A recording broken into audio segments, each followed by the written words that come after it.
According to the Phalonian calendar, January 31st, 512, the beautiful and prosperous capital of Seneca, and also the day that was remembered in history, and the main character fell into eternal sleep.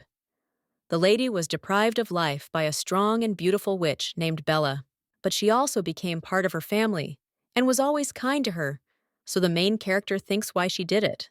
But the girl still thought that at that moment it was not Bella.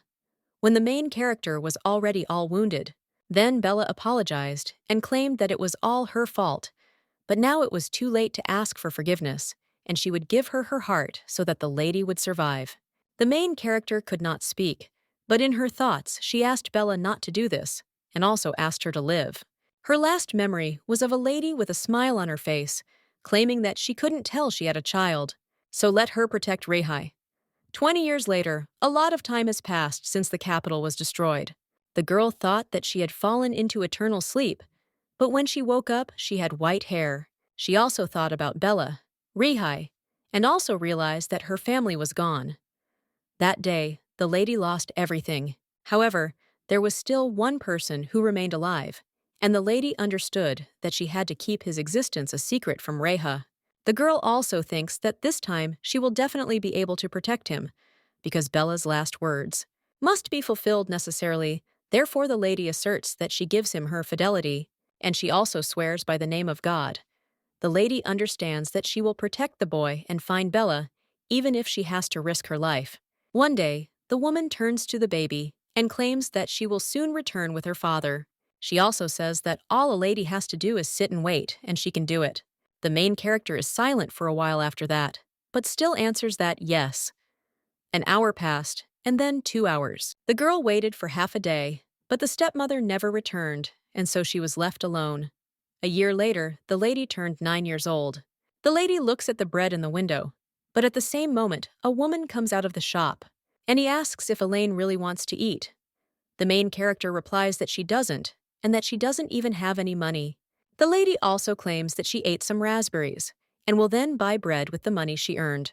But then the woman turns around and looks into the store, and says that this is dangerous. She also brings out some pieces of bread for the lady, and tells her not to worry because they are having a sale, and besides, there are rumors that there are monsters in the forest, so the lady should not go too far. She also says that if the girl gets hungry, she can come there at any time, and the woman asks if the lady can go somewhere further away, because they sell bread there, to which the lady replies that she understood, and then leaves.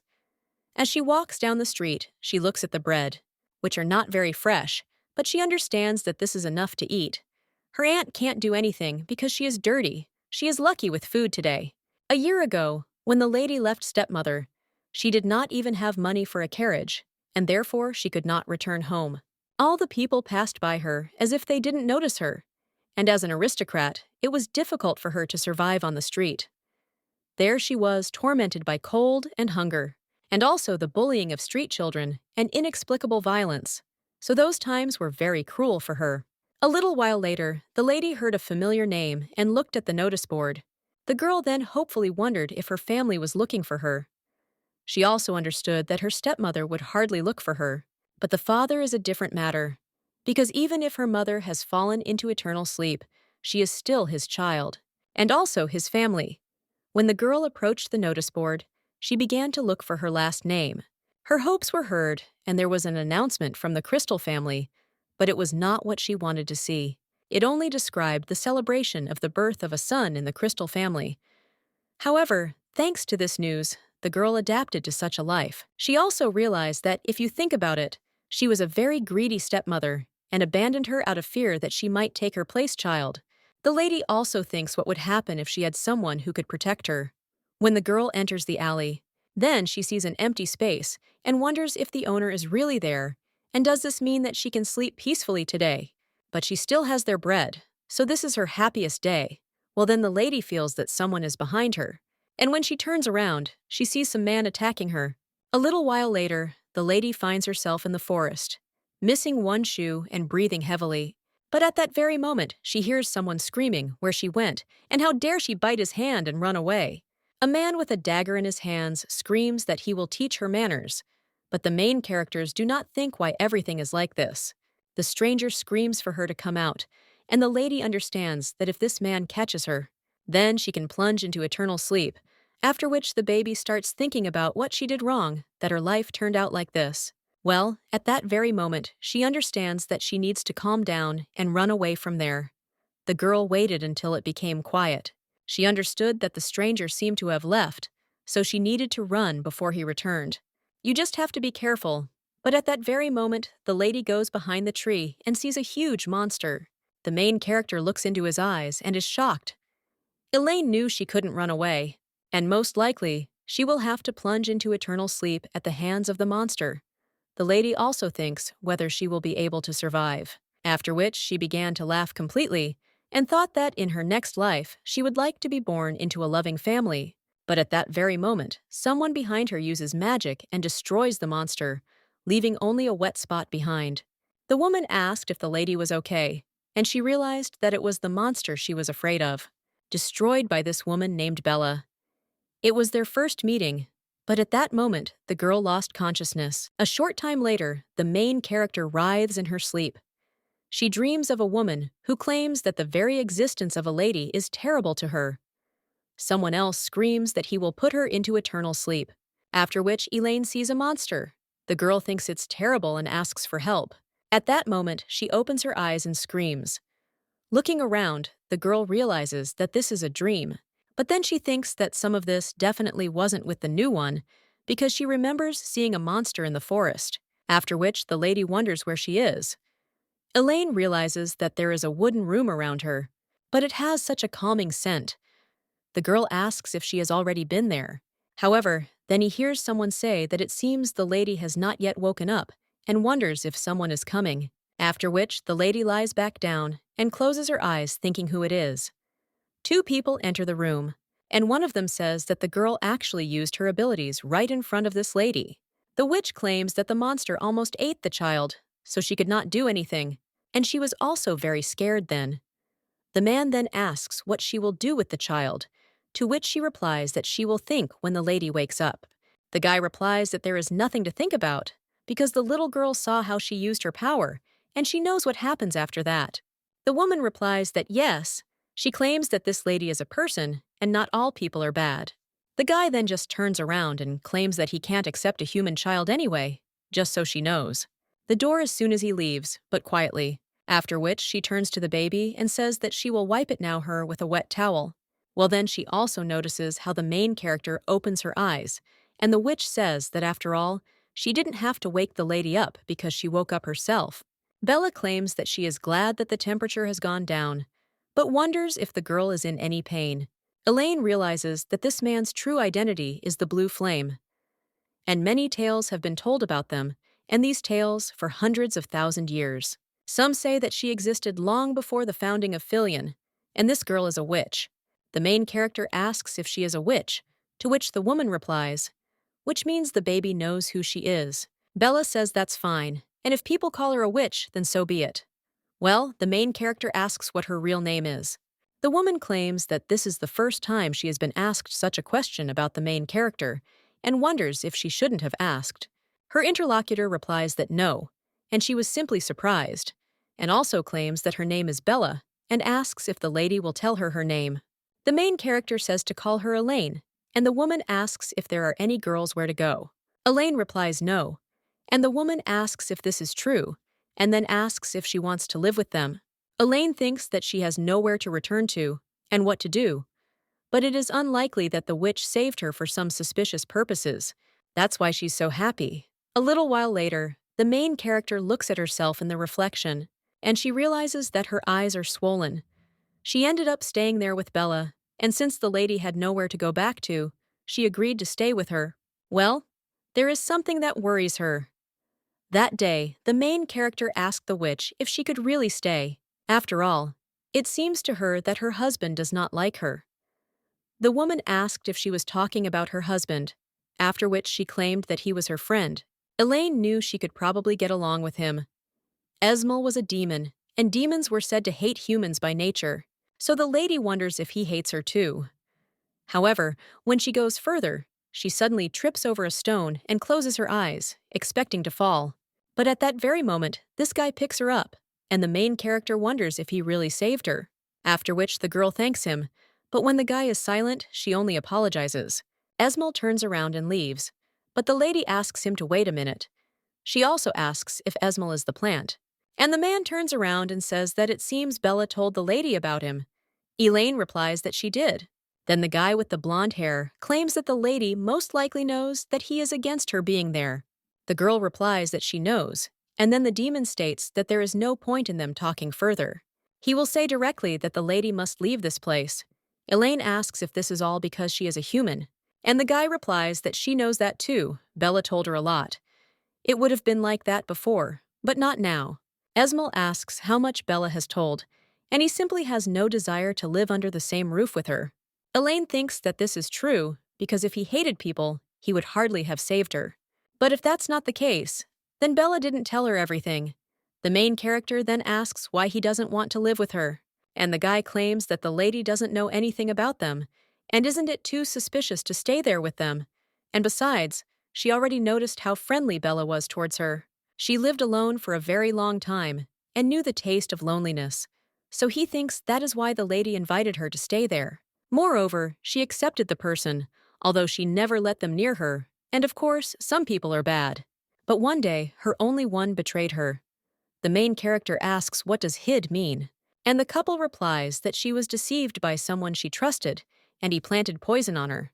After which Bella began to cough up red liquid, and the man asks if the lady can imagine this terrible pain in her throat. But Elaine asks why he betrayed Bella, to which the guy replies that it was all because of eternal life. If you drink the witch's red liquid, you can gain eternal life. At that time, these damned people believed in all this nonsense. This guy wounded a witch to drink her red liquid, and despite his terrible past, Bella brought the lady there. But he doesn't want to see her suffer anymore. That's the real reason for his dislike, so let her understand him and leave this place. Elaine thinks that it is understandable why Esmel does not trust her, and he must care about Bella very much. And also, the only way out is to leave them. But nevertheless, the main character claims that she is sorry, but she wants to stay with Bella. The demon then says what greedy creatures people are, to which the girl replies that yes, and she knows that she is greedy. But Bella saved her in the most difficult moment of her life, so she is the only one who extended her hand. She has never received such warmth from anyone. Bella showed her these feelings for the first time, and it made her live again. Lady says the word family, and she claims that finding a family is such happiness. Bella saved her from falling into eternal sleep and sincerely worried about her condition. And she also smiled at her so sweetly that the lady decided that she would also thank her so that she would smile too. The witch is behind the tree at this time and almost cries when she hears this. When the demon turns around, then he sees a piece of her dress, after which he turns to the lady and says, "Okay," and he will also turn a blind eye to this. He knew the girl would be stubborn, so there was no other choice. But let her keep in mind that if the lady harmed Bella, then he will immediately get rid of it. The guy squeezes the leaf in his hands, after which only small parts remain. Well, the main character is not scared by this, after which she enthusiastically claims that she understood. The guy says that the lady is so strange, and the main character asks if this is true, but she says that he got so close to him when she fell. The witch at this time comes out from behind the tree, and he wonders what they are talking about. The main character at this time turns to Bella, and happily claims that Esmel allowed her to live with her. Having received permission, she immediately felt better. The witch says that it is nice to hear. A little while later, they are heading back to the hut, and the woman asks if Esmel is angry, to which he replies that of course he is. The protagonist thinks that they have reached new levels of relationship. After that, Bella taught her fencing. The witch asked if the lady had any natural talent, and she was sure that Elaine would soon become a master. Esmel said that of course, because she had a teacher like Bella. They also traveled around the country in her 5th year of life with Bella. They met a man. It was the crown prince of the kingdom of Filion, Lloyd. Filion. Bella and Lloyd fell in love with each other, and a little while later, the witch had a child. The woman then approached Elaine and claimed that the child's name was Rihi. Filion Point. The main character asked if she could touch his hand, to which her interlocutor replied, "Of course." When the girl did this, she smiled, She understood that every day was like a fairy tale. She prayed that these days would never end. But unfortunately, her dream was not destined to come true. Several years later, in the kingdom of Filion, someone approaches Lloyd. It turns out to be Bella. Reika's birthday is in a month, and asks if he has already thought of what to give him. The blonde asks if she's talking about the gift, and then asks if he didn't, that he had already finished preparing for the holiday. Bella wonders why he didn't tell her this beforehand and kept everything a secret, and she wanted to help with the preparation, after which the guy apologizes and claims that it was her birthday. He also wanted to surprise her. The man also wonders what kind of necklace Bella is wearing, and did she really buy it? To which the woman replies that it was a gift from His Majesty the Emperor. He said that it was hard for him that his son was so far from home, and gave her a pendant, after which she asked if he was beautiful. After this, the guy says that yes, and it is clear, but his wife asks what it is, and also why does he have such a reaction? Surely something is wrong, to which the guy replies that everything is fine, and he is simply surprised that her father gave her something like that. At that very moment, someone turns to His Majesty and says that it is time for them to go. After all, the council will soon begin, to which the man replies that yes, and claims that he will come now. He also turns to the butler, and Bella tells him to go because she will stay with Rihi in the room. The blonde man claims that he will be back closer to lunchtime and offers to have dinner with Rihi, to which the woman replies that it is fine and adds that she will wait. A little while later, the blacksmith cries out that this cannot be. He also says that these are precious materials, and this is the first time he has seen someone catch saliva. The main character smiles and says that it wasn't that hard. She also claims that it's a gift for Reha. The girl is now 20 years old. The blacksmith claims that if you think about it, the crown prince will already be 3 years old. Time flies so quickly, it seems to him that he was born only yesterday, to which the main character replies that he is right. While the man says he has to work anyway, and the lady brought such good ingredients. Elaine says she will be waiting impatiently, after which she turns to the blacksmith and asks when he will finish, to which he replies that he thinks in a month. The main character thinks that this is great, because she will make it just in time. The girl also says that she will wait, after which she even claims that she is leaving. The man asks if the lady will go to the capital for something, and replies that yes, she was not at home for 10 whole days while she was fishing for saliva. The blacksmith claims that this is true and tells the lady to be careful, to which she agrees and says goodbye. The lady heads home with a smile on her face and wonders if Reki will be happy to see her. A little while ago, a guy was wondering if a lady asks what gift he wants. The main character replied that yes, and claimed that his sister would give him everything he asked for. The guy asked if it was true, and then after thinking for a bit, he pointed to her sword and also claimed that he wanted it.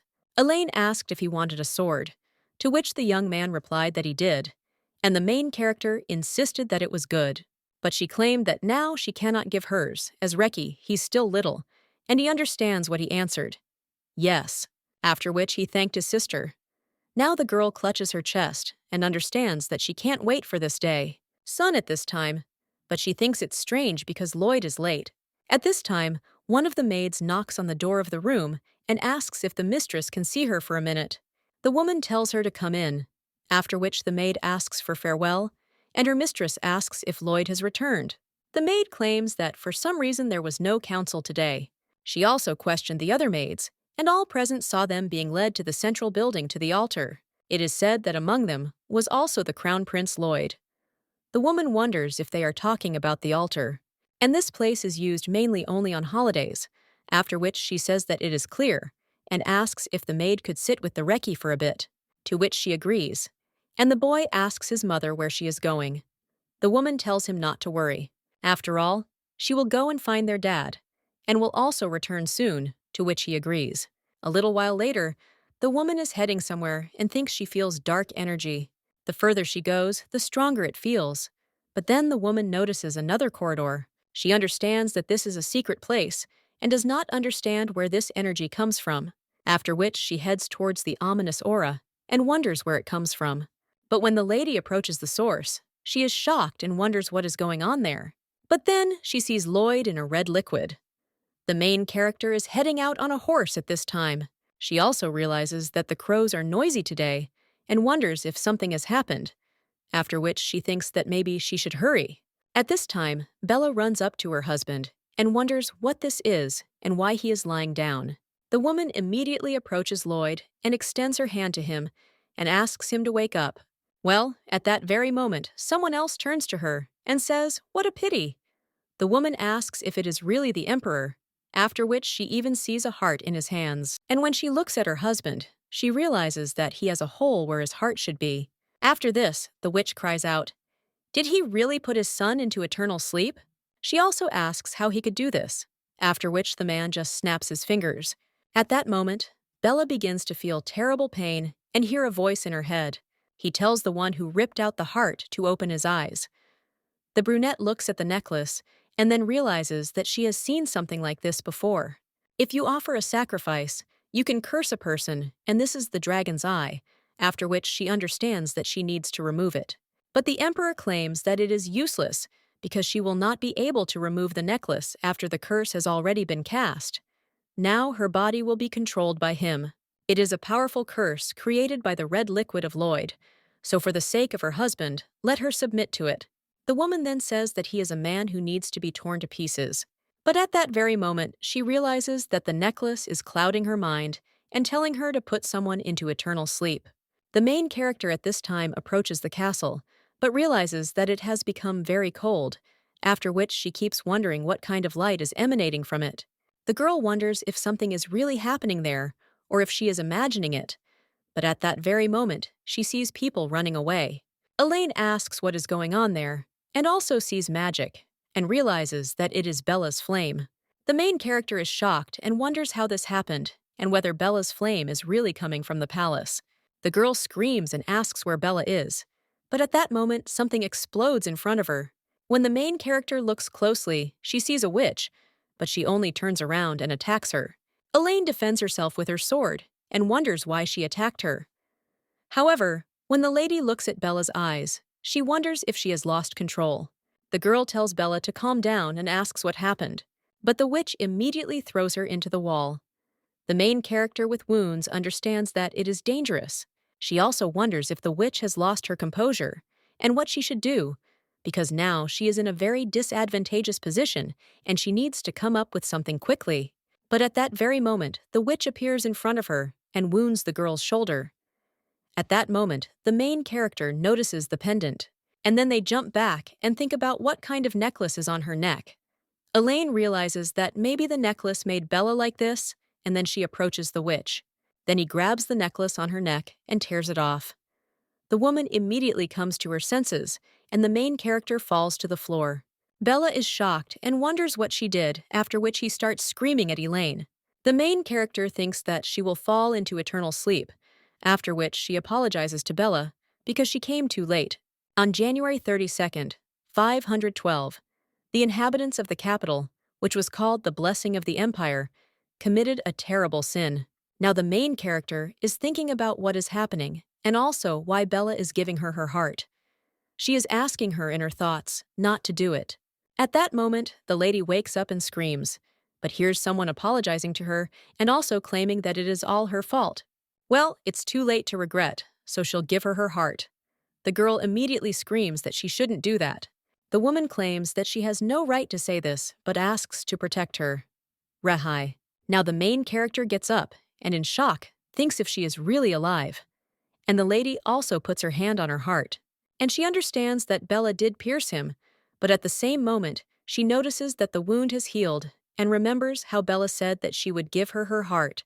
Elaine realizes that the witch has truly given her her heart. Tears well up in her eyes, and the lady clenches her teeth. He wonders why Bella did this. The girl cries desperately and understands that the witch has always been kind to everyone, but she is not the person she was supposed to save. After which, the main character thinks about the necklace. She also understands that she broke it then, and Bella came to her senses. But when she wore it, there were no problems. The lady also remembers the magic circle drawn on the necklace and her magic. But she thinks that the same thing came when she approached the palace. The girl spreads out the paper and bites her finger, after which she draws something on paper with red liquid and realizes that she doesn't remember exactly. But all of this is pointless now, because she doesn't know who made Bella like this. However, even at the cost of her life, she will definitely find the one who did this to her. The main character wonders if someone really led Bella into a trap and needed the witch's heart for eternal life. But if the target was the heart, it would be easier to neutralize Bella. Elaine thinks she only went a short distance. But there is no seal, and the girl wonders what happened to Espel, Lloyd, and Lixt. The lady realizes that there is no trace left of the Imperial Palace, and everything is in ruins. But then she sees monsters. The lady thinks that it is strange because there were not so many monsters in the Empire, and did they really appear there because of what happened? In any case, the girl understands that she needs to move unnoticed, but when she raises her head, she sees a monster in the air and realizes that this place is very disturbing to her. A little while later, the main character advances, cutting down monsters. The girl understands that her job is so easy, and moreover, she does not understand why she feels so strange. She has completely different feelings, because sword fighting requires a lot of strength. But now she is not tired. When the lady was little, she asked Bella where she got so much mana from.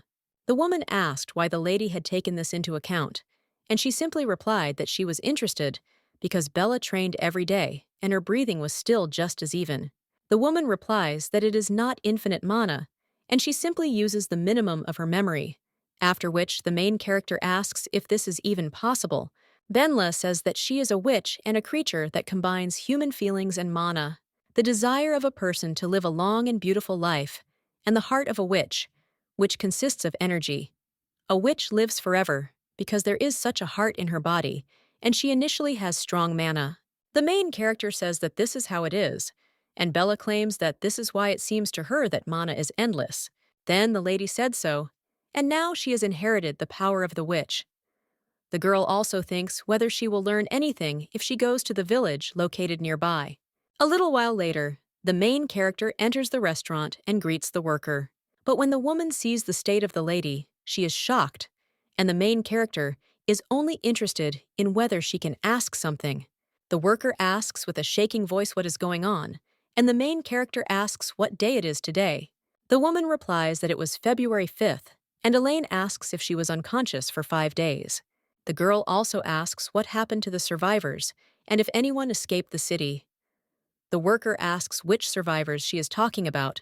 Elaine replies that she is talking about the survivors of the Filion disaster 5 years ago and wonders if there were no survivors. But the woman asks what the miss is talking about. After all, the disaster in Filion happened 20 years ago. The main character wonders what she's talking about. The woman wonders if the lady really came there to find survivors from 20 years ago, and she doesn't seem to drink alcohol, and she says a lot of strange things. At this time, the main character looks at the sign behind the woman and is shocked. She understands that it should be the year 512 now, but the sign says that today is February 5th, 532 according to the Filion calendar. Time in one of the rooms, there is a plate of food with a blackened silver spoon inside. The maid coughs up red liquid and says that she needs to put this guy into eternal sleep, and also states how mean it is. Someone else tells her to shut up, after which they notice that this maid has also fallen into an eternal sleep with her own powers. Another knight turns to the master and asks whether it is worth continuing to look for the assassin, and another colleague says that the gentleman needs at least a little rest from this work. The guy says that it's not surprising, and nothing can be done, because it's always been like this. He is the Duke of Rehi de Pelion Killiard, son of the former prince Lloyd Filiana. This guy has reached the level of master at 16 years old. He is called the Miracle Worker Lord. Resurrected the drooping land of Philae. The Knights of Philae led by him. They had a high reputation among warriors, but the guy could not hide the fact that he was the son of a witch. A little while later, the guy puts his sword to the maid's neck and says that she is the only one left. The guy also claims that if she tells him what they are planning, he will not put her into eternal sleep. But after this, the maid only smiles and says that, despite everything, he is very merciful. Considering that his mother is a witch, one of the knights immediately screams, "How rude it is!" But the commander stops him, after which the maid says that how many people were plunged into eternal sleep at the hands of his mother. So many people took up swords wanting to plunge him into eternal sleep and let the Duke just know it. Now the guy remembers how the girl's last words were that he is the son of a cursed witch, and she hates him. Now one of the knights claims that she can bring fresh vegetables. But the man refuses and says that he has lost his appetite. At this time, the main character comes out of the bath. She realizes that 20 years have passed since then, and Rihai was a child then, if Esmel or Lloyd were there. That means they were plunged into eternal sleep by Bella's hands, and the main character thinks about what to do and why to live. After which the girl goes down the stairs, and the owner of the hotel asks if the lady can't sleep. Elaine replies that she just wanted some water, and the woman says that everything is fine, and she will bring it right away. After which she asks if the lady needs anything else. Elaine replies that no, she just needs water. Well, at that very moment, the woman remembers something and asks if the lady is hungry. She also claims that she made soup and asks if she wants to try it, but the girl replies that she doesn't and that she has no appetite. The owner of the hotel immediately runs away and says that she will bring soup, so let the lady wait. Her there. But the main character says that she only needs water. A little while later, the woman places a bowl of soup in front of the lady and asks if it doesn't look appetizing. She also turns to the lady and asks if she is a traveler, since she has not seen her there before. Elaine replies that she seems to be Togo, and the woman says that she is so pleased to see a new face, and since the forest around Filion was teeming with monsters, few people came to this place. Elaine understands that this means that she is the only person in the inn. The owner says she is so lonely working there, and it would be nice if her son came back. The girl asks if she really has a son, to which the woman replies that yes, she's interested in whether the lady has heard about the Knights of Phillies. Her son left there a month ago. The main character asks if she is talking about knights, and realizes that they did not exist 20 years ago. The owner asks where the girl is from, since she doesn't even know about their knights, after which she says that this is an order of knights led by Duke Filion.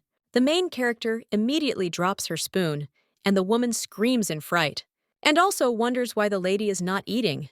Elaine asks if she is talking about the witch's son. Well, the woman replies that yes, and this is the Duke of Rehe. Filion. Elaine, with shaking hands, realizes that he is alive, after which he all starts to cry with joy. The woman asks if Miss is really crying, and she also claims that the more she communicates with her, the more strange the lady seems to her. The girl immediately gets up from the table and asks where the Duke is now. The innkeeper claims that he must be in Killiard. At this time, one of the knights yawns and says how boring it is there. But another says that right in front of the fortress wall, there is a monster's nest and asks if the guy isn't afraid. After all, you never know when the monsters will attack. But he asks if his colleague really thinks so, and even if these monsters attack, the Knights of Files will deal with them. Well, his interlocutor tells the guy not to get stupid, because most of the knights went on a mission, and now there are not many knights there. Well, the young man wonders if the wall doesn't have a barrier, since monsters won't be able to get through there anyway. But at that very moment, they hear some sound, and the guy asks if his colleague heard anything. He just asks if Seal really thinks that the monsters have already appeared. Well, the guy screams that no, behind the wall, so how could the monsters get closer? But at the same moment, they hear some sound again. One of the knights screams after this, but the other replies that something is definitely happening there. But when he looks behind the wall, he asks if it's not a person. The main character at this time apologizes, but asks if they could open the door. A little while later, she is already in the second knight's headquarters, and he asks in a puzzled tone, "Did the lady go through the monster's nest?" This guy is a subordinate of a commander named Yeonju. The main character replies that yes, and the guy screams in shock. How can you say yes so easily? After all, the place where she came from is a monster's nest, and the lady was also alone and no one helped her. Solvay Mountains are no less dangerous, but the Ramsus Mountains are called the monster's nest. Elaine says that in order to get there in a week, she had no choice but to take this road. The guy sits back down and asks what does "in a week" mean, and what is the urgency of her arrival there. The lady replies that this is an entrance exam. The knighthood of Killiard will be completed in 2 days. That's why she hurried there so as not to be late, and had to pass the selection for the Knights of Phillies. Yeonju asks if the lady only came there because of the entrance exam, and if it isn't held every year. Elaine understands that she can't tell them the truth, and 20 years have passed, and she woke up only now, so it's unlikely that anyone will believe it. And even if Reiki is believed, What will she tell him? And will she really tell him that his mother fell into eternal sleep because of her? So she needs to apologize to him properly. Or the girl claims that she urgently needs money, and the Knights of Phillies are paid a lot. The guy then just sighs and claims that he has seen a huge number of people who applied solely for the money. Such people are eliminated at the first stage, and self-interested people are not accepted there. Elaine screams that she is not going to go just for the money, and she has someone to protect. The guy asks who the main character is, and she replies that it's her family, after which the young man claims that, in any case, it seems she has skills since the lady managed to cross this mountain range, and the Knights of Phillies are very different from the usual ones. They are an elite force, and their work involves frequent travel. They go to places where strong monsters live and receive generous rewards for eliminating them. That's why they have such a high salary, and higher than other knights. So the guy asks if the lady understands what he means. The girl replies that yes, and Yeonju claims that anyone can apply to join the order. But let the lady think carefully. After all, if she plunges into eternal sleep protecting her family, then what will happen to them? Even if they pay less there, it is better for her to choose a less risky profession, and this is for the good of her family. Well, the main character replies that no, and she will protect them, and also will not fall into eternal sleep, because she does not want to relive the loss of the only member of the family. At this time, the guy is wondering if she has lost someone before, after which he says that it's good. He will just give her advice, and the choice is hers. Yeonju states that he will prepare the room, so let the lady get herself ready. Tomorrow, she will be taken to submit an application, and the main character thanks him, after which the guy wishes her a good rest. When he gets out, he realizes that he is unsure, but it is impossible to cross the mountain range alone, so something is wrong there. He doesn't know whether it's luck or skill, but he says he'll have to report to the commander tomorrow. That same night, the main character falls asleep. She dreams of little Reiki touching her hair. The girl asks if he likes her hair, to which the guy replies that yes, and it is beautiful. Elaine asks if this is true and wonders who he likes more, his mother or his sister. But the guy immediately replies that it's mom, after which the main character becomes depressed. Bella is happy that her baby gave such an answer. Esmel tells Elaine not to be so disappointed, but then someone else comes up to them and asks what they are doing there. The main character realizes that it is Lloyd, but when she turns around, she sees that the guy is covered in red liquid, after which the floor underneath her begins to collapse. Bella turns to Elaine with concern, but the girl only sees a man with a dagger behind her and screams, trying to communicate this. But at that very moment, this man begins to act, after which the main character sees a terrible scene.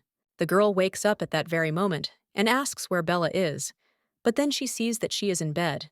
Elaine realizes that she had a dream, but the lady still understands that she should not worry, because Rihi's still alive, and she will never leave him again and will protect him at the cost of her life. At this time, the knights come to the exam. One of the workers sends the participant and tells the next one to come in. At that moment, someone enters the tent and asks if this is the tent for accepting applications for the Knights of Phillies. The guy replies that this is true, but when he sees a beautiful girl, he gets a little embarrassed, and he asks if she really wants to apply, to which the lady replies that yes, after which the girl hands over her form. The worker says that it is good, but the lady asks not to forget to add her to the list of students. When she goes out, she thinks whether she will see Reki tomorrow. The girl also thinks that he will see his sister very soon. At this time, someone enters the commander's office and claims that he came there to tell him something and also asks if he has time. Rihi tells him to report, to which the knight agrees and states that 2 days ago, came to them through the pass.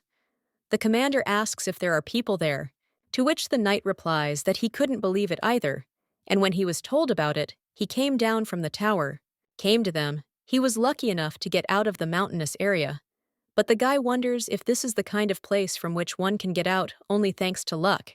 Yeonju claims that at first he thought it was a demon, but it is definitely a human, because it does not look like a demon at all. Reiki remains silent after this, and then asks the guy if he was interested in what the man was doing there, to which he replies that he didn't quite understand.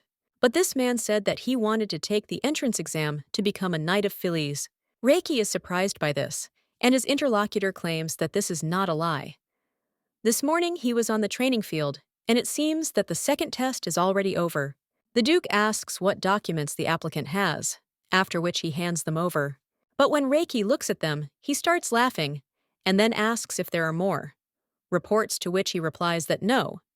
The Duke says that it is good, and then he can go, to which he agrees, and wishes him a good job. When the servant leaves, the guy looks at the participant's name and realizes that he hasn't heard it for a long time. At this time, the main character is sitting in the dining room and understands that there were no first and second qualifying tests for Reika, so she wonders if she will see him at the last test. At this time, someone else approaches the lady and asks for forgiveness. Well, she asks if it's okay if he sits next to her, to which the main character replies that yes, he can sit too. The guy thanks her and also says that it is hard for him to eat alone. Then he also notices the bandage on the lady's hand and asks if she is a candidate for the knighthood of Phillies. The lady replies that yes, and the young man claims that in fact, he is also taking the exam to become a knight of Phyllis. But at that very moment, he hears someone interrupting him and screaming whether his colleagues saw him punch his opponent in the face. One of them says that Magaf is cool, and if someone meets us on his way Magaf, he will lie at his feet, to which the man replies that they are right. The guy with yellow hair says that they really are that annoying and asks if they know that they are not alone there. At this time, the man shows his colleagues a blue belt and asks if they see it, because it is proof of passing the morning test to become a knight of Phyllis. One of them says that besides Magafu is suited to the role of a knight, but then another turns to Mr. Magafu and asks if the woman sitting next to him also has a blue belt.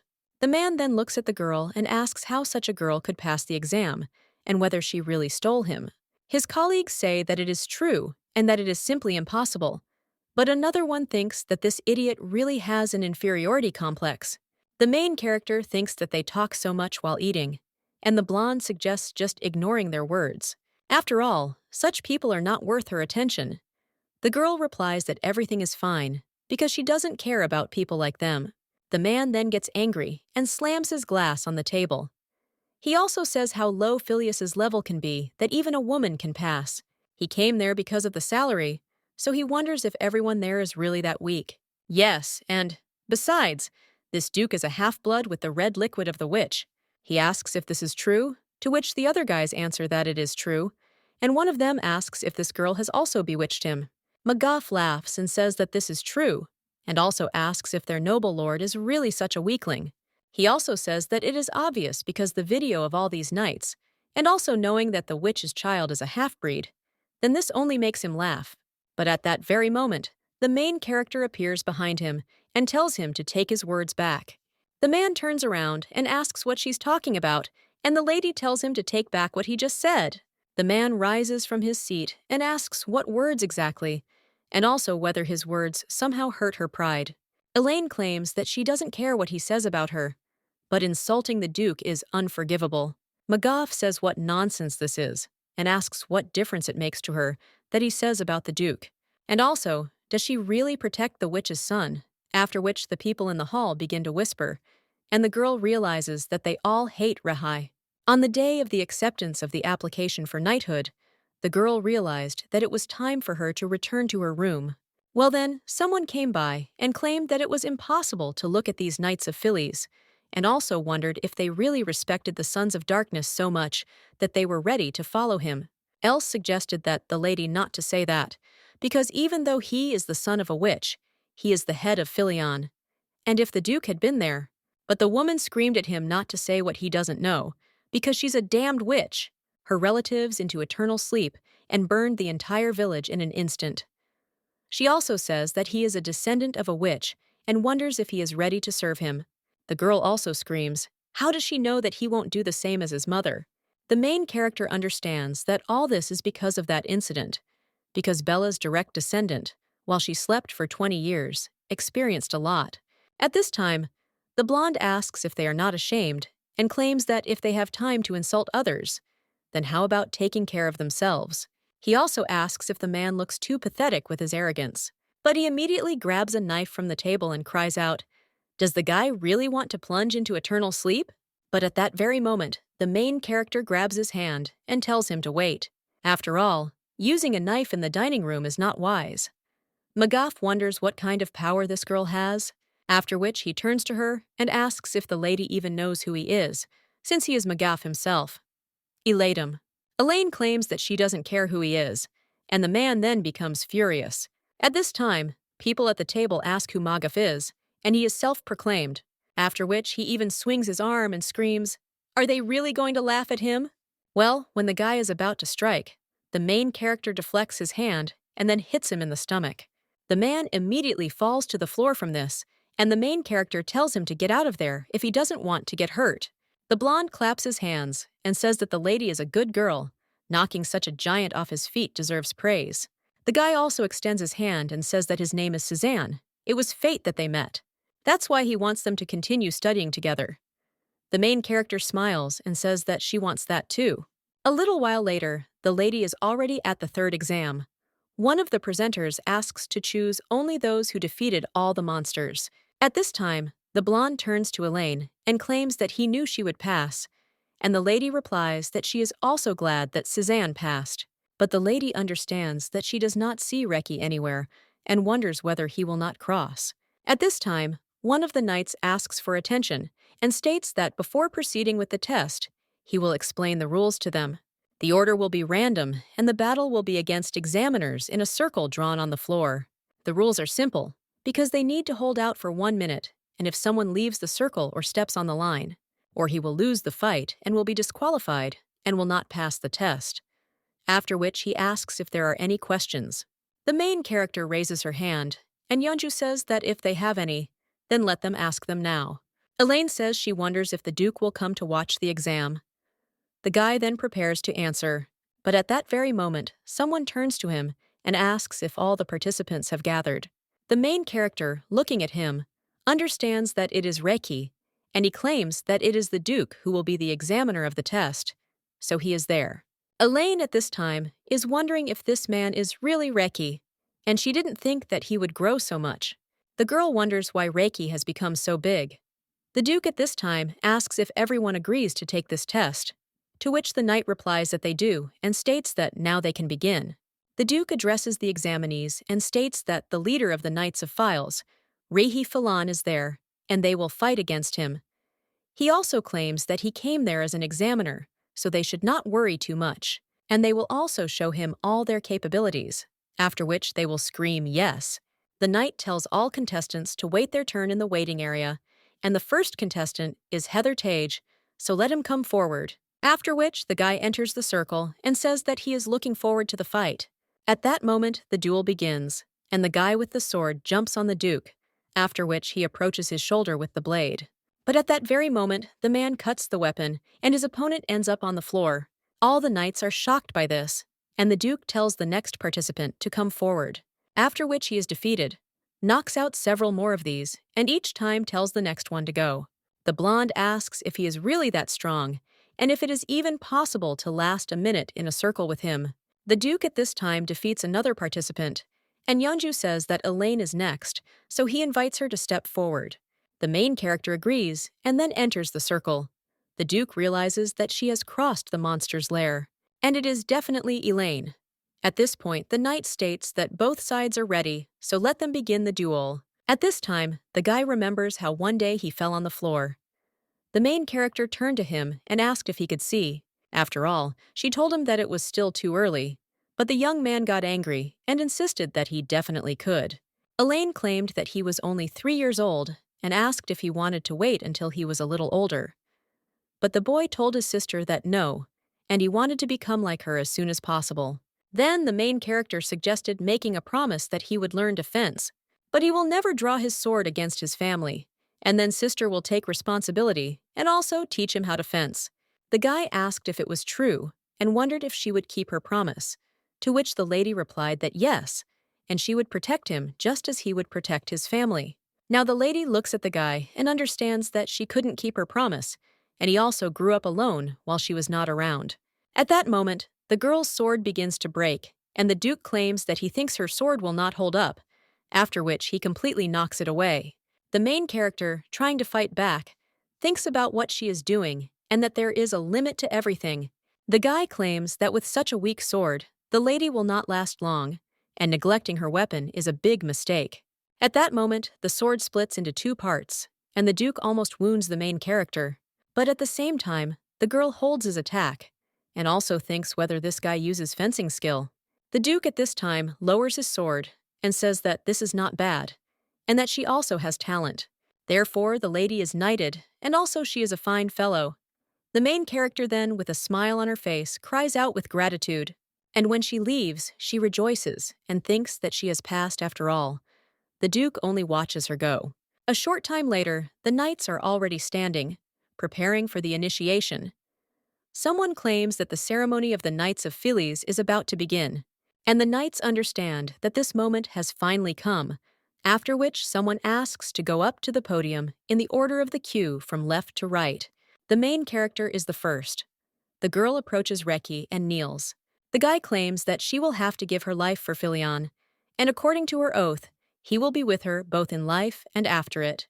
Therefore, the Duke asks if the lady swears allegiance to him.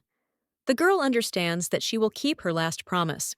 After all, the witch asked her to protect Rihai, but now she can't tell the whole truth because it will hurt the guy to realize the fact that Bella's heart belongs to her. The lady decides to keep this secret in her heart because her life will belong to the one and only Bella, as well as the precious Rihai. So the lady says that she swears. A little while later, all the knights gather, and Suzanne says that all these people are knights. The main character says that yes, and she knows. Then Yeonju interrupts them and claims that it will be over, so he suggests getting to know each other. First of all, he asks to let him introduce himself. The guy claims to be the second in command and one of Phyllis's knights. His name is Lord Lavelle, and he is the Duke's aide-de-camp. He then points to the lady next to him and claims that she is another deputy commander. Her name is Hilla Rister, after which the other knights clap for the deputy commander, asking to be allowed to explain the essence of their order's mission. He claims that the main mission of their knights is related to monsters. Knights are selected according to the difficulty and characteristics. They strive to pacify monsters and fulfill the requests of the state, so he hopes that they will all get along in the future. And he also has a special message from the Duke, in which he says that since the position of the Duke's attendant has been vacant for some time, they are currently accepting applications for the position of accompanying knights, and he is interested in whether there are any interested ones. But no one answers, and the guy understands that this must be difficult for them. He also says that since there is no one, then okay. But at that very moment, someone raises their hand, and he claims that he wants it. When the guy looks in that direction, he sees the main character. The girl claims that she wants to become an escort knight. The other knights start whispering among themselves, and one of them says, "What a strange woman this is." Elaine wonders why they have such a reaction. But these knights are led by Rihi, after which the lady thinks that let it be so. Well, one of the girls in the crowd is thinking about something, after which he even asks if it is Elaine. A little while later, Cezanne screams out to Elaine, and he wonders if she really decided to accompany the Duke. He also asks if she even knows what kind of girl it is. This is work. But when the lady doesn't react, he turns to her again. Elaine asks what he's talking about, and is it strange that Philly's knight accompanies the captain? Cezanne replies that this is not the case. But at that very moment, someone else turns to the two and says that they are already there. It turns out to be one of the ladies, and she wonders if this guy is Sir Suzanne Weston. The guy replies that this is true, after which he asks who she is. But the lady only approaches him, and she claims she's glad to meet him and is a year older than him. Her name is Sophia Rossley, and she heard he worked for the Marquis, so she wonders if it's true. The guy at this time says that then she is senior in rank, but he wonders if this girl is ignoring Elaine. At this time, Sophia is wondering what they are doing there, and she hopes that nothing serious happened between them, to which the guy replies that no, and also asks Elaine to wait. But the girl only apologizes and says that she will go first, because the deputy captain called her. The blonde man turns to Elaine again. The lady behind him looks displeased. Is snowing outside. She comes out from under the cover, and with a smile on her face, claims that this is the first snow she has seen since waking up. Well then, the girl also sees a horse heading towards her, and wonders what it is doing there. The girl strokes the horse, and asks if it has left its owner, and is walking alone. But at that very moment, someone says that it is Nikki. The main character is surprised by this. And the Duke, he repeats once again, that his name is Nicky, and claims that this is the first time he has seen him allow someone to touch him. Elaine thinks what a surprise this is, and then states that she is glad to meet the Duke. The guy then asks if her name is Elaine, to which the lady replies that yes, and he claims that he heard that she decided to become his escort knight, and it's funny that he says this. Well, she better leave. After which the main character comes in shock and asks what he means, because she doesn't understand it. Reiki claims that all those accompanying him have fallen into eternal sleep, protecting him from the assassins. And he doesn't know whether it's a miracle or not. But still, if she stays there, she will lose her life. Elaine wonders what happened to him during all this time, and the Felis Knights are the strongest. So what kind of assassins can we talk about? She still doesn't know anything about this, and claims that she will not fall into eternal sleep, but will protect him. But the guy claims that it's funny, and then asks how she can be so sure that she will survive. The lady replies that she has already given him an oath, so her life is in his hands, and she is not one of those who will part with life so easily. The Duke wants to say something else, but then falls silent and tells her to stay. The girl thanks him with a smile on her face and says that she will work very hard. Reiki asks if she is so happy that she can fall into eternal sleep at any moment. The girl replies that yes, she will plunge into eternal sleep protecting her captain. But he says that he doesn't understand this, and in any case he's going home, so they'll see each other tomorrow. He also asks if the lady understood, to which she replies that she did. When the young man leaves, the girl waves to him, and she thinks how hard it was for him to be alone, and now she will never leave him. The guy at this time says how strange this girl is. A little while later, the main character goes somewhere, and she understands that this is her first working day as an escort, so she thinks whether she can now stay with Reiki, but she wants to meet him as soon as possible. Well, then the lady notices that the door to the office is open. As the lady comes closer, she hears someone screaming that they will never understand this. When a lady looks into the office, she wonders if she was not invited, and why are they shouting at this hour? Yanju claims that he understands how the lady is feeling now. But now everything is decided. Sophia screams that he refused her and said that she was not suitable for the role of accompanying the Duke, but he decided to accept this woman. After which she starts screaming why this girl can and she can't. The commander doesn't even know how to answer, and Sophia asks if this means that he didn't like her. After which the lady runs away. When she runs out into the corridor, she notices the main character there, and also thinks that she hates her. After which he crashes into the girl and moves on. Elaine watches all this silently. The commander comes out of his office and says how troublesome everything is, and the main character wonders what is going on. The guy offers to talk about it on the way to the office. He also says that Sophia was so rude to the girl and asks if Liana is okay. She is a lady. She replies that yes, it is just a small bump. Elaine also asks if Sophia also applied to be a night escort. The guy replies that yes, and that girl joined them last year. However, the commander refused her, and eventually Sophia gave in. But this year, when Elaine was chosen as an escort knight, then she thought that it was unfair to her. The main character at this time understands. What does it mean that there is someone there who sincerely wanted to protect Rehai? Liana is glad that all of them people hate him. The knight at this time claims that they have come because this is the main office. The guy knocks on the door and says that he has brought Elaine, but then no one answers, and the knight offers to come in. After he opens the door, he sees that there is no one there, and also says that it seems the commander has gone to training, because he often organizes morning training so the lady can wait for him there. The main character agrees, and then begins to consider Reika's place of work. The girl also notices a sword on the table and thinks that this is it, because she has seen it somewhere before. However, upon closer inspection, the lady is shocked. She remembers how a little while ago the blacksmith asked if the lady wanted to engrave a drawing, to which she replied that yes, and she wants him to be special, to which the man replied that in principle it is possible, and also asked where she wants to do it. After which the lady pointed to the part near the hilt of the sword, and now looking at it, she sees this engraving. Rekka for her birthday. It was supposed to end when Filion was destroyed, and Rehai found it. At this moment, someone comes up to the lady from behind and asks what she is doing. The main character turns around, and the Duke claims that he did ask what she was doing. The main character is about to say something, but the guy snatches the sword from her hands and asks who said that she can touch his things without permission. The girl thinks what to do, and it seems that Reki is very angry, so she immediately bows and claims that she was inattentive, and therefore asks His Highness for forgiveness. The guy then clenches his teeth and then turns around and leaves. The knight immediately turns to Lady Elaine and asks if she is okay. He also apologizes and claims that he should have warned her beforehand. The main character replies that no, and she made a mistake. But then she realizes that if you think about it, it's clear why he became angry. To Reha, she is just a stranger. The knight at this time claims that he is not sure about the rest, but she cannot touch that sword, because for the crown prince, this sword is the most valuable thing. The main character asks if this is really true, and the guy claims that he doesn't know all the details either.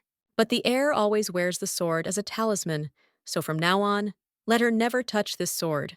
In any case, the guy suggests going out first, because His Highness is conducting a patrol, so he will be at the front door. Well, when the knight moves on, the main character remains on the spot, and the guy asks what it is. The girl apologizes and claims that the thought just occurred to her for a second. Now she understands that, fortunately, Rihai liked this sword. The guy is outside at this time and looks at the weapon. He also remembers the time when he was little, and someone came up to him. The knight also turned to the lord. The guy asked what brought Walter there, to which he replied that he brought something for the gentleman. When he opened the box, the guy saw a sword and wondered why. The knight claimed that he met a man in front of the fortress gates. He said that he was the grandson of the blacksmith who forged this sword, and he asked to give it to Lord Regis. The guy then asked if the Lord knew him and what he believed in, and also why he showed it to him. The man replied that he had seen it for the first time. But this blacksmith said that the sword was forged on Elaine's orders, and he couldn't believe it. The guy asked who Elaine was, and the man then said that his mother had one. But then he stopped and claimed that this man had a very influential family. Because the gentleman doesn't like to remember his mother, he didn't say anything. But as for Elaine, this man. But the guy tells his interlocutor to stop and claims that he will listen to him and then judge this himself, because it is not the Lord's business. So let him tell where that blacksmith is. A little while later, they came to him. The man claimed that the lady said she was returning to Sebeka. But after what happened, she did not come to pick up the sword. Perhaps she was caught up in the incident in Sebek, so he waited until the sword was completely ready. The man also says that as they see, he has little time left in this world, and therefore, before his immersion into eternal sleep, he wanted to find that child. Fortunately, although it was late, the gift found its owner. Now the guy understands what Walter once told him, that he grew up receiving love while he was little, and even though he doesn't remember anything about that time, but he can't give this sword, left by Elaine, to anyone. A little while later, he is already gathering knights. He also claims that he will explain the route of today's patrol. Recently, the influx of non-locals has increased due to entrance exams, and there have been reports of minor accidents and crimes. So today, he is going to patrol the territory on his own, and half of the group will go to the server, and the rest will follow him. The brunette asks if they understood, to which the knights shout that they did. The main character watches Rihai, and he understands that he carries the gifted sword with him, and, as expected, it suits Rihi very well, so she is glad that he values it so much. A little while later, the knights go on patrol, and when they pass by the city's inhabitants, they bow. The main character understands that her fears were not justified, and everyone is well disposed. So as expected, the locals are grateful to Reiki. At the same moment, the girl hears someone else talking to them, and when she turns around, she realizes that it is a little girl. The little girl holds out a package with something and claims that these are cookies prepared for the Duke, after which they ask to take them. The main character turns to His Highness and asks what she should do, to which he replies that later their congress on this, let the girl take them. The main character thanks the baby and says that she is sure that His Highness will like it. But at the same moment, people see someone heading towards the man from behind with a bucket of some kind of liquid. Elaine immediately screams to His Highness that someone is running up to him from behind, but it's too late because the man is pouring out the water. However, all the water falls on the main character, who quickly ran up and stood in front of the Duke. The other knights immediately cry out to His Highness and ask if he is okay. The main character also turns to His Highness and asks if everything is okay. The guy wants to ask what just happened, But at that very moment, one of the knights screams for this man to be caught. They immediately lay him down on the floor and scream at him.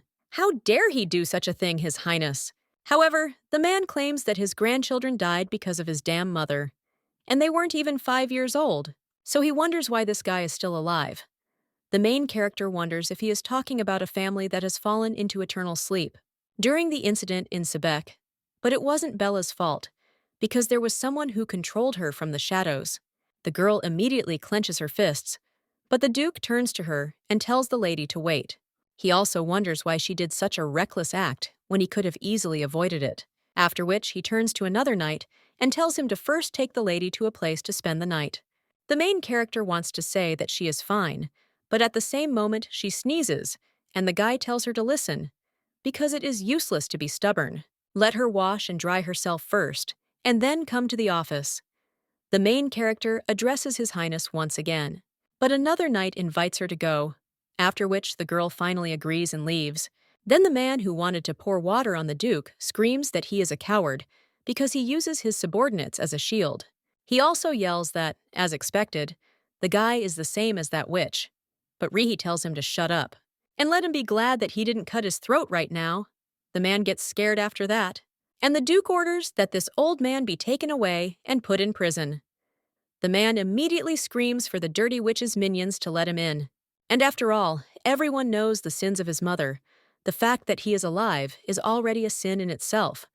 Recall at this time he thinks, how strange it is. After all, he doesn't care about these words thrown like daggers. But he still doesn't understand why the thoughts about the moment when the lady protected him and asked if everything was okay are so unpleasant. At this time, one of the knights turns to His Highness and reminds him about the patrol. But he only says that the number of people has significantly decreased, so patrolling will continue tomorrow, to which he agrees, after which they leave, and the guy understands that the old man's words were not a lie, but the fact that he brought this street back to life is also true, and his existence is clearly not a mistake. A little while later, the blonde turns to Elaine, and she screams that she was doused with water and asks if the lady is okay. The girl replies that it's okay, it's just water. But Suzanne tells her not to shield them, because they say that the lady was doused with water instead of His Highness. Elaine understands that rumors spread quickly. The young man claims that he really doesn't know, because despite the fact that she is an escort, how can she sacrifice herself like that? And what if there had been boiling water or poison? It wouldn't have ended with her just getting wet. The girl replies that, of course, and such a possibility cannot be ruled out. She could be wounded and sick. But he still thinks that His Highness will be in even more pain if he gets hurt. After this, the girl says that, okay, she will go first, because her escort is not finished yet. A little while later, she knocks on His Highness's office door and claims that she has changed her clothes. The man tells her to come in, and the lady heads into the room and apologizes for it taking longer than she thought. The Duke claims that he has just arrived too, so there is nothing wrong with it, to which the ladies agree. The girl also moves to stand next to him, but the man tells her to wait, after which he asks why the lady is so selfless. The girl is a little puzzled and answers that she is, after all, accompanying Her Highness. And the guy just claims that he shouldn't have asked such a stupid question. He also thinks that the girl has that look again, after which everything he says is for her not to pay attention, because he asked a strange question, so let her forget. The guy realizes that he seems to have an idea of what is happening to him, and he is putting his feelings on display too much. But at that very moment, he spills ink. The main character immediately turns to His Highness and asks if he's okay. The guy tells her not to fuss because he's just going to rewrite these papers. The lady replies that no, and it's not about the papers, because his hand was also dirty. The guy then looks at his hand, and the main character tells him to give it to her. The Duke says that he himself, but the girl says that everything is fine.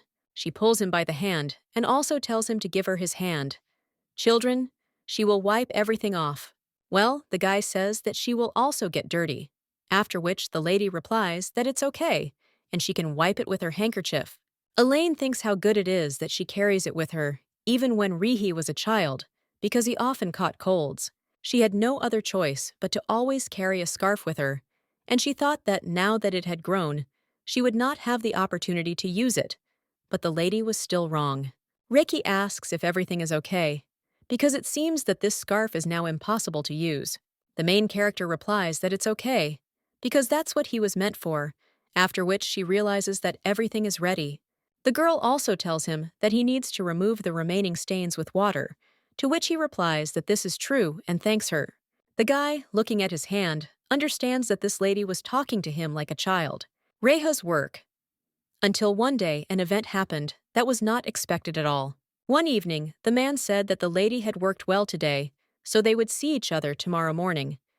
The girl told His Highness that she obeyed, and also wished him a good journey. The girl understood that, fortunately, nothing special had happened today either, and she hoped that everything would continue calmly without any incidents. But at that very moment, the maid turned to her and asked if this was the lady escort. The girl apologized and asked the lady to help her. Elaine asked what happened, to which she noticed that a strange sound was coming from one place, after which she suggested going there together. The main character said that this is it, after which she agreed and offered to check what was there. She also said that they were staying behind her, that she agreed and thanked the escort. The main character, moving further, realizes that the sound is somehow ominous and wonders what is going on there. Well, when the girl comes out of the corner, a dagger immediately flies at her.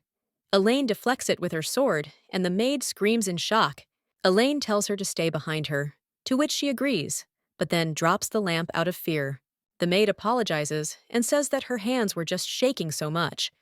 Elaine says that if everything is fine, then she should quickly come back behind her, after which the main character sees many people in front of her and understands that they are all mercenaries. One of them attacks the lady, and she wonders if there is a master among them. A person who can use this sword must be very strong, and most likely their main target is Rihi. If this is so, then she must grab them, after which the girl makes a dash forward, cutting down all the mercenaries. They ask what just happened, but at that very moment their wounds open up, and they all fall down. The man who is the master cries out that he heard that the lady had just entered, but the girl immediately runs up to him and then gets hit in the stomach. The stranger realizes that she hit him right in the rib and falls. Elaine says that she will let him live because she needs to find out who is behind this, and then she turns to the maid and wants to tell her that everything is okay now and she is safe, but she understands that there is no one left behind. At the same moment, the girl hears some sound coming from the Duke's room. The lady immediately runs there and understands that she must save him. When the girl enters the room, she screams to His Highness, but he sees that the maid is about to attack him from behind, after which the main character runs up to her and hits her on the neck. The girl immediately falls to the floor, and Elaine realizes that the maid was in league with them. Mercenaries also entered that room. The main character only turns to His Highness and asks if he is okay, because he has a red liquid on his face. But the guy replies that everything is fine, and moreover, it does not belong to him. At that moment, one of the knights runs into the room and cries out to His Highness. He asks what was there, and whether those lying on the floor are mercenaries. The Duke replies that it is true, and that it is something new, after which the knight asks if they are okay, since they have red liquid all over their suit. But the two reply that it does not belong to them. The knight then claims that less than a month has passed since the last assassination attempt, and that he was attacked again. He then turns to His Highness and Lady Elaine and states that he thinks they need to move up the schedule a bit. The man asks what he means by schedule, to which the guy replies that it might seem a little unexpected. But why don't they move Lady Elaine's residence to the next room? The Duke then asks what he's talking about, and the main character replies that it is great and she can move right now, so let them give it to her. The knight says that everything is as expected, and he knew that the lady would like it. The Duke at this time says that they should wait because it is so unexpected. But the knight replies that everything is fine, although in this situation it would be strange to talk about order. He also asks if the knights guarding his room were defeated, and if something had to be done about it since he's still in danger. The main character agrees with the knight, after which the Duke says that they did talk and wonders if Lady Elaine really wants to change her room so much. The girl with a smile on her face replies that, of course, but then the two with a downcast expression on their faces say that if the Duke suddenly doesn't like it, they still won't change the room in the morning. The man says no, and they misunderstood him, after which the main character complained about looking at him. And the Duke suggests that they do as they wish, after which the main character rejoices and asks if she can run and get ready. The knight replies that it would be great, but he thinks they should clean up the hall first. The girl then agrees and then asks if they will postpone the move until tomorrow. A short time later, the mercenary and the maid wake up in the dungeon. The Duke approaches them and asks if the mercenary is awake. He also claims that they are gagged, and when he does this, the mercenary asks how many days have passed. Reki asks if he is talking about days, because it has been less than an hour. The guy then clears his throat and claims that the woman was so strong that he thought he had lost consciousness for several days. The Duke claims that he heard from his escort that the boy had reached the level of a master. He also wonders who gave him the order to do this. The mercenary claims that the Duke asks even though he knows everything. He also says how many masters there are on the entire continent, and he doesn't even know about it. But the Duke suggests that he not avoid the question. After all, he is trying to confirm his theory, and he is interested in whether the guy can betray the person who hired him. If he bites off his tongue and goes into eternal sleep right now, it will not say anything else, and also gives him the chance to choose how to lose his life. However, if the guy confesses, he will forget about it like this. The mercenary thinks, is this guy really telling the truth, and isn't he trying to get a confession and then put him into eternal sleep? Well, then he realizes that this means that he will keep him alive until he confesses, and first of all, he needs to get out of prison, so he asks if they didn't bypass it. But the Duke replies that of course, and the guy understands that it is risky, but still better than falling into eternal sleep like this. After which, he claims that he will tell everything. However, at that very moment, something pierces his neck. It turns out to be a dagger from the maid's boot. The woman says it's stupid, and she can't believe the guy gave in to the enemy's persuasion. That is why you should not use a master who is driven by money. The Duke then turns to the maid, but says so that he will not be deceived, because the person she serves did not even think about the possibility of such betrayal. So he created a whole squad of assassins consisting only of people who hate the Duke. This one is just a temporary power bought with money, and there are many people who hate him and want to put him into eternal sleep. The Duke will not be able to defeat him even if he gathers such traitors. After which the maid shows something in her language, and when she bites it, she falls into eternal sleep. The guy at this time thinks whether she is saying that it is useless to find out who it is, but it is really terrible. A little while later, the main character moves into the room and realizes that she needs to check if she has forgotten anything. From now on, she will live in the next room with Rihai, or the lady hopes that he will be safe now. At this time, Suzanne addresses the lady. The main character greets him, but the blonde claims that he heard about last night, and they say that they were mercenaries, so he asks if the lady is wounded. Elaine replies that everything is fine, and there is nothing to worry about. The guy says that it is good because he has been very worried about her since the lady became an escort. Elaine apologizes for making him worry. She also wonders why there are so many people in front of the notice board today. But at that very moment, someone turns to the lady and asks who it is. Sophia wonders if it is the knight accompanying His Highness, Lady Elaine. Suzanne understands that it is this woman again, and the main character only greets Sophia. The girl claims that despite the hard day, the lady looks quite fresh, and Elaine asks if this is true. The woman claims that yesterday was such a mess, and she wonders if she will be able to accompany the Duke after the trip to the training camp. The main character asks what kind of camp it is, and the guy claims that a notice came about a 3-day training session, and that at this time of year, the feline knights always train. Another lady claims that it must be difficult for His Highness to look after them at this time, and if the attendants fail to do their job and an accident occurs. Suzanne realizes that this girl does not mince words, after which he apologizes, but asks if Lady Sophia is saying that Lady Elaine is incompetent. The girl replies that of course not, or she is simply worried that something like yesterday might happen again, and Lady Elaine is the one accompanying whom His Highness recognizes, after which she asks Lady Elaine if this is true. The main character thinks that Lady Sophia thinks so highly of her, after which he shakes her hand, and he thanks him, and also asserts that he will work even harder in the future to protect His Highness. Suzanne is shocked to realize that this is not a compliment, and Sophia asks if the lady can let go of her hand, after which the main character changes. Sophia wonders if this girl is serious and she doesn't look like a fool, after which she says that they will see each other at camp. And also from the first day, she monitors how the lady copes with her duties as an escort. The main character says that yes, and they will see each other there. And the blonde man just sighs and says that Elaine probably often hears about her naivety, to which the girl replies that never. A little while later, she knocks on the Duke's office and realizes that Lady Sophia thinks so highly of her that she must now work even harder for Rehai. Well then no one answers, and the girl wonders if the Duke hasn't arrived yet. When she looks into the office and addresses His Highness, she realizes that there is no one there. But she needs to get the keys from Reha so she can get into her new room, so she'll have to wait. But when the Duke doesn't show up, the lady thinks it's strange in the States. And why is he late? Because this usually doesn't happen to him. Then the lady leaves the office and understands that she will go into the room just in case.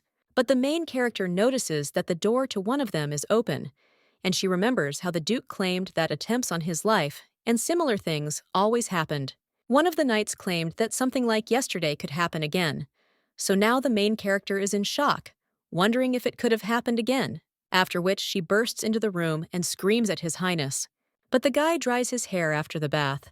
The girl also notices that he is wearing only pants, after which he becomes embarrassed, and also screams with apologies and runs out of the room.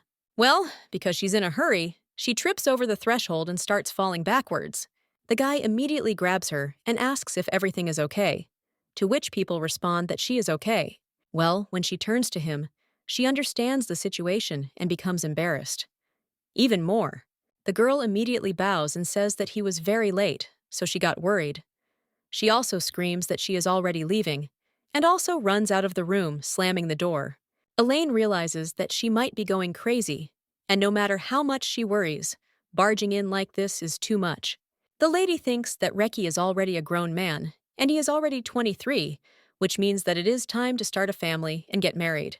Well, she can't even imagine it, and maybe it's because she's used to little Reki.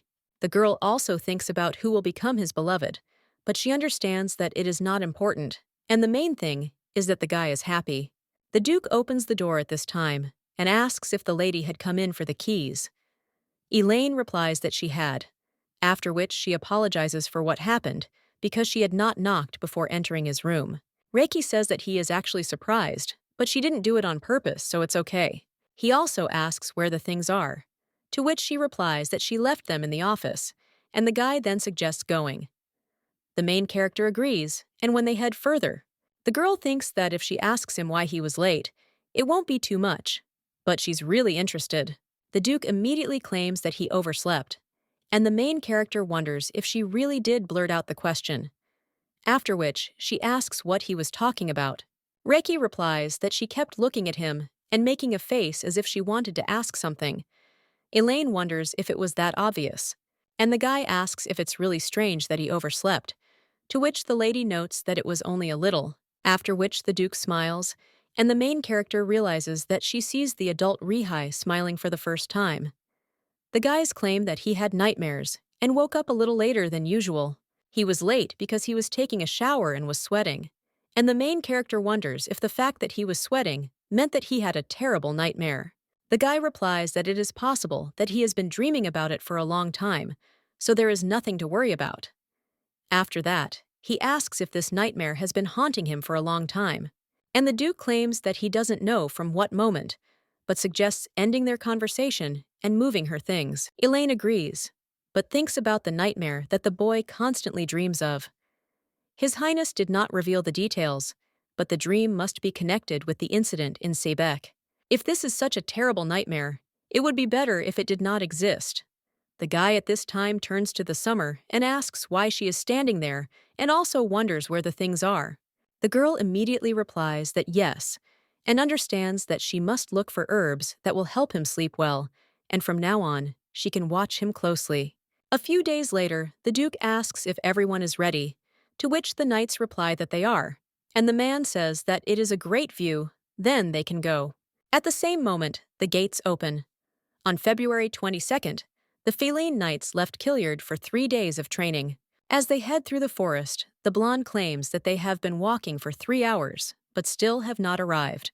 His interlocutor asks if Cézanne is tired already and wonders how he became a master with such weak stamina. This guy's name is Abel. He joined the military at the same time as Elaine and Cézanne. The blonde claims that he is not tired at all, but at the same moment the Duke says that they have a stop and also claims that they have arrived. The main character asks what he is talking about because they are on a small path in the forest. But then the Duke points to a mountain that is visible from this place and claims that they must come there. The guy also asks if everyone sees that there is a cliff with a waterfall there. There, at the top of the waterfall, is their camp. Cézanne thinks that they still have a long way to go from there, but the man claims that from now on they will start climbing the cliff, and the 7 who get there last will enter the water. After which he says that it's time to start. The knights immediately start running, and the main character also thinks that she needs to head out, but at that very moment she feels a fleeting glance on her. The girl gets scared by this, and the blonde guy turns to her and asks what Elaine is doing, because she needs to run. Elaine realizes that she may have imagined it and moves on. A little while later, several knights are already in the water. Those who are watching them say that this time, too, only the recruits lost. And another one answers that the newcomers didn't know that such an unexpected training awaited them. Well, someone else whispers to his friend that it looks like there are some interesting knights among them. After all, those 2 got there pretty quickly. The blonde at this time turns to the lady and claims that one look chills him to the bone. So what a relief that they came earlier. To which the lady replies that it is the right one, and the guy asks what number it is. Elaine replies that she doesn't know and somehow didn't pay attention to it. Elaine realizes that she is sure that she would have come first if she had run using her skills to the fullest, but now it is better not to stand out. However, Cézanne claims that the girl took first place among the newcomers. At this time, Abel also approaches them. The guy claims that Cézanne was lucky and he made it in time, so he won't have to go into the water. The guy, with a smile on his face, replies that he told him from the very beginning that they were on a mountain path, and he immediately understood that it was he who was climbing the rock alone.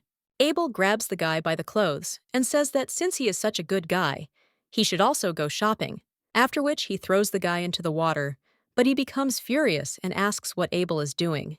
After all, he arrived on time and he didn't need to go into the water. But at that very moment, something blocked the sun, and when the main character turns around, she sees a huge monster. The knights are surprised to see him, and the Duke immediately takes out his sword, and he tells everyone to pull out their blades. The main character says that they also need to hurry, to which Abel agrees. Elaine thinks it's weird because Turkon is a monster that lives in warm areas, but she doesn't understand what he's doing in such a place. The Duke at this time claims that only 5 in front cover him, the rest are waiting. This monster can't be underestimated, even though it's only mid-level. The Duke then wants to order the knights to attack, but at the same moment, someone screams that this monster cannot be put into eternal sleep, because if they do so, then he will have big problems. One of the knights then screams, "What is he doing? And it is dangerous, so let the guy go away, the whole monster is behind him." But the blonde replies that he can't, because if he moves, they will plunge the monsters into eternal sleep, after which the Duke asks what kind of nonsense he's talking about. And if he doesn't leave himself, he will force the guy to do it. But he replies that it's impossible, after which the monster hits him. Rehai understands that something needs to be done, after which the main character runs up to His Highness and asks if he is okay. The Duke tells her not to make a fuss, but everything is fine. But at the same moment, the guy who was hit by the monster turns to them and claims that he shouldn't have aroused suspicion. He also claims that he is just an ordinary wizard and asks not to misunderstand him, after which he uses his magic on the monster and teleports it somewhere, and also sighs. The guy also wants to say that then he will go, but at that very moment, the Duke puts a sword to his neck and asks if he really thinks that they will let him go so quickly. He also tells the guy to tell him where he sent Trehan and let him just try to lie. The guy immediately screams that he will tell them, so he asks to put the knife away, to which the Duke agrees, after which the guy claims that the monster was teleported to his laboratory. He is a wizard who conducts experiments in this forest. The Duke claims that he has heard that all wizards are a little strange, but wonders if the boy is on the dark side. The young man wonders what he is talking about, because it is not true at all, and he can also prove it. The Duke asks if it is true and then tells him to provide evidence. The young man immediately starts rummaging through his bag and asks where he put this thing. Then he finds it in one of his pockets, after which he shows the badge, and Rihi says that it is from Halon. The wizard replies that this is true and it is issued by the Royal Academy of Magic Halon. It is a special badge only for senior students, and his name Nathan is engraved on the back, after which the guy asks if they believe him now. But the Duke replies that no, and that his name can only really be verified in Halon. Then the wizard gets a little angry and claims that it will be more difficult to prove, and then he turns around and starts running away and claims that he went. Someone screams for him to stop right now, but the Duke claims that it is too late, after which the wizard teleports away. The main character turns to His Highness and asks if they shouldn't pursue him, but he tells her to just forget about it, because wizards are a waste of time, and they can contact the Academy to confirm his identity. Moreover, it will soon become dark, and before that, they need to get food for 3 days. They must return there before sunset, after which he asks the panels they. A little while later, they are already frying food, and the Duke tells everyone to pay attention and asks if they are sure that no one is missing, to which they answer that they are. And the man claims that the purpose of the training camp is to teach recruits to adapt to any conditions and form new connections. Newcomers will be able to overcome the boundary between senior comrades and colleagues, so he hopes that everyone will treat this with understanding and support the newcomers. After which he raises his mug and says that it is time for dinner and wishes you a bon appetit. A little while later, the main character turns to His Highness and hands him a bowl of food, telling him to eat it. Elaine claims she was afraid he would have a hard time eating the big leg because of the bones, so she took a smaller one just in case, after which the lady takes one of them and hands it to the commander. But he only gets angry and asks what Lady Elaine is doing now. The girl wonders what he is talking about, because she just wanted to help, but the other knights ask if she is crazy. Sophia is squeezing the apple and thinking how this girl dares to treat His Highness like a child.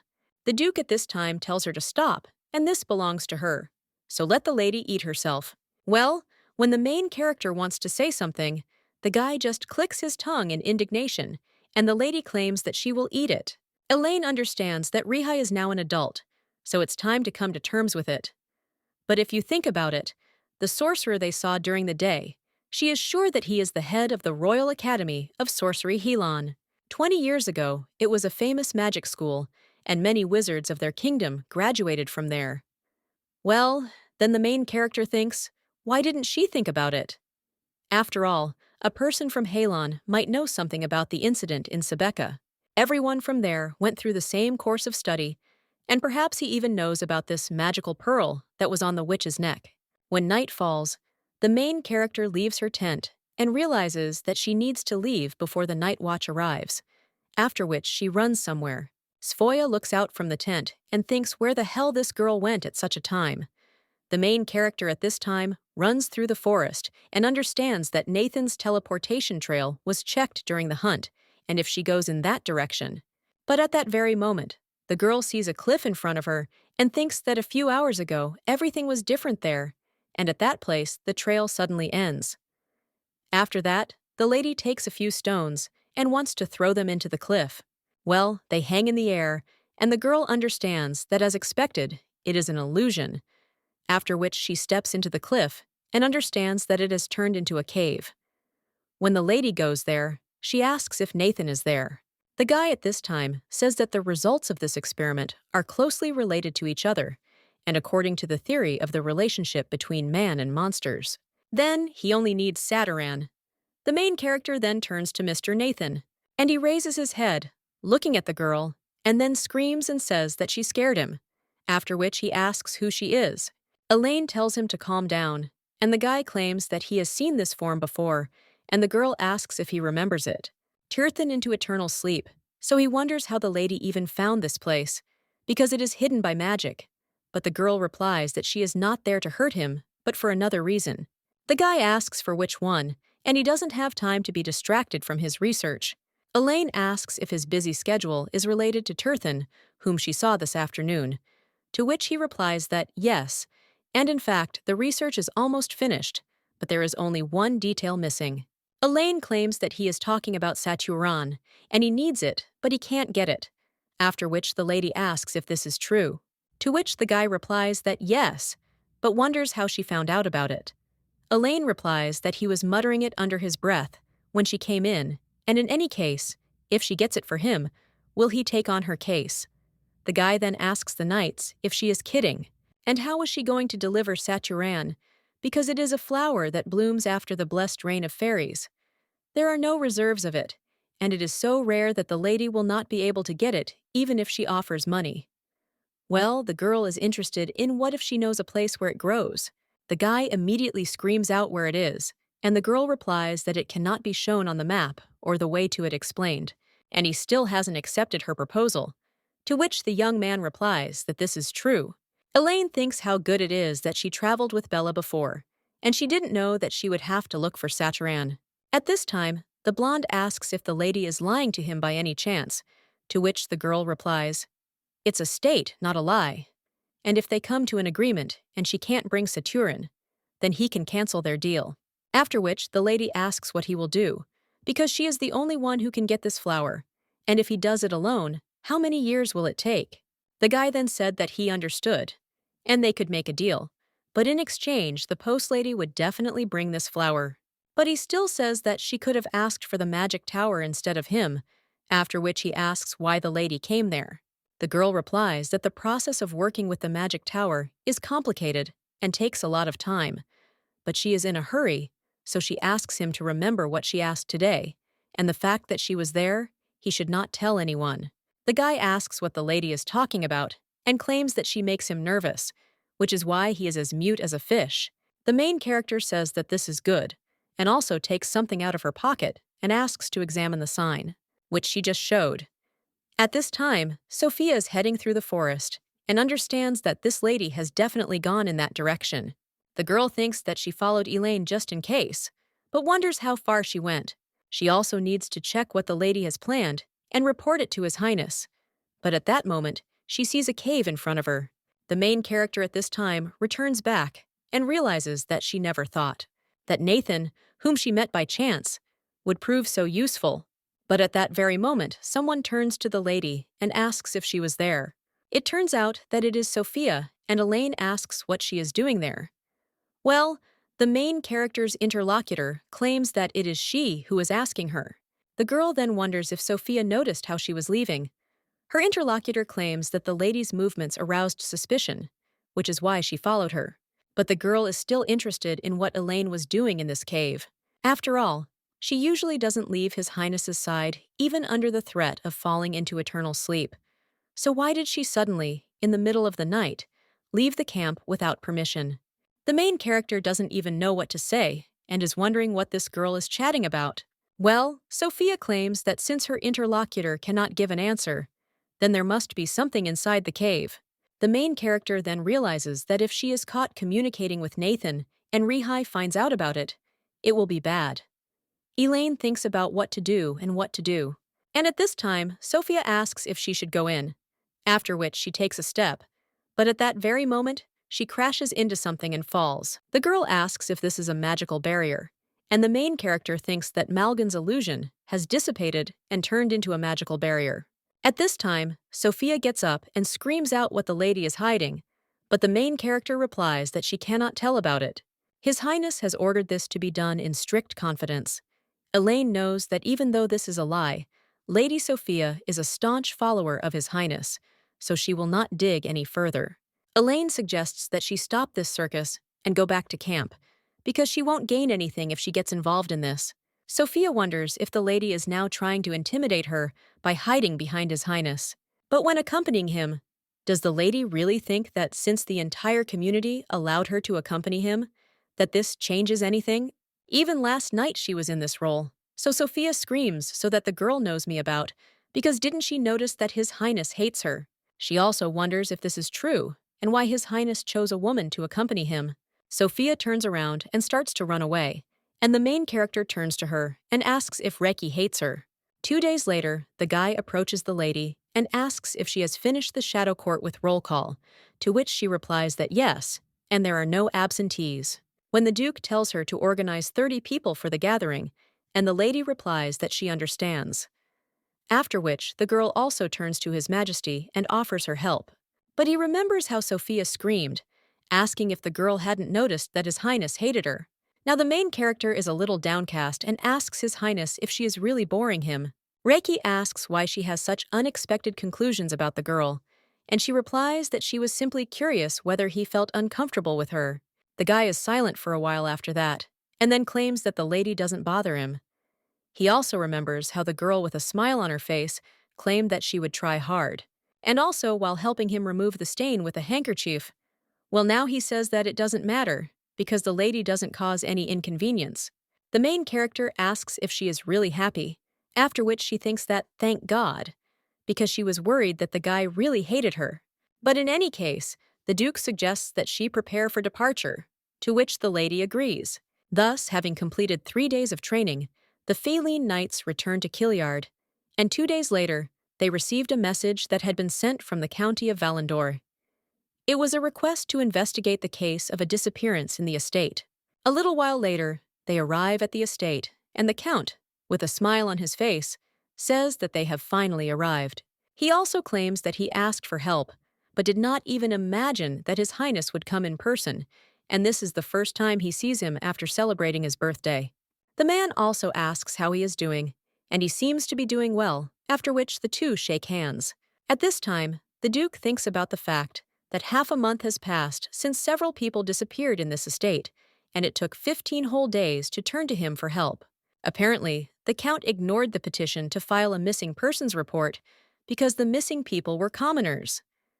Now he turned to them because the cat he was raising had gone missing. So the guy thinks how absurd it is, and the number of missing people doubled because the Count turned to the knights late. If he had asked the felons for help earlier, it would not have caused such damage. So the man thinks how incompetent and corrupt he is. The Count at this time asks if the Duke will find Beatrice soon, to which he replies that the search for missing people is now the first priority. After which, he also says to show him a map of the eastern forest in question. One of the servants agrees and hands it over. He claims that this is what the villagers say. A farmer working near the eastern forest suddenly stopped what he was doing, stood up straight, and went into the forest as if possessed. He is still missing. The Duke then says that this is how it is, and turns to the knights, asking if everyone heard. So let them be careful, because it could be a monster that clouds the mind using hypnosis. After which, the guy opens the map and tells everyone to look there, because judging by it, the missing people are in all 3 places on the lake, at the villa, and on the horse riding area, so it is unclear where the monster might be. They may have to split into 3 groups, so he and Lady Elaine will go to the lake. The rest will be divided in half. 3 will go to the villa, and the rest to the riding area. He also says that it is unlikely that this will be necessary, but only if things get really bad. Then let them use the red flare, and if they see the signal, let them immediately go there and help those in need. After that, they split into groups and set off. The main character is guided by His Highness and realizes that there was one monster during the training camp. So there was nothing to worry about. But now she is worried because she does not know how many of them there will be this time. And the lady does not want Rahai to be hurt. The Duke told her not to worry about it, but she didn't want him to be in danger again. But he still made his decision, and she couldn't protect him for 20 years. Therefore, she will not interfere now, and she can only cover and support him. A little while later, the guy goes further and begins to feel something. He realizes that the direction of the airflow has changed, after which the 2 of them hear some kind of song. The Duke tells the girl to cover her ears with magic, and she does so, after which monsters approach them. The Duke asks if this is the main culprit of the disappearances. The Lamia is a monster with the ability to sing hypnotic songs in a snake tongue. The missing people must have been enchanted by their voice. Now the guy takes out his sword and claims that every single one of them must be destroyed, after which they attack the monster and cut it. At the same moment, another snake jumps on the main character, but she, without losing her head, cuts it in half. The Duke then asks if the lady is okay, to which she replies that yes, and there are many of them, but they are not very strong. But at that very moment, a red flare flies into the sky, and when the 2 turn around, who thinks what it is? The other part of the squad is in the forest at this time, and the blonde looks at the monster in shock and wonders what it is. Sophia claims that this is probably Likios, but this is a snake-type monster of the highest level. The guy understands that his hibernation was probably interrupted, and this forced him to go outside. But he would never have thought that they would meet him at this time of year. No matter how strong they are, this monster is beyond them. Another member of the team tells them to calm down, because from there they must quietly retreat and join His Highness with the other knights to call for help. Fighting him with 3 of us is reckless. Well, at that very moment, they heard another voice, and when they turned around, then they realized that it was Lamia who was attacking them, and when they turned back to the snake, they realized that it was also going to attack. The blonde then claimed that they were in big trouble and fired a flare. Now the girl runs with the Duke, after which he sees a huge monster. The Duke claims that it is Likios, and that is why they used the signal flare. Well, when they get closer, they see that this monster is huge and their colleagues are seriously injured. So he says that they need to get the injured out of there first. The main character at this time pays attention to Cezanne, but he only addresses the lady in response. The Duke asks if he can report on the situation, to which he replies that yes, and they met Lamia and Likios on the riding ground. Thanks to the rocket, they were joined by knights who went to the villa, but all 6 people, including him, were seriously injured. 2 knights were completely knocked out of action, after which the Duke says that it is clear and asks if there are any survivors. The guy replies that there is none on the riding area, but several people were found at the villa after Lamia was pacified, who were able to take refuge. The Duke says that I know they did a good job, and then claims that Likios is a monster capable of regeneration. It will continue to regenerate until the core inside the body is destroyed. Well, it is impossible to say exactly where it is. Therefore, it is necessary to cut his entire body piece by piece. The brunette claims that he leaves the protection of the wounded knights to the lady, but the main character asks if he can handle it alone, to which the guy replies that he can. And it will be all right, so let the lady take care of them. The main character thinks if Rihai can do it, and at the same moment the monster attacks them, and the Duke screams that they should stay away from the monster, after which he pushes off the ground and jumps on the monster, starting to cut his flesh. The blonde thinks how he can be so fast, and the speed of recovery can't keep up with him. The monster at this time wants to attack the Duke again, but he cuts his neck and sees the core. Since the core is the most vulnerable part of the monster, he tries to protect it and opens his mouth to grab the Duke. The other knights immediately rise from their places, but the main character stands in front of them to protect them, after which everyone watches as the Duke enters the snake's mouth. Then the snake and the Duke fall to the ground. When the knights open their eyes, they see His Highness standing on the floor, while the main character cuts the snake. Elaine realizes that at that moment she almost got into trouble, and if she hadn't made this monster move away by hitting him in the mouth, he would have definitely swallowed Rihai. The girl also screams that you can't let this monster go. Well, at that very moment, she looks in shock at how His Highness falls. Elaine screams if he is really wounded and leaves Togo to wake up. Then the girl also sees a wound on his hand and thinks if Likios really hit him. However, it could be poison, so people turn to His Highness. But then he says that everything is fine and it's just a scratch, so he suggests it's better to capture Likios. But at that very moment, the guy coughs up red liquid, and the main character remembers how the witch said that it was all her fault, after which she gave her her heart. Now the main character screams to His Highness and thinks that they need to move to the mansion. The girl understands that everything is just like then.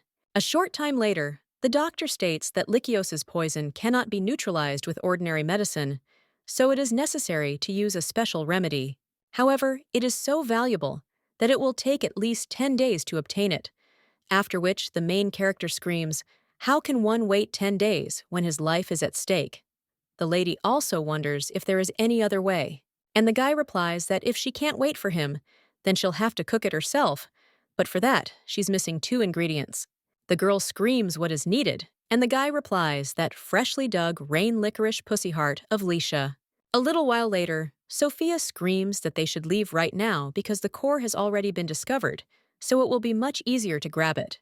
But the blonde claims that this is already too much, Almost everyone is seriously injured now, and the mana is gone.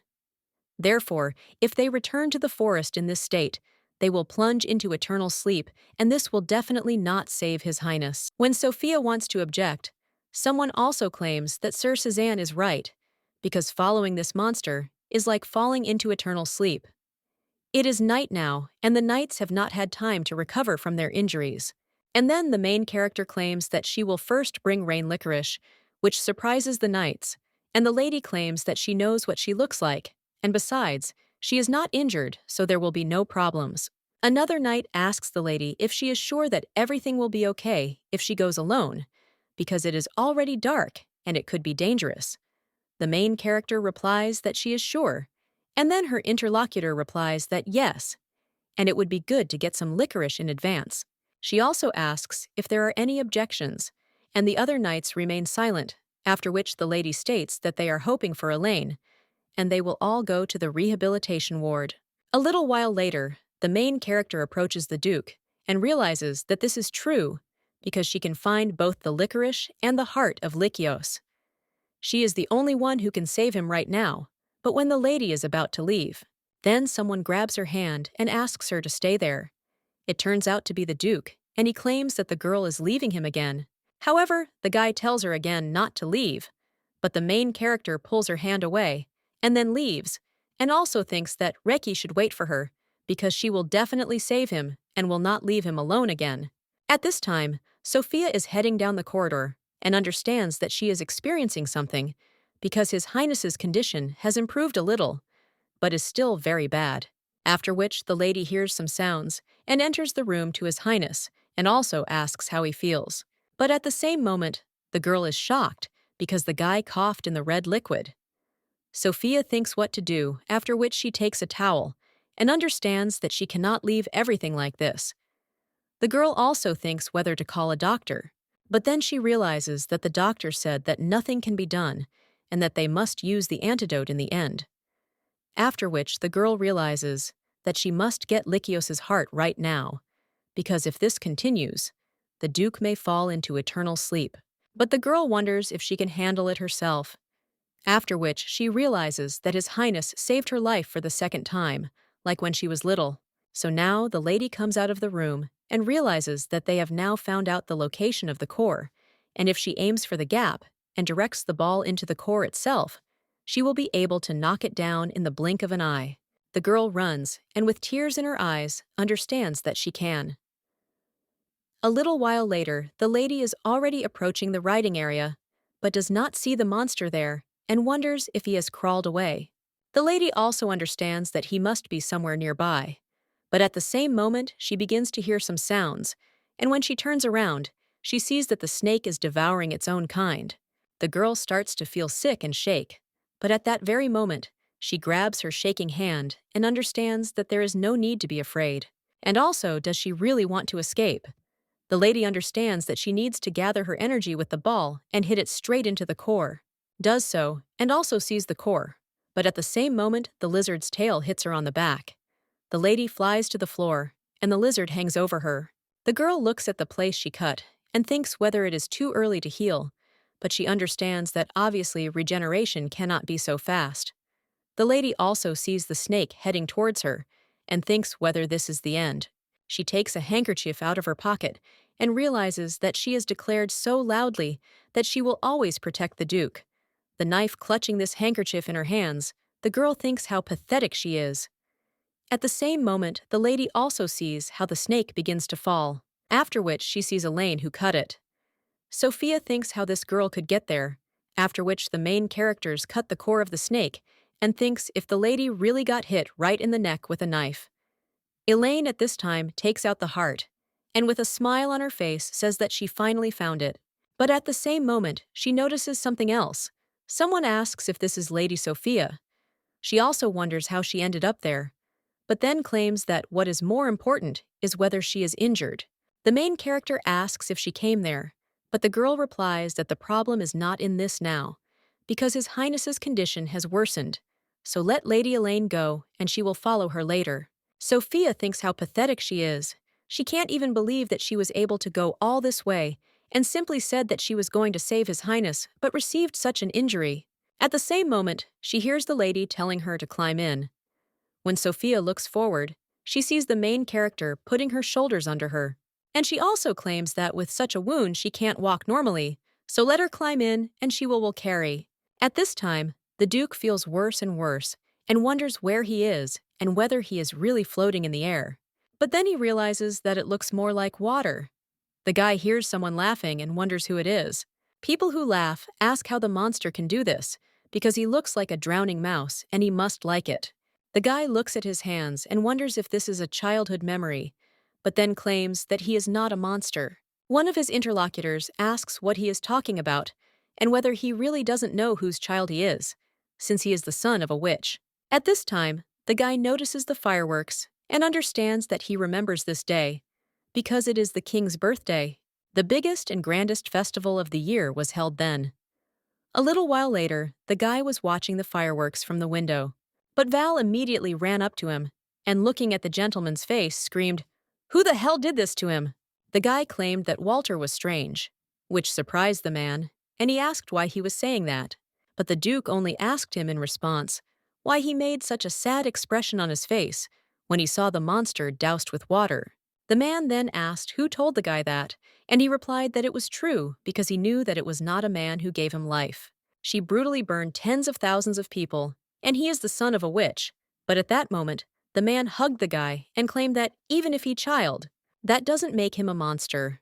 Rihai understood that he wanted to hear it from someone else, because he was also a person worthy of existence, after which the young man claimed that he simply wanted to hear it from him, smiled in response, and also claimed that the gentleman's gauze was wet, so he would replace it with a new one.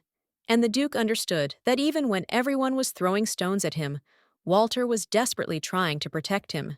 However, he was in much more pain, and nothing could dull this pain. He is the only one in this world on the Duke's side, despite the fact that he is a monster. Well, his only support soon disappeared from his world forever. One day, the butler claimed that the night Walter left the castle and disappeared. The guy also recalled how the man claimed that he would be back soon, and he said this before leaving, and also claimed that he needed to find out something. He left in a hurry with a serious expression on his face, and the only thing that came back was the news of his disappearance. A little while later, a boy with blonde hair turns to the Duke and asks if he is talking about Walter, who was hiding behind that stupid big knight like a coward. But now he is all alone. This young man is the crown prince of the kingdom of Filion, after which he claims that the Duke did not greet him in the corridor, so he should apologize. And also, shouldn't he show respect to him, who is the heir to the throne? Reiki then apologizes, but hits the guy in the face and tells him to say it again. The Duke apologizes again, but the guy hits him in the face, and this continues many times. The blonde says how false it is, and his apology shows no respect for him as the crown prince.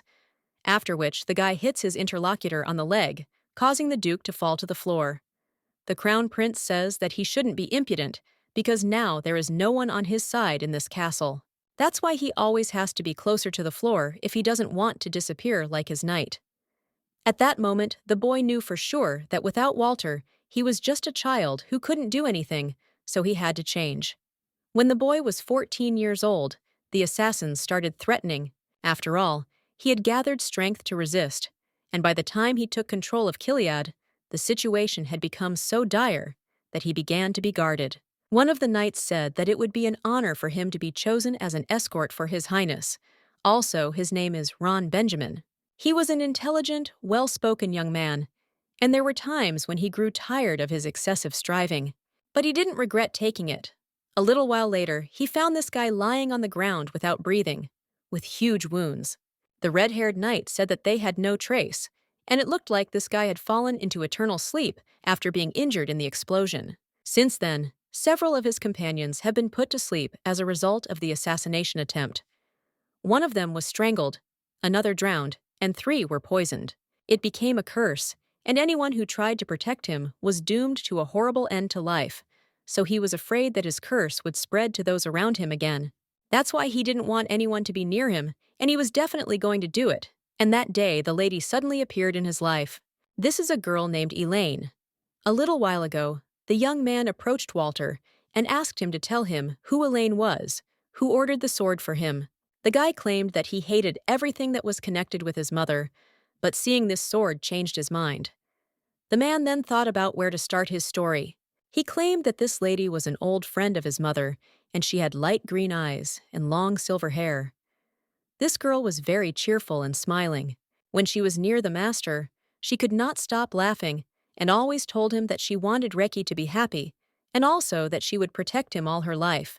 Now the guy opens his eyes because he hears someone talking to him, but then he sees Elaine in front of him with tears in her eyes.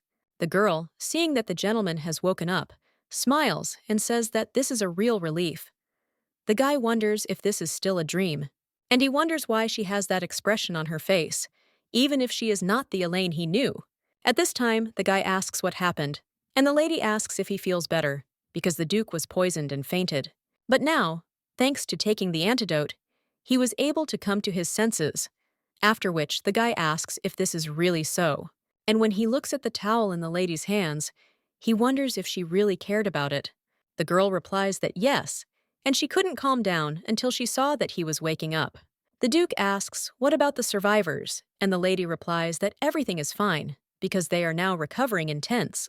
The guy says that it is clear, and while he was unconscious, a lot happened.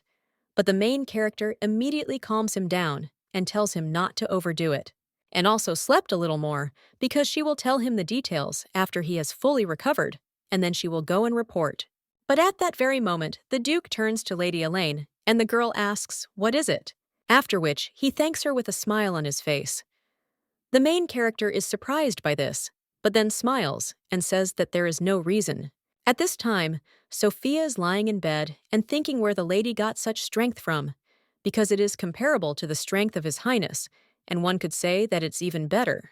The girl wonders if he knows about this, but at that very moment, she hears someone knocking and addressing her, and also asking if it is possible to come in for a while.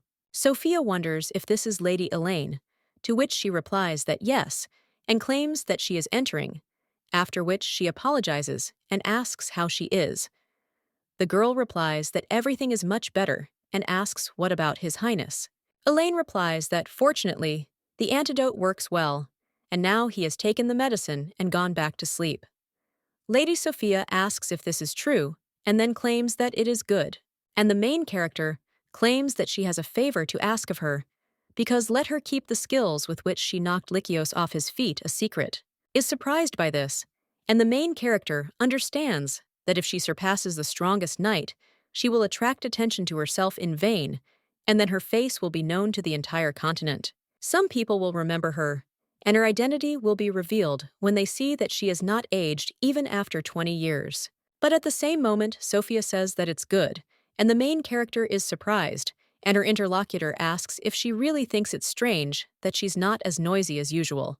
Surprised by this, and Sophia claims that the lady saved her, so she is in her debt and will not tell anything, and also gives her word as a knight.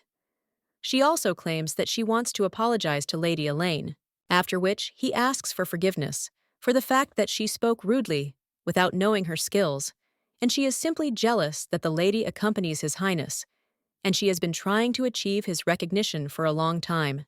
Lady was the eldest daughter in the family of the deceased Agrippa, but 5 years ago, a monster suddenly invaded their village. The girl was on the verge of life after losing her home and family. At that moment, His Highness saved their village. The lady screamed, "Why did he save her?" She lost her family and home, so it would be better to fall into eternal sleep. Well, the guy claimed that even if she was suffering, it was no reason to go into eternal sleep because the living must live. The girl then screamed, "Does it seem to him that it is none of his business?" To which the guy replied that no, and that it is definitely his business. He did not have a single family member or home left to which he could return. This happened when he was still child. There was a time when he sat and cried like her. A person who loses everything is not easy to break, so let her not give in, because she still has a long time to live. Now the main character is hugging the lady, and she thinks that she is so embarrassed to cry in front of others. Well, at that very moment, someone else bursts into the room and screams at Elaine. He also notices Lady Sophia, and he asks if she woke up, but the main character only says that the guy scared them, after which she asks what happened, because he didn't even knock. Suzanne, he replies that nothing like that, and he just has a few questions about Lycios. The main character realizes that he hasn't spoken to Lady Sophia yet, and the guy claims that he heard that the lady knocked out such a huge monster on her own. Elaine replies that he was weakened by His Highness's attack, and she wasn't the one who knocked him out, because Lady Sophia helped her. Well then, the girl lying in bed answers that no, and it is true that Lady Elaine did everything herself. The main character turns to this girl and understands that she promised to keep quiet. Suzanne asks if this is really so, and the lady answers that yes. And she really fought with her, but she was a burden because of her injuries, so she is very ashamed of it. The main character says that she doesn't think that Sophia was a burden to her, and thanks to her, she was able to deal with Lycios. Well, Sophia claims that she was only in the way, and because of her injuries she couldn't help. And then the lady had to carry her on her back. Elaine replies that she hasn't, and that the lady helped her anyway. The two exchange a few more words, and Suzanne tells them to stop already, because in any case, the main thing is that they return safe and sound. Thus, the feline knights remained in the Agraffa mansion until Reha recovered. One of the maids claims that she is really glad that the monster was caught, and the atmosphere in the mansion has been disgusting lately, to which the other agrees and claims that she heard that Sylvia, who disappeared without malice, returned safely. Another one of them claims that if it weren't for the knights, there would be big trouble. They were said to be very capable, and it seems the rumors were true, so she hopes that they will stay for a long time. Well, at that very moment, the ladies hear some kind of sound, and when they turn around, they all see a big black bear. One of them screams to call the knights faster, but at the same moment, someone apologizes for scaring her. It's the main character who is carrying the bear, and she's wondering if they could show her where the kitchen is. A little while later, the doctor is already measuring His Highness's pulse and says that it is amazing because he was poisoned by Lycios. But the internal damage was not fatal. If he had been an ordinary person, he would have fallen into eternal sleep within an hour. But with the help of the Silver Knight, the boy was spared serious injuries. A little while later, one of the knights claims that the ingredients were brought by Lady Elaine, and at first she thought that she would only get herbs. But this lady was able to get even the heart of Lycios. She doesn't know what happened to Lady Sophia, but Lady Elaine brought her in wounded. The Duke at this time thinks about this girl and realizes that he knew she was great, but this lady was so good that she defeated Lycios alone. Well, if she had such a high level, then her name would have been mentioned on the continent. However, no one has ever heard of a knight named Elaine. A little while later, the doctor states that he needs to take a break for a while anyway, so let the gentleman not forget to take his medication, to which he agrees. At the same moment, the heroine is at the door to His Highness and asks if his examination is over. The guy replies that yes, he asks what the lady wanted, and replies that she brought food. A little while later, the girl already puts a plate of food in front of His Highness and says that it is bear stew, so she hopes that he will recover soon and also hopes that he will like it. The guy then thinks about bear stew and wonders if that's why she caught the bear. Elaine replies that yes, and she thought it would be nice to strengthen his body, so she prepared this. The guy says that it is clear, but then claims that they say the lady saved Sophia and brought the heart of Lycia. He also asks if the girl really dealt with it on her own, to which she replies that no, and that Lady Sophia helped her. But the Duke claims that he heard that she was badly injured, after which the main character claims that she was the first to inflict damage on Lycios. The Duke then says that as soon as he first saw Lady Elaine, he thought that this was abnormal. So now he is interested in what the girl did before joining the knights. The main character is surprised by such a question and understands that Reki is suspicious of her. And did he really notice that she defeated Lycios alone? Know what to answer after this. And the Duke sighs and asks if she has a good reason for her silence. Elaine replies that yes, and asks for forgiveness. The guys claim that if that's the case, he won't bother them with questions. But when he wants to say something else, he suddenly breaks off and claims that this conversation is over. Elaine realizes that although she is sorry, he can't know the truth.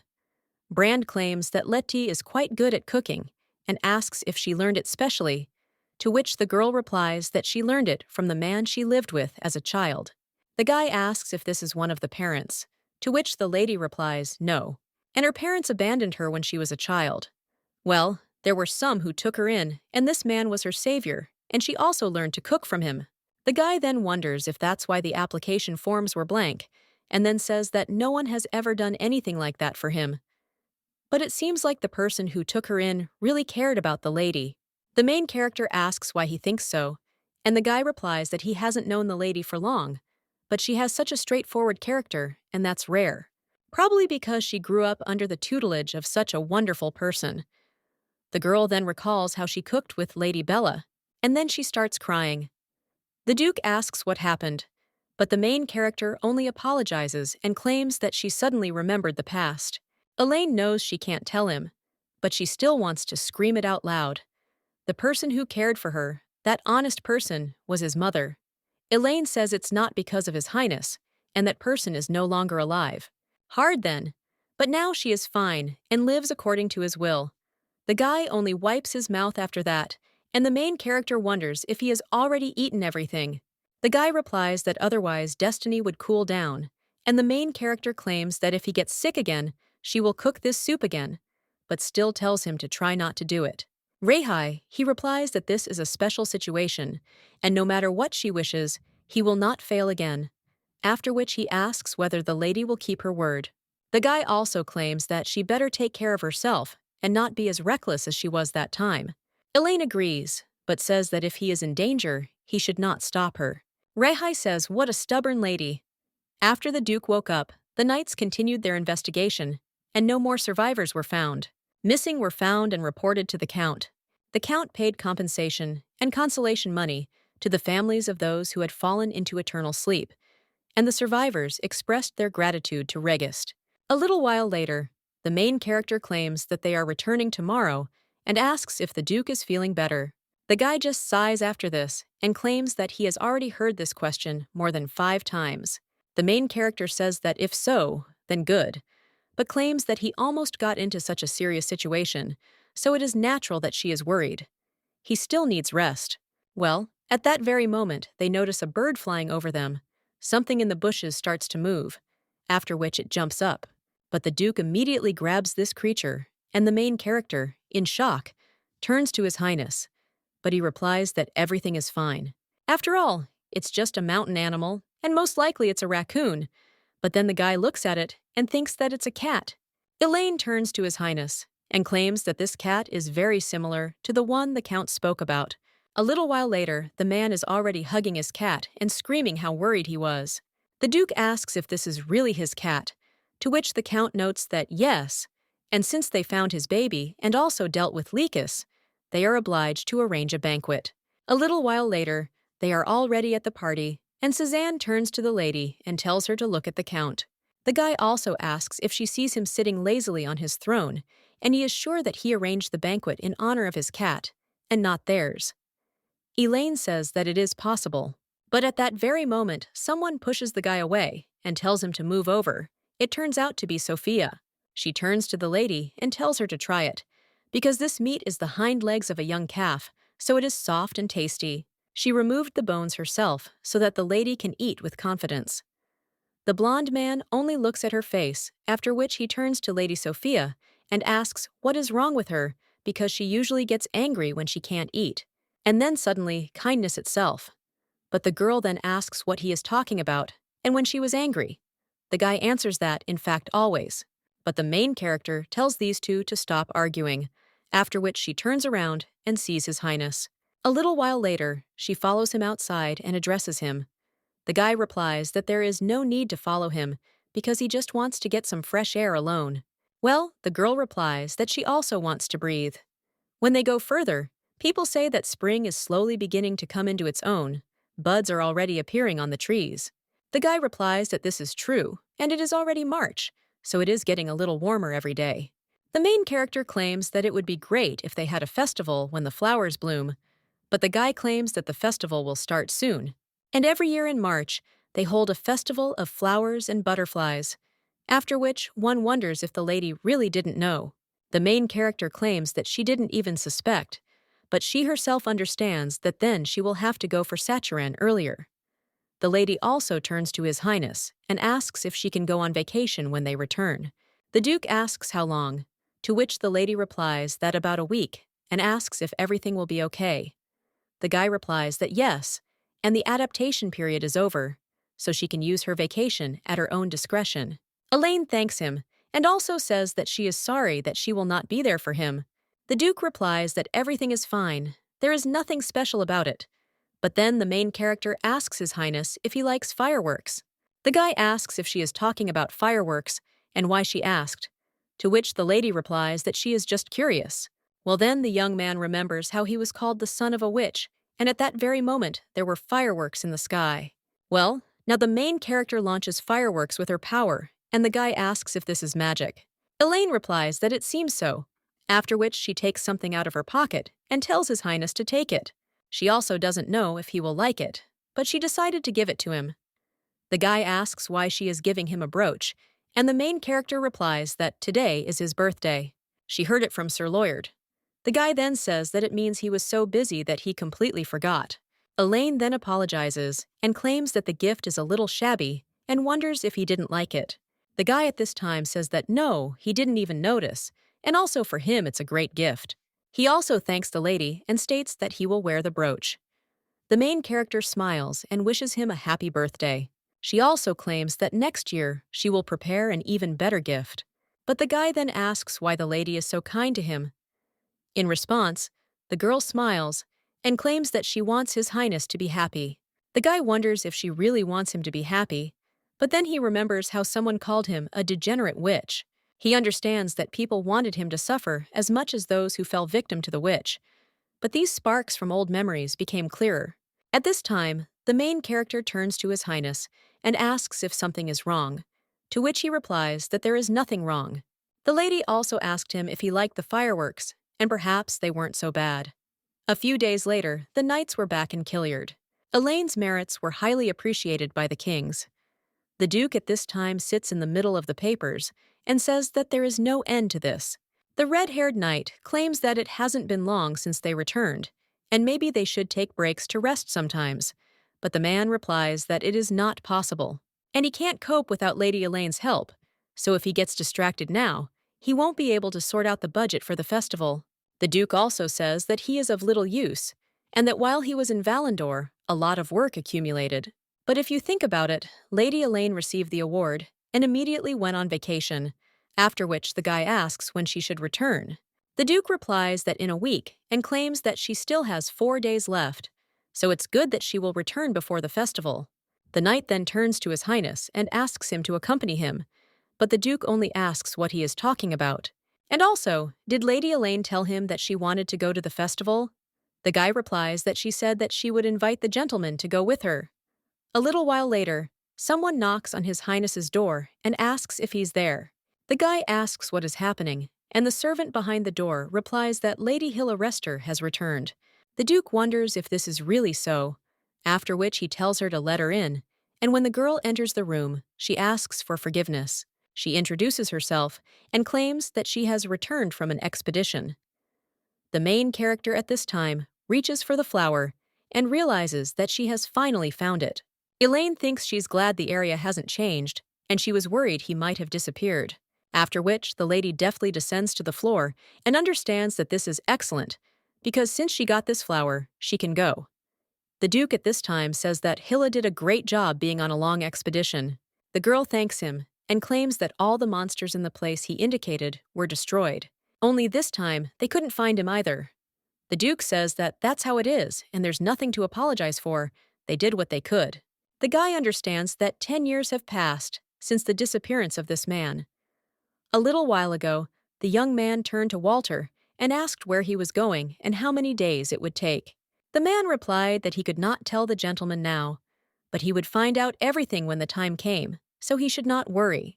He also leaned towards the gentleman and said that if suddenly he did not return, then Hilla would take care of him. Now the guy understands that there are many questionable aspects to Walter's disappearance. He left it with Hilla as if he knew that he could disappear, but now the guy just clutches the sheet and turns to Walter. A little while later, the main character is in the city and realizes that it has become so crowded in a week. She also wonders how many people will be there on the day of the festival, after which the lady goes somewhere and thinks what kind of people these are, because even though they have the uniform of their order, she sees these faces for the first time. At the same moment, someone else turns to Lady Elaine and says that they haven't seen each other for a long time. The main character realizes that it is Sophia. The girl asks if she really returned from vacation today, answers something here, and then asks who it is. Sophia replies that these are knights who have recently returned from a long expedition. At the same moment, one of them turns to her and asks if this is really a new girl, since he has never seen her before. The main character bows and says that she is glad to welcome them. The lady introduces herself and states that she is His Highness's escort. Well, then one of the guys asks if she is really an escort, and also says that the lady could have come up with something more plausible because His Highness would never have been assigned an escort. Another knight says that she is a newbie and asks what kind of jokes this is. Well, the main character replies that she is not lying, and they can confirm this with His Highness. One of them asks if she is serious and wonders if she is a newbie, and also did His Highness give permission for the newcomer to be an escort. But Sophia at the same moment closes the ladies and tells them not to draw such conclusions, because Elaine single-handedly defeated Lycios. The guys are shocked after this and ask if she is really talking about that same Lycios. Sophia claims that His Highness has already thanked her for this achievement. One of the knights claims that if this is true, it is amazing, after which she turns to Lady Elaine and asks how it went. Vacation, and whether she had time to rest. The main character replies that yes, and thanks Lady Sophia. Elaine realizes that it even seems sweet. At the same moment, someone else turns to Elaine. It turns out to be Suzanne. The guy said that they hadn't seen each other for a long time and wondered when she returned. The girl replies that she literally just returned, and the blonde claims that if he had known that she was there, he would have reported it. But the timing was inappropriate. Elaine asks what happened, and the guy replies that on the way there, he ran into His Highness in the corridor. He looks very busy because there is not much time left before the festival. A little while later, someone knocks on the Duke's office, and he asks if it is Lovell, and then tells him to come in. But the main character enters the office and tells His Highness that she has returned. The guy is surprised by this and asks if she had a good vacation, to which the lady replies that she did and everything is great, so she thanks him. The girl also says that she is sorry because Sir Suzanne told her that he was very busy in her absence. The Duke replies that everything is fine because he is used to it and asks if the girl plans to go to the festival as a knight. Elaine says yes, and most likely. And then the guy says that this day will also be her vacation, but the main character wonders if he won't go. The Duke claims that he has a lot of work to do and doesn't have time for it, but the girl offers to go with her. He's worked so much that nothing will happen if he takes a day off during the festival. Well, the man wonders what to do with the work then, to which the lady replies that from today, she will help him so that they will finish quickly. The lady offers him to go together and asks if he agrees, but the guy replies that no, after which the main character, dejected, asks why that is. Well, the Duke just smiles and claims that it's a joke, because he's already heard from Lovell that the lady wants to go with him, so he can't refuse her. The main character then happily asks if he is lying to her and if he will take his words back because he is busy, to which the guy replies that he is not lying. The lady realizes that she will go to the festival with Rihi, and then states that she will return immediately after changing her clothes, so let the Duke put off all work. After the lady leaves, the guy gets up from his seat and thinks about the festival. He realizes that in a normal situation, he would not go there, but it would be nice to relax with your subordinates. On the day of the festival, the guy is already going out into the street, and a little while later, the main character approaches him. The girl apologizes and claims that she is a little late, and she does not understand clothes at all, so she turned to Lady Sophia for help. The lady also asks if it looks ridiculous, but the Duke replies that it doesn't, and also turns around and claims that it suits her. Elaine understands that Rihai said that this outfit suits her, and the guy only suggests going to the festival. A little while later, they are already there, and the Duke claims that this year there were more people at the festival than last year.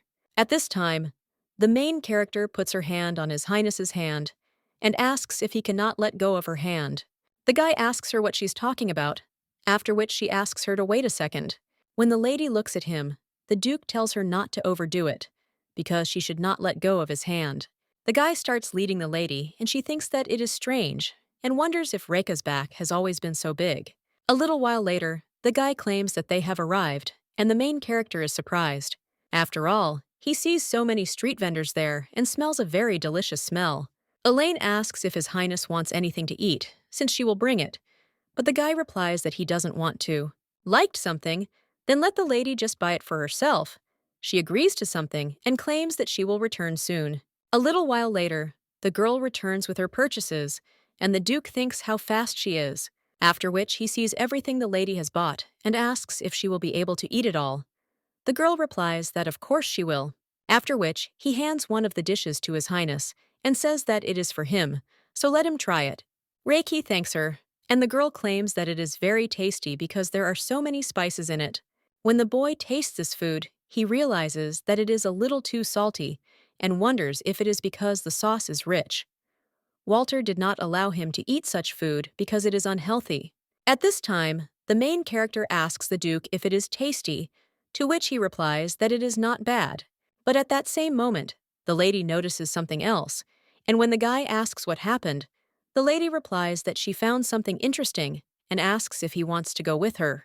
When the Duke turns around, he sees a game with targets, and a little while later, they approach it. The owner of the shop asks if a young couple has come to see them.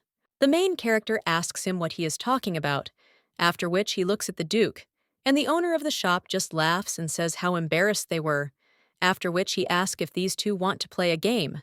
The grand prize is a large teddy bear that would make a perfect gift. Elaine asks if it's true, and the Duke asks if the lady wants it. The girl asks him what he is talking about, after which the Duke turns to the merchant and claims that he wants to play, to which he replies that it is excellent. The Duke says it sounds interesting and invites Lady Elaine to play along. A little while later, the shop owner looks at how they hit the bullseye and asks what it is. The main character claims that since they both got the maximum points, they are in first place, but the man only says that he lost and asks if such people really exist, after which he hands the teddy bear to the lady and tells her to take it. He also thanks these two because it was nice to look at. The main character thanks him and then hands the teddy bear to the Duke, but he asks what it is. The lady claims that she wants to give the teddy bear to His Highness, but he asks what she is saying, because he won it for her, so let the lady take it. But the girl claims that she also wanted to give it to him, after which the guy tells her to take it. The shop owner can't stand it and screams for them to have a love fight outside. Elaine then suggests playing rock, paper, scissors, and whoever wins gets a teddy bear. After that, they start playing, but the main character loses and then, in shock, asks if she really lost. The lady then sighs and says that she really wanted to give this teddy bear to the Duke, but then she claims that she has already made the gift, after which he puts his hand to the brooch and says that this is enough for him. Therefore, let her think of this toy as a return of a debt. Elaine turns to His Highness, but he only suggests going further, since they have already looked at everything there. As they move on, the lady remembers how the shopkeeper asked if a young couple had come to visit him, and also said that they should arrange a love showdown for him outside. Elaine wonders if she and Rihai are really lovers, but he is still like a little nephew to her. The girl understands that it is natural that they are misunderstood because of their almost identical age, and today Rihai is even 3 years older than her. But at that very moment, the girl notices a carriage rushing towards her, and the coachman screams for the lady to be more careful. The Duke immediately pushes the lady away and tells her to be careful, after which the girl thanks him. The guy suggests going to a more secluded place, because he also wants to show her something. A little while later, the lady is already in a field of marigolds. She also asks how he found such a place, to which the guy replies that it was just by chance. Elaine thinks how beautiful it is, and she would really like them to be there all together. Bella, Lloyd, and Esmal. Well, then the lady thinks about the latter and realizes that unlike Bella and Lloyd, he disappeared without a trace. Lloyd believes that he could not have fallen into eternal sleep, and since he is a demon, he would definitely have survived even with serious wounds. At first, the girl thought that Esmal was looking after Rehi, but it looks like Rehi doesn't know about Esmal's existence at all, so the girl wonders where he disappeared to. At this time, the Duke turns to Lady Elaine and says that it is already late, so he suggests returning, to which the lady agrees and says that it is time. The girl understands that, even if it seems that there is no more hope. But as long as they live, they will meet Esmil someday. A little while later, someone screams out what it means that the Duke is not there. This man also shouts that he has urgent business, but the knight asks him to calm down first and explain the situation. The Duke then approaches the two and asks why there is such a noise. Well, at that very moment, the man turns to His Highness and asks for help. Rihi asks if he is not the butler of the Risters. You are wondering what is going on. The man says that a big trouble has happened because the younger brother of Mrs. Hilla, that is, the younger Mr. Edwin, was kidnapped. The Duke, in shock, asks if he has been kidnapped, after which the man leans on His Highness. And also, with the last of his strength, he asks to save his master, and then completely falls to the floor. The main character, together with the brunette, are surprised by this. A little while later, the butler drinks some water and then sighs. The Duke asks if he has calmed down now, to which the man replies that he has. He also thanks His Highness and apologizes for the inconvenience caused, but his interlocutor replies that everything is fine, and since he has calmed down, let him tell. The brunette asks if the butler is sure that Mrs. Hilla's brother was kidnapped, to which he replies that yes, and that it happened yesterday. The previous day, someone called Mr. Edwin. When he saw him, he said that the sun would soon set, so it was time to go back. The guy asked if time had really flown by so quickly, after which he claimed that he understood and would be right back. This young man is Count Reister, named Edwin Reister. The knight then asked if the gentleman had bought anything, and he replied that it was all for his sister, who would soon return. She spent several days looking for her father, so she must have eaten little, and he wants to greet her with delicious food that he will prepare himself. The guy also asks if it's true that today is exactly a year since he became a count, to which the knight replies that it seems so. The blond man, with a smile on his face, claimed that he wanted to brag about how he was already able to manage the land without Jackson's help. But Chase asked if the gentleman had made a mistake last time due to the lack of help. Edwin replied that it was just a mistake, and it wasn't because he was too young. Well, when the knight was about to say something else, he realized that they were surrounded. He grabs his sword and is about to attack, and one of the mercenaries asks if that kid is really Mr. Edwin and also Hilla Rister's brother. Edwin asks menacingly if he called him baby and wonders who this man is, and who calls him and his sister by their first names. The man claims that he does not need to know and then steps closer, and also offers to go with him. But at the same moment, the knight puts his sword to his throat. The stranger with red hair laughs and asks if he really thinks that he can scare him with this piece of iron. The knight only curses at him, but at the same moment he feels some kind of force approaching him, after which he writhes in pain, and then he falls to the floor. Edwin screams in shock at Chase, so the man puts his hand on him and tells the guy not to move, because if he moves, his friend will be fried. This sword conducts electricity, and if he increases the voltage, it will put this guy into eternal sleep.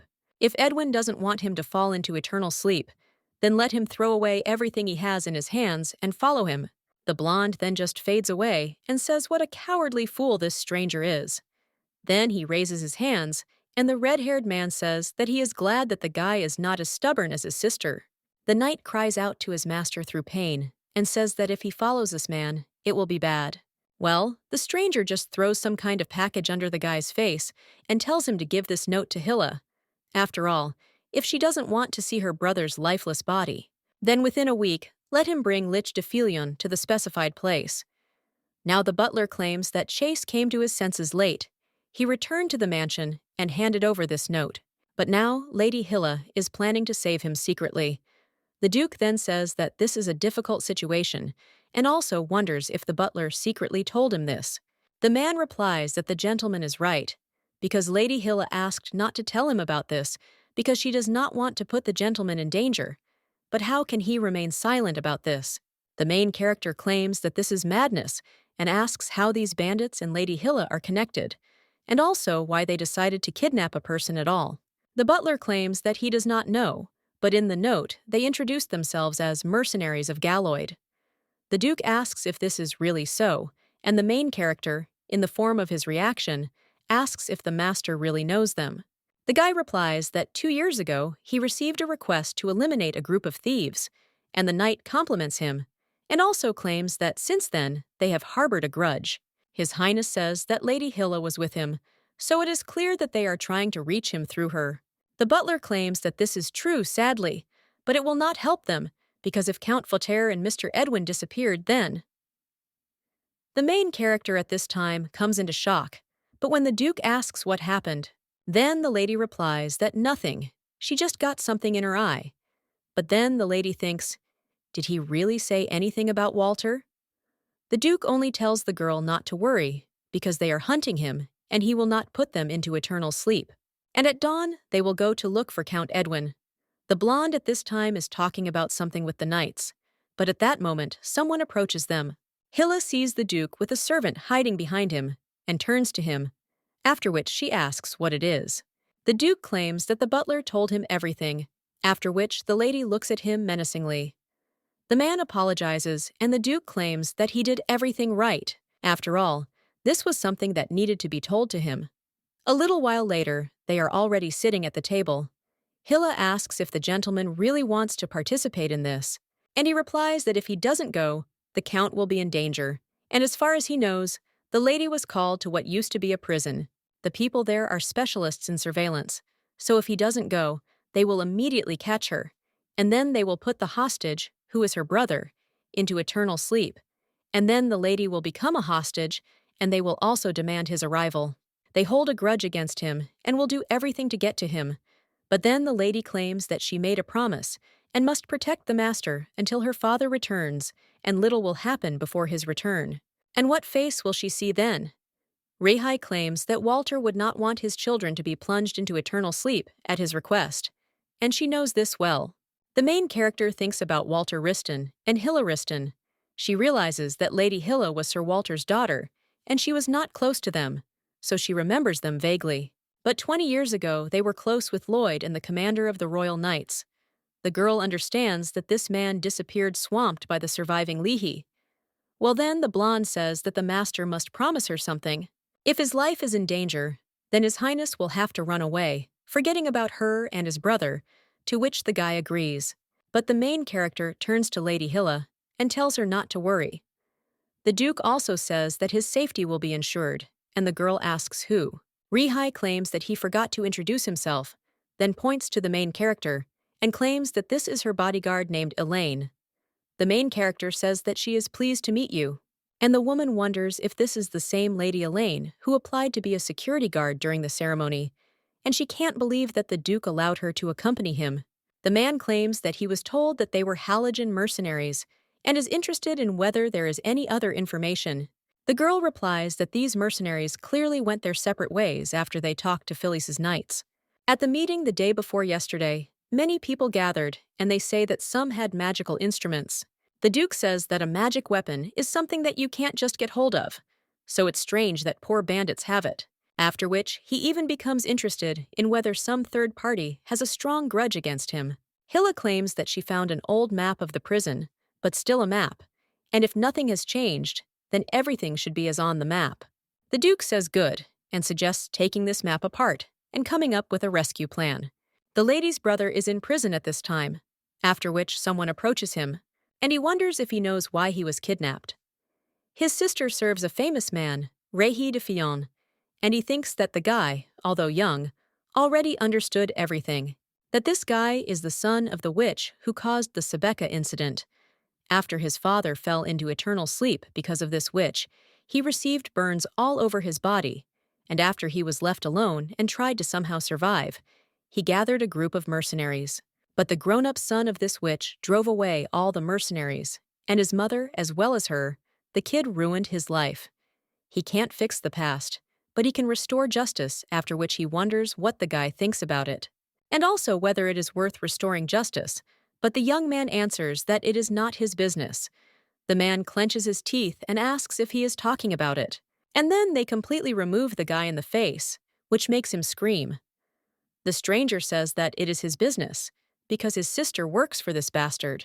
He didn't want to touch Edwin because he was a hostage, but he doesn't think that he and his sister think that they are doing the right thing. The guy then screams and asks what the hell he's doing, but the man tells him not to worry, because no one has ever fallen into eternal sleep, because one eye is missing. He approaches the young man and is about to wound him in the eye, after which the guy asks Togo to wait and then screams out. But at that very moment, someone enters the cell and addresses Taranton. This guy claims that it seems like they were broken into. The man asks if that is really true, and his interlocutor replies that yes, and they are determining who it is. Taranton claims that it is impossible not to establish identity. Of course, this is this boy's little sister, and if Reka has the same character, then they came together. The assassin claims that the Count was lucky because his little sister didn't abandon him, but he shouldn't rejoice yet. It's better if he doesn't do anything stupid until he catches the Duke, after which the man leaves, and leaves the guy alone. The main character and the other knights are discussing the plan at this time. The Duke claims that Count Edwin is most likely being hidden, either in the central part of the prison or in the western wing.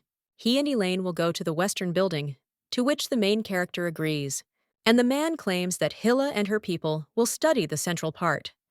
If they find the Count, then let them give a signal, to which they agree, after which they completely disperse. Both groups head to their positions. The Duke turns to the main character and says that she will go left and he will go right. The girl agrees, and when she runs there, she looks at the cameras, realizing that there is no one there. The lady also thinks, where is this guy? When she meets the Duke, he asks if she found him, to which the lady replies no, and the man asks if he is really in this building. Elaine realizes that they must find the hostage before they are captured, and even if they find him, he will be in danger until they remove the bomb from his neck. Then, the brunette suggests looking at the top floor, but at that very moment, someone asks if what he sees is really true. Another voice answers that probably, after which the main characters, together with the Duke, run towards the source of the sound. But when they run there, they see a dead end. And when these two turn around, they are surprised. At this time, Hilla turns to his people and claims that he is not in that direction, after which he asks how things are going with them. One of the knights claims that they could not find him either. They cannot contact the others, after which the woman remains silent and wonders where they have disappeared to. The lady thinks about her brother, and then whispers that then they will search another building, and she will search the warehouse, and they will search the management building, after which they run away. And when the woman approaches the warehouse, she mentally asks for her brother to be there. But at that very moment, someone attacks her, and the girl sings the funeral service. The man asks if the Duke is really chasing after, which he swings his sword at her, and asks where the Duke is. The lady deftly dodges the stranger, claims that he has no time to sort things out with her. Hilla replies that she doesn't have time for him either, so let him just tell her where her brother is. But the man then grabs the blade that was presented to his throat and uses force. The lady immediately lets go of her blade and grabs her hand. She realizes that it is as if it was burned by high electricity. And the man at this time asks if she will now tell where the Duke is. At this time, the main character and the Duke are settling a couple of guards, and the lady sighs, and the brunette claims that they were almost caught. At the same moment, they hear something else, some sounds, and the girl claims that it was a warning. The Duke claims that they may have caught Hilla, but at that very moment, someone screams that there is an invasion, after which the main character wonders what to do, since they haven't found the Count yet. The Duke claims that there is nothing left to do but make bait out of him, and then get rid of them. Meanwhile, let the lady find the Count. Elaine, shocked, asks if he has really gone completely mad. The girl claims that it would be better if she were bait, but the Duke claims that they are looking for him now, not her. And if the lady goes with him, it will complicate the search. When a girl wants to object, then Rihai tells her not to worry, and asks if she really thinks he's that easy to beat. Elaine realizes that she believes him, but she still tells him to be careful, to which the guy agrees. And when he leaves, he claims that they will see each other later. When the Duke goes around the corner, there is a cry for him to be grabbed. The girl thinks about him, but then realizes that she needs to calm down, because Edwin is probably on the top floor. Elaine realizes that she needs to be calm and focus on the voice. After that, the girl hears a voice asking for help and understands what she found. The lady touches the wall and realizes that it is obvious that the guy is somewhere there. Then she finally touches one of the tiles and realizes that it is a mechanism for a secret entrance. When the lady goes down into it, she sees a door and opens it and is shocked. At this time, other guys are chasing the Duke and screaming to grab him. One of them wonders why this guy is so fast, and the brunette runs up to another building and asks what it is, because he sees the building for the first time, and it wasn't on the map. After which, the guy hears a scream, and also those who are chasing him, and thinks that it is better to check it out. When he goes down to the basement, he hears screams. Someone asks for help and claims that he will do everything they ask. One of them screams, "Is there really no one there?" and asks for salvation. But the man with red hair only cuts them.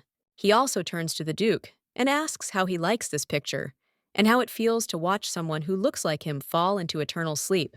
Reki asks why all this, and the man wonders if he is really asking such a thing. And he waited for them for a long time, and also did this to pass the time. He was tired of this, because finding a person with a similar appearance and kidnapping him is an expensive entertainment. The guy looks at these people and realizes that they have black hair, white skin, and purple eyes. He says how terrible this man is, and does he really think that he could commit such crimes and escape punishment? Is against it. The same thing will happen with Edwin. He takes out the activator for the bomb and is about to press it. When he sees that the Duke looks confused, he tells him to drop his sword and raise his hands before he gets cut down. At the same moment, they put handcuffs on him, after which they throw him at the feet of his master. The man says that this is how it is, after which he grabs the guy by the face and claims that he will finally be able to take revenge. At this time, the main character finds Mr. Edwin, and when she sees what condition he is in, she says how cruelly they treated the little child. The girl claims that she is in league with Lady Hilla and has come to save him, so now the boy can go ahead. But at that very moment, the young man screams for her to get out. The guy also claims that it is dangerous to approach him because there is a bomb hanging on his neck. The girl wonders if he is really that scared of the bomb, after which he apologizes and claims that he will look at her. But the young man claims that he told her not to approach him because what will happen if it explodes? Elaine understands that this device can only be opened by force, and even a professional paper will need a lot of time to deactivate it, and if it is activated. But then the girl realizes that she needs to think. Then she stretches out her hand and is about to use force, but the boy screams that he said not to touch it. Elaine replies that everything is fine, and he cannot worry, after which the guy closes his eyes and prepares for the explosion. But nothing happens. The young man in shock asks how she did it, and the lady only smiles and understands that this is a device that can destroy only magic. Even some magicians and masters cannot control external magic, and she was able to do it only thanks to the powers that Bella gave her. The lady claims that she had simply done something like this before, after which she unties the guy and extends her hand to him, and also asks if it is time to go back. The young man extends his hand in response, after which they leave. The mercenary at this time turns to the Duke and says that he now looks down on him. But the brunette only smiles, which makes the stranger furious. However, the Duke says that this guy is funny because he put innocent people into eternal sleep thinking that it was him. This was not enough for him, and he got into the family of his subordinate, and also shows how scared he is to deal with him. The man then hits the Duke and asks if he really doesn't understand anything, and also let him not blame him for putting his subordinates into eternal sleep. After all, it's all because of him, after which the man presses the button that should activate the bomb. But nothing happens. The man, in shock, asks what happened and whether the button is broken, but the Duke notes that it is not broken. After all, his subordinate had already removed the bomb and escaped, so nothing happens when the button is pressed. The man asks how he knows about the guy, answers that he received a signal. The hostage was found on the top floor of the Western building, and the bomb was defused, after which the guy asks what he will do because the hostage escaped. The man only gets angry about this, after which he screams that he will still put the guy into eternal sleep. But the Duke immediately breaks the handcuffs. Then he grabs the man by the arms and throws him to the floor. The assassin, shocked, asks how he did it, and the brunette replies that he just has bad handcuffs and they should have been made of stronger material since he was going to catch him. But the mercenary understands that they were strong and wonders if this guy is a man at all. His colleagues say what kind of curse this is, after which he screams for the Duke to be taken. Well, at that very moment, daggers fly at them from behind, after which they fall down completely. The lady with the blonde hair at this time apologizes to His Highness for being late. The guy says that it's okay and offers to take them outside and tie them up.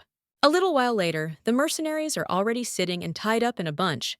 Their duke says that now everyone is there.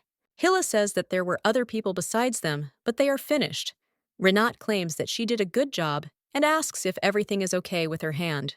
The lady replies that everything is fine, and she just made a little mistake during the fight against the magic weapon. The guy then says that it's good that her life is not in danger and asks where Duke Edwin is and whether he's with her. But the girl asks if they didn't find him, to which the guy replies that he thought he would find a guy next to her. At that moment, someone screams out to His Highness. It turns out to be the main character with Hilla's brother. The girl immediately turns to her brother, and the Duke claims that the lady found him. Elaine claims that when she searched the top floor, she found a secret room and saw a guy there and also removed a bomb from her neck. The blonde immediately turns to her brother and claims that he has injuries on his neck, but her wife replies that everything is fine because it is just a scratch and the bruise was left by the rope. But the lady immediately hugs her brother and then apologizes for not being able to find him faster. The guy also turns to his little sister and with a smile on his face claims that he is really okay and that she was also late because of preparations to save him. The main character claims that in any case, everyone is now safe, and the young man suggests returning home. After all, everyone is eagerly awaiting his return, to which the others agree. After Rihai and the knights saved Edwin and the commoners, he immediately returned to the mansion and received treatment. But a little while later, the main character screams in shock. "What is this?" The Duke, with a cut on his cheek, asks what she is talking about, and the ladies claim that she is asking what is on his face, and also what to do with a scar on such a beautiful face. The guy then asks what she's talking about, and the lady opens the ointment and tells him not to twitch, because she'll apply it her. The Duke steps back and replies that there is no need, because he can do everything himself. Well, the lady wonders how he can do it himself without a mirror, after which the guy sighs and says how stubborn she is, and also agrees and tells the lady to do it faster. The girl agrees and then begins to apply the ointment, and Reki looks at her, understands that he doesn't know where to look. At this moment, someone knocks on the door and asks His Highness to allow him to come in for a minute. The guy tells the person to come in, after which the lady apologizes and enters the room and also claims that she came to thank him. Her brother also claims that he is very grateful for yesterday and has no idea what danger he would have been in if Lady Elaine had not found him. He is also very grateful to His Majesty who came to the aid of his sister. Well, the Duke says that there is no need to thank him, because the guy was there because of him in the first place. The main character claims that she was just helping him. The young man then says that they are both so cute, and his sister claims that, frankly speaking, at first she did not believe that Lady Elaine could be His Highness's bodyguard. Well, now she understands why His Highness appointed her as his bodyguard. Hilla extends her hand to Lady Elaine and wishes her all the best. The main character shakes her hand in return and wishes her the same. Edwin at this time claims that no one has eaten yet, and everyone is hungry and also offers to eat together. As a family member, he wants to thank them properly so they can ask for whatever they want. The Duke says that the Count has grown up, which makes him embarrassed, and claims that he is still acting as a father, after which he once again suggests having a meal together. But at that very moment, someone is watching them from a tree. A little while later, the lady reads the leaf. It has only been a few days since the kidnapping case was over, and she returned to Killiard. A carrier pigeon arrived and conveyed that the scientific research of Nathan's magic circle was completed. On the sheet of paper, the guy wrote that they would meet for lunch and discuss the results of the research. The lady with a smile on her face thinks that it is finally all over and understands that she will definitely come to lunch, so she needs to quickly get ready and go out. Well, at that very moment, someone knocks on the door, and the lady tells that person to come in. The Duke enters the lady's room and addresses her. Elaine asks His Highness what happened, to which he replies that it is nothing serious and that he only came in for a minute, after which the guy hands the lady the gloves, and the main character asks with admiration if these are really for her. The Duke replies that yes, and that it is especially important to him. He also asks if the lady remembers how he told her about the old guard. Elaine understands that he was talking about Walter, and the guy claims that if he had not saved the Count, he would not have been able to forgive himself. He would be ashamed if Walter returned. There would be no Agraf. He does not want to erase a person for the second time through his fault. The main character turns to His Majesty with concern, and the guy claims that, in any case, this is his gratitude to her, and he hopes that the lady will like it. Elaine replies that she really liked it and wishes him all the best, after which the guy leaves. The girl, looking at the gloves, understands that this is a gift from Reka. Well, at that very moment, she comes out of her thoughts and understands that she doesn't have time, so for now she will put it in the drawer. Then the lady runs away. When she is on the square, she understands that she came on time, but thinks, "Where is Nathan?" But at that moment, she hears some noise near the shop. It turns out to be the same young man with blonde hair, and he asks if it is true, to which the merchant replies that of course, since it is not his first day doing this. At first, the fruit cost 5 gold, but since the guy is a tourist, he gets 1 gold coin. The young man then asks with a smile on his face if such a fruit is really at such a low price, and tells the merchant to wait. But at that very moment, someone hits the guy from behind, and when he turns around, he sees Elaine. The young man screams how she scared him, and the main character wonders if he is really going to buy the fruit at such a price, which makes the merchant look very unhappy. The blonde says that he doesn't need this fruit, but they told him that they were ready to give it to him at a low price. Then the girl takes out 1 copper coin and throws it to the seller. The man asks if it is really copper, and the main character is interested in whether such a price will do, because let him not deceive visitors. Because of him, bad rumors will go about Kiliad, and Burnett's attacks will cause him trouble. The girl also turns to her friend and asks how many years he has not traveled abroad, to which he replies that it has been 10 years. A little while later, they go somewhere, and the lady offers to exchange in this room so that no one notices them. The guy immediately holds out his hands for the lady to give him a flower. Their main character says, "Okay," after which she hands over the plant in a flask. The guy thanks her for this, and says by stealth that this is a wonderful thing, finally in his hands. The main character asks if he is satisfied, and also whether he will now show the results of the study, to which the guy replies that yes, and hands over a stack of papers. He claims that among the existing magic, he brought other characteristics that she mentioned. Elaine thanks him and claims that she will read everything. Lady also thinks that all she remembers is the vertical eye, and magic circles have this ability, but it is not what she was looking for. She also thinks that she will remember something else while reading. Well, then something else falls out of the stack of papers, and the lady realizes that it is a scrap. However, when she picks it up, she is shocked. The blonde asks what happened, after which the lady affirms that this is the magic circle she was looking for. The guy in shock asks what she is talking about, and if this is really the circle. Elaine replies yes, and asks what's wrong. Nathan says he was thinking about bringing it, or maybe he brought more than one. This circle disappeared in ancient times, and it is a dangerous magic circle that can take over the entire continent. Elaine asks what he means, and if it's some kind of magic.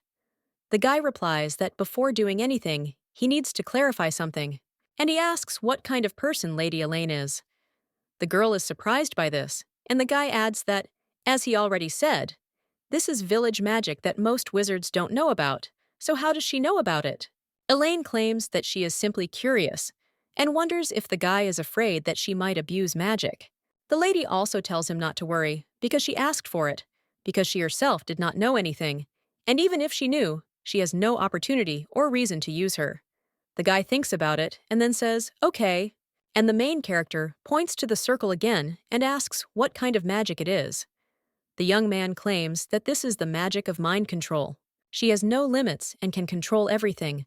Under this, she can become dangerous if a bad person uses her, and if the lady is not careful, then everyone will suffer. The main character thinks about submission and thinks that this is accurate, because then Bella's eyes were not like hers. As she thought, the witch was under someone's influence. Now, the main character squeezes the paper with the magic circle and thinks what a fool used Bella, because the whole city and the people in it suffered. At this time, the blonde turns to Lady Elaine and asks if everything is okay, to which the lady replies that it is, and also tells him to continue. The guy claims that in any case, it is difficult to find any information about this magic since most of the information is lost. But one thing is clear, and that is that the red liquid of the golden dragon is used as a material for another magic circle.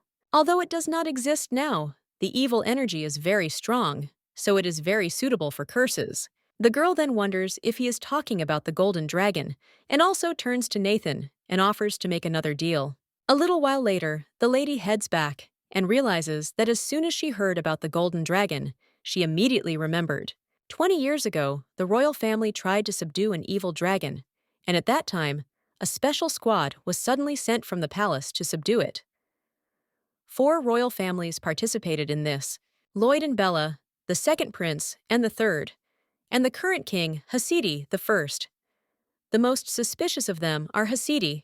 Well, they disappeared after the incident in Seebeck. The same thing happened to Lloyd. That leaves the prince and princess. The second prince, Chelsea Defilion, took the throne immediately after the previous king, and Lloyd were put into eternal sleep, so it's possible he did it for the throne. But the third prince is now a duke, and he hated Bella terribly. The emotional context is quite convincing, or they are both guilty. People grab their heads and understand that everything is not working out. To find out what happened that day, we need a list of the squad for subjugating this dragon, and all the originals were lost during the incident in Seebeck. So the lady asks if she can see them. At that moment, she bumps into someone and apologizes. But when he understands the head, he sees that it is Suzanne and Sophia. The blonde claims that he has not seen the lady all day and asks where she came from, to which she replies that she was just walking around the square. The lady also wonders why they are together, to which Sophia laughs and claims that she wanted to be with him. The guy claims that, unfortunately, he met her on the way back after repairing the sword, after which the two begin to quarrel, and Sophia asks what he said, and whether he met her unfortunately, to which the guy replies that he could have avoided the new one, instead followed her. The main character at this time turns her attention to His Majesty, after which he turns to Lady Elaine. He also says that Suzanne is there too, and he was looking for him. At this point, the blonde realizes that this sounds somehow ominous, after which the Duke asks Lady Elaine and Sir Suzanne if they will come into his office for a minute, to which they agree. The blonde asks if he should come too and wonders what happened. The Duke replies that he wants to talk about the Lakers in the north. The Margrave of the Lakers says that they need to meet. They will talk about this in more detail in the office, to which the guy agrees. A little while later, the blonde man, in shock, asks if the Margrave is really signing a contract. The brunette replies that it is exactly so, and that a large quantity of high-quality wood needs to be purchased for the renovation. Since the strongest wood is from the northern Lakers, he tried to make a deal with them, but they immediately asked to meet with him. He understands that the guy got there with the support of the Margrave, after which he asks what the matter is. The blonde doesn't even know how to respond to this, and the Duke claims that if he doesn't want to talk about it, it's better to remain silent. However, he wants the guy to accompany him, even if he is uncomfortable, because this deal is at stake. Suzanne replies that yes, and he will be happy to accompany the gentleman, to which the man replies that it is glorious, and then they will leave tomorrow. The main character, watching this guy, thinks about what happened between him and the Margrave. A little while later, they are already heading in a carriage, and the lady wonders if they have arrived yet, because it has become very cold. After which she turns to the blonde and realizes that he looks suspiciously bad, so the lady wonders what is going on. The lady also turns to His Highness and states that there are rumors that supplies from the north have stopped, so she is wondering if everything is okay. The guy replies that yes, and he doesn't know the reason, but a year ago the deliveries became slower, and recently they stopped altogether. Elaine asks if this isn't difficult for trading, to which he replies that it is because they need to visit them, and they will be able to resume everything, but Suzanne only remains silent. A little while later, they get out of the carriage, and His Highness states that they have arrived. At that moment, a man approaches them and greets His Highness, and also states that they haven't seen each other for a long time. He is the Margrave of the Lakers. The Duke shakes his hand and claims that they haven't seen each other in a long time. And the man also turns to Suzanne and says that they haven't seen each other for a long time, to which the guy replies that they haven't seen each other for a long time and addresses him as Lakers. The man then looks a little sad and tells them to go into the mansion. When the main character goes there, she realizes that the Lakers are an old family living in the very north. In this land where the evil dragon lives, they do not always watch and protect themselves to prevent its awakening. The Lakers family does this, and they are famous for their high level of support as they serve as a shield for the inhabitants. The Margrave claims that they can discuss the deal there, and the Duke wonders if Miss Lakers is in charge of the timber trade and wonders where she is. The man replies that she is not feeling very well, so he is on her behalf today and asks her to understand. Reiki. He replies that he understands and suggests starting.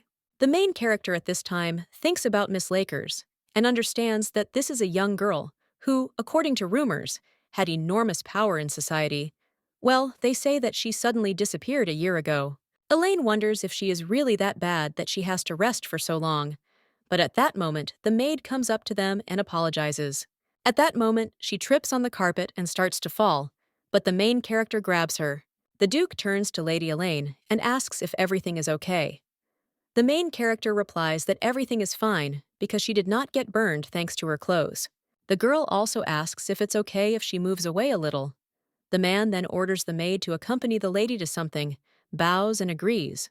When they head to the bathroom, the maid apologizes several more times, and the main character replies that everything is fine and tells her not to worry. The maid claims that she will prepare a change of clothes for the lady, and the main character replies that everything is fine. The maid asks what she's talking about, and the lady says to just give her a dry towel, and she will take care of everything herself. The maid asks if everything is okay, to which the lady replies that it is, and tells her not to worry and to continue working. The maid replies that she understands, after which she hands the lady a towel and leaves. The main character puts the towel in her pocket and realizes that she is glad that Reika has her own business there because she also needs to find something there. The Lakers are the foremost clan of the north, so they need a list of those who arrived in the northern mountains. 20 years ago, the team to conquer the Golden Dragon would have given this list to the Lakers. But at that very moment, the lady bumps into someone and then apologizes. But this guy says how awful it is and asks what she wants. The young man also asks if she is so modest that she can't even look him in the eye. The main character thinks what kind of rude person this is and decides to just ignore him. Elaine then looked irritated, tells him to ask her, but the guy grabs her by the shoulder and tells her to wait, and also apologized properly. The main character asks what he is talking about. Her interlocutor asks if she is really bad not only with her eyes, but also with her ears. After all, he said to apologize properly and wondered if she hadn't heard. Then the girl says that he needs to apologize properly because he crashed into her. The blonde asks what she just said, says how brave she is, and then asks if she knows who he is. But Elaine asks if she should know. At the same moment, someone else addresses the girl and says that she did not return, so he came there. It turns out to be the Duke. The girl addresses His Highness, and the blonde asks if it is Rihai. The Duke wonders what the lady is doing there with His Majesty the Crown Prince. Elaine wonders if this is the Crown Prince, but at that very moment, knights run up to him and shout to His Majesty what happened. The blonde just asks the Duke why they came there, to which he replies that they have business. The prince says how arrogant this is and asks if they would like to tell him more. And although the guy is from a modest and also bad family, he holds his head high, so he asks if this girl is really his subordinate. The blonde also wonders if his subordinates don't need to be trained, since the lady has been talking a lot about not apologizing. The Duke notes that he doesn't think it's important. Well, at that very moment, the Margrave passes by and notices these two. He asks if His Majesty is there again. But the prince is only interested in whether he is avoiding him, and the Margrave claims that he still allows people to come there without warning and also wonders what he should do about it, because he needs to keep the promise he gave to Rihei. He is busy today, so he suggests meeting next time. Well then, the prince tells him to bring him Lady Juliana. The Margrave asks if he didn't say that she is ill and has difficulty moving, but the prince says that he shouldn't be a snob, because this lady is not so ill that she can't talk about an engagement. At this time, Suzanne is in shock, wondering if they are talking about an engagement, and the prince claims that he comes there 5 times in 3 months, and is there really no improvement?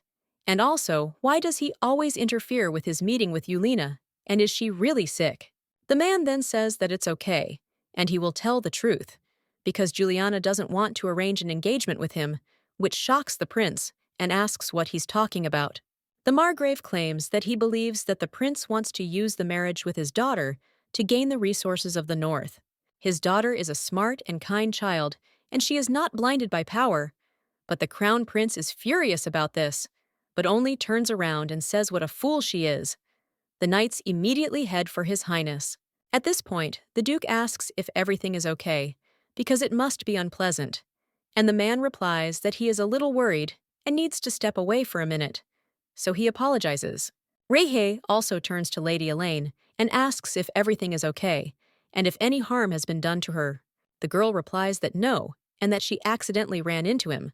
But the blonde at this time suggests returning to the room because this guy will soon return, to which the Duke agrees. When the main character looks at Cézanne, she realizes that he doesn't look very good and also thinks what's going on. At the same moment, they see someone throwing objects out of the room and screaming for them to get away from her. One of the servants asks the lady to calm down, and Cézanne asks if this is the lady and is horrified. The woman screams that everything is useless and let them bring her the crown prince. The blonde immediately falls to the floor, and the Duke asks if everything is okay, after which his woman goes out into the corridor with a shard of glass and asks if this scum has returned. The Duke and the main character watch this, and the lady with red hair wonders what happened to Paradise, where he returned from. And he was always like that, a pathetic guy who can only hide. So the girl asks why he came there if he can't take care of things. The guy then apologizes to the lady and bows, and also claims that this is a terrible sin. But at that moment, someone picks him up and tells Juliana to stop because he called Cézanne to help them. The girl then asks if his father really called him again, and he is a fool who can't take care of himself. The man then cries out to his daughter and asks how long she is going to blame Cézanne, and she knows that it is not his fault. The girl replies that it is not only his fault, but also her father's fault. After all, he put César into eternal sleep with his own hands. The main character thinks about what they are talking about. The lady with red hair claims that it is not even funny, after which it all falls to the floor. The maid in shock turns to the mistress, and the man says that Juliana should be sent to the bedroom and cleaned up there. The Duke at this time turns to Lakers, and he claims that he does not interfere in personal affairs. It may be that the problem with the forestry business is connected with this incident, to which the man replies that he can no longer hide it. A little while later, they sit down at the table, and the Duke asks if Cézanne has calmed down. The guy replies that yes, and everything is fine. And the Margrave also tells him that everything is fine, because there is still a little bit left. Rightly at the same moment, he states that he himself will tell everything. But when the man wants to object, the guy starts his story and claims that this incident is his biggest mistake. Before he tells about what happened, he asks to let him talk about family relationships. He had a brother who was 5 years older than him, and his name was César. His parents were knights of this mansion, and they both went on a mission and also fell into eternal sleep early at the hands of demons. Margrave Lakers adopted them. The man told them to call him Dad from now on, and the boy, with tears in his eyes, extended his hand in response. After that, he and his brother wanted to become knights to thank him, and the two began to accompany Juliana. When the boy's brother once again knocked the ball out of his hands, he turned to Cézanne and claimed that he had always told him not to close his eyes, but he had good skills, so he was amazed.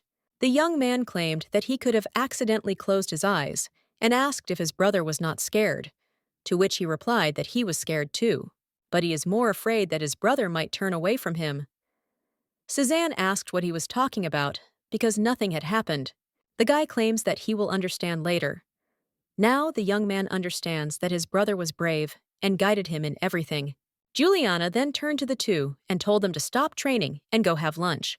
The lady took great care of them, and one day the lady claimed that today was Cézanne's favorite lamb steak. The boy asked if it was true, and his brother asked what about him.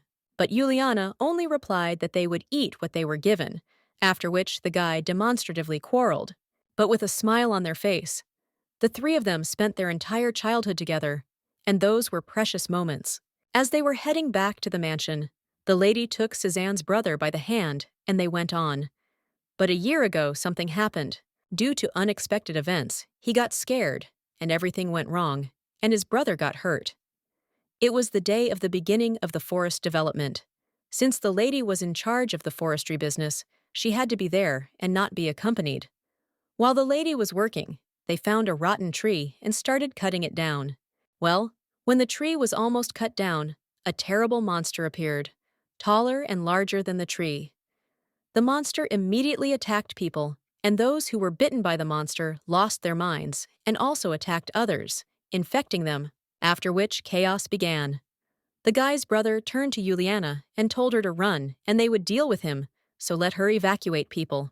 He also addressed Cézanne and told him to remain calm in his first fight. But the young man looked at one of the wounded in horror, then pointed his finger at him and said how scary he was. The man, covered in red liquid, screamed for help, was surprised by this, and Cézanne asked if their mom and dad had also fallen into eternal sleep. The boy's brother screamed at him to get ready, but he replied that he couldn't fight, after which he turned around and started to run away, but the monster followed him, after which the red liquid spilled. The guy's brother put the monster into eternal sleep, but he managed to wound him with a fang, after which Cézanne's brother turned to these two and apologized. The monster immediately hid underground in pain, and when Cézanne turned to his brother, he was no longer in his right mind. Cézanne asked if this was a joke and why he did it. But at that very moment, someone cut his brother to pieces. It turned out to be the father. After that, the monster hid deep in the forest and could not be found. They took all of their bodies, including the brother, and returned. Since then, the girl does not leave her room, and after that, with the support of her father, he joined the Knights of Phillies. The main character then turns to Cézanne, but he rises from his seat and says that he will move away. When the guy leaves, the man claims that he probably did the wrong thing, and he thought it would be better if Cézanne joined the Knights of Phillies. But that's not true. The Margrave also claims that it's late, so let them stay with him, and there's room. The Duke then claims that if he can help in any way, then let him just say so, because he will make every effort. The man thanks him, and when he leaves, the main character claims that she is sorry. After all, she would never have thought that Cézanne had experienced something like this. Elaine asks if they are really going to leave him, and the brunette insists that it is better to leave him alone, after which he suggests returning to the room and having a rest, because one cannot interfere in personal affairs. At this time, Juliana is in her room. She also remembers César, after which she turns to the maid and asks what she would do if someone stole something valuable from her. The maid replies that she is timid, so she was simply indignant. The woman asks me if this is so, after which she wonders what if she takes revenge. Even the weak get such an opportunity, after which the lady asks what she should do. A little while later, the main character leaves the room and looks around, trying to figure out if there is anyone there. The girl understands that because of the daytime arguments, everything has become more complicated, but now it is night and she needs to be more careful. When the lady looks around the corner, she realizes that there are 2 guards there. But that's not a problem because she needs to use the sleeping aroma. But at that very moment, someone grabs the lady by the shoulder and addresses her. The main character says how Cézanne scared her, after which he apologizes. But he wonders what the lady is doing there at such a late hour. Elaine replies that she just can't sleep and wanted to go for a walk. People understand that she needs to somehow get out of it. And the guy replies that he had the same thing, and it helps him, so now he decided to go for a walk too. The girl looks at the guy and understands that she sympathizes with him, but the young man then turns to Elaine and asks if he can ask something.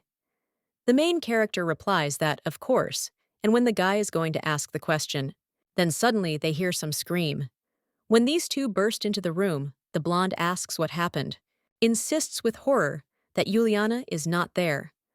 The maid insists that it is her fault and that she should have been checked earlier. When she came in, the window was already open and it was cold.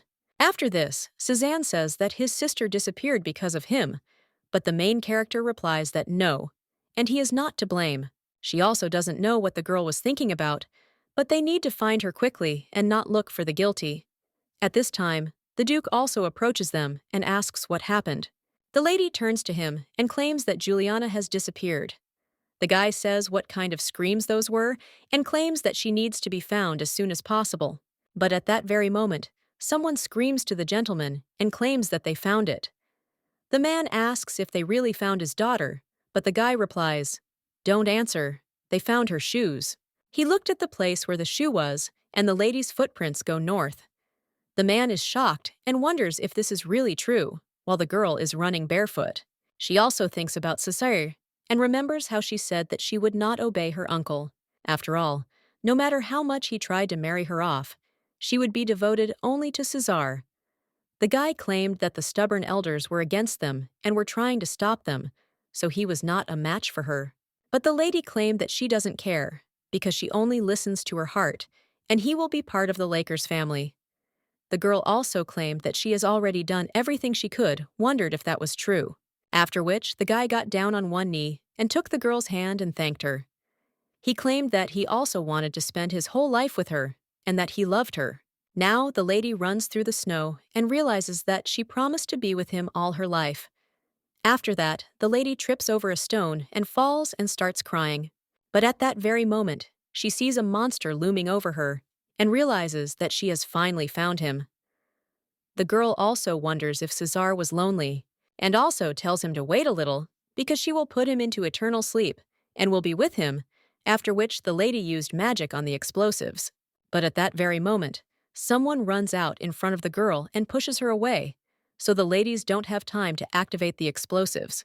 It turns out to be Suzanne. The guy turns to the lady and says that she is safe.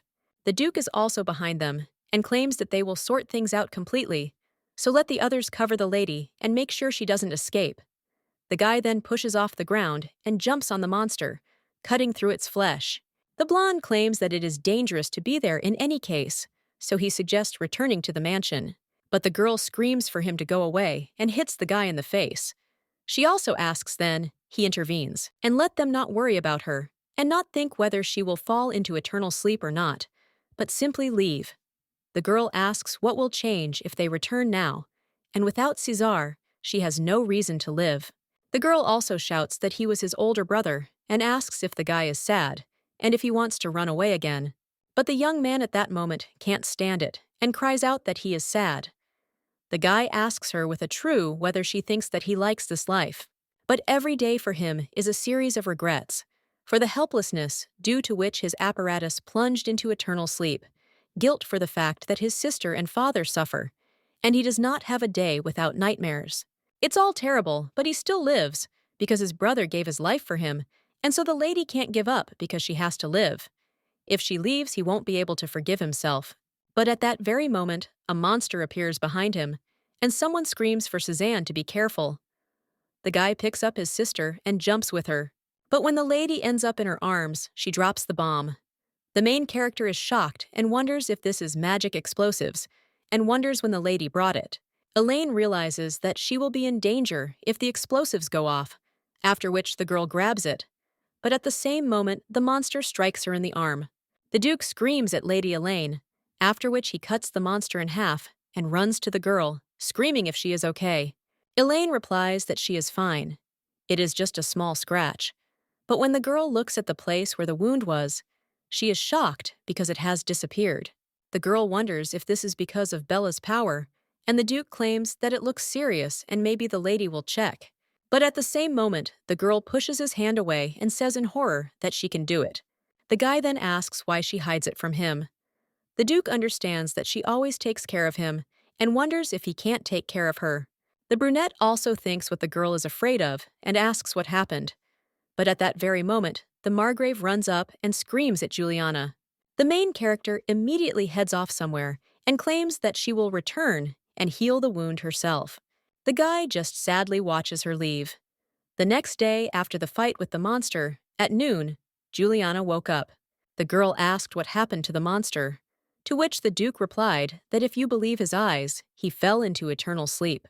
Now the lady is only wondering if he was defeated so easily.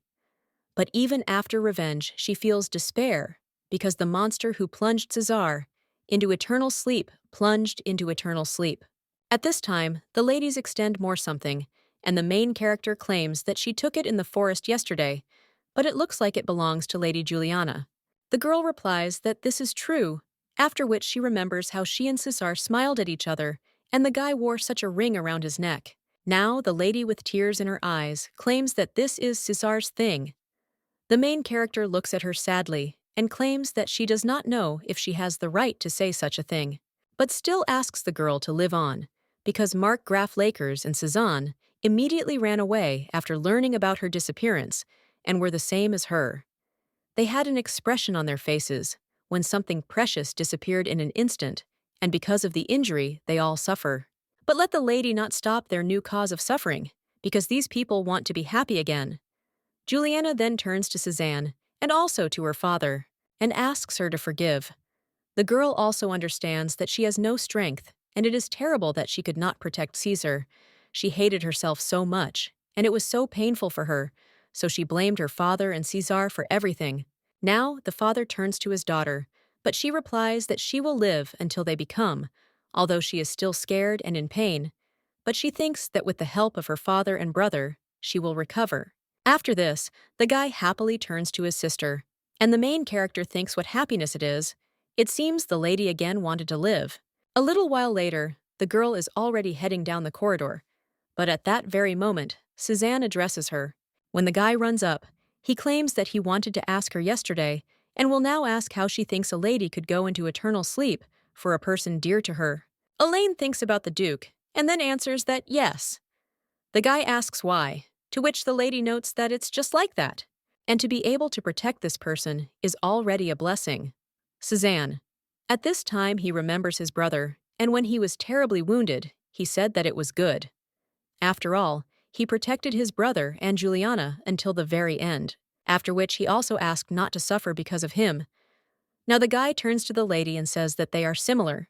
The blonde asks if she knows why he was friendly with her from their first meeting, because when he looks at her, he has the feeling that the lady is his brother, who has fallen into eternal sleep.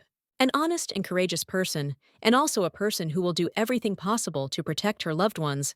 This is all about the lady. And about his brother, he respected him very much.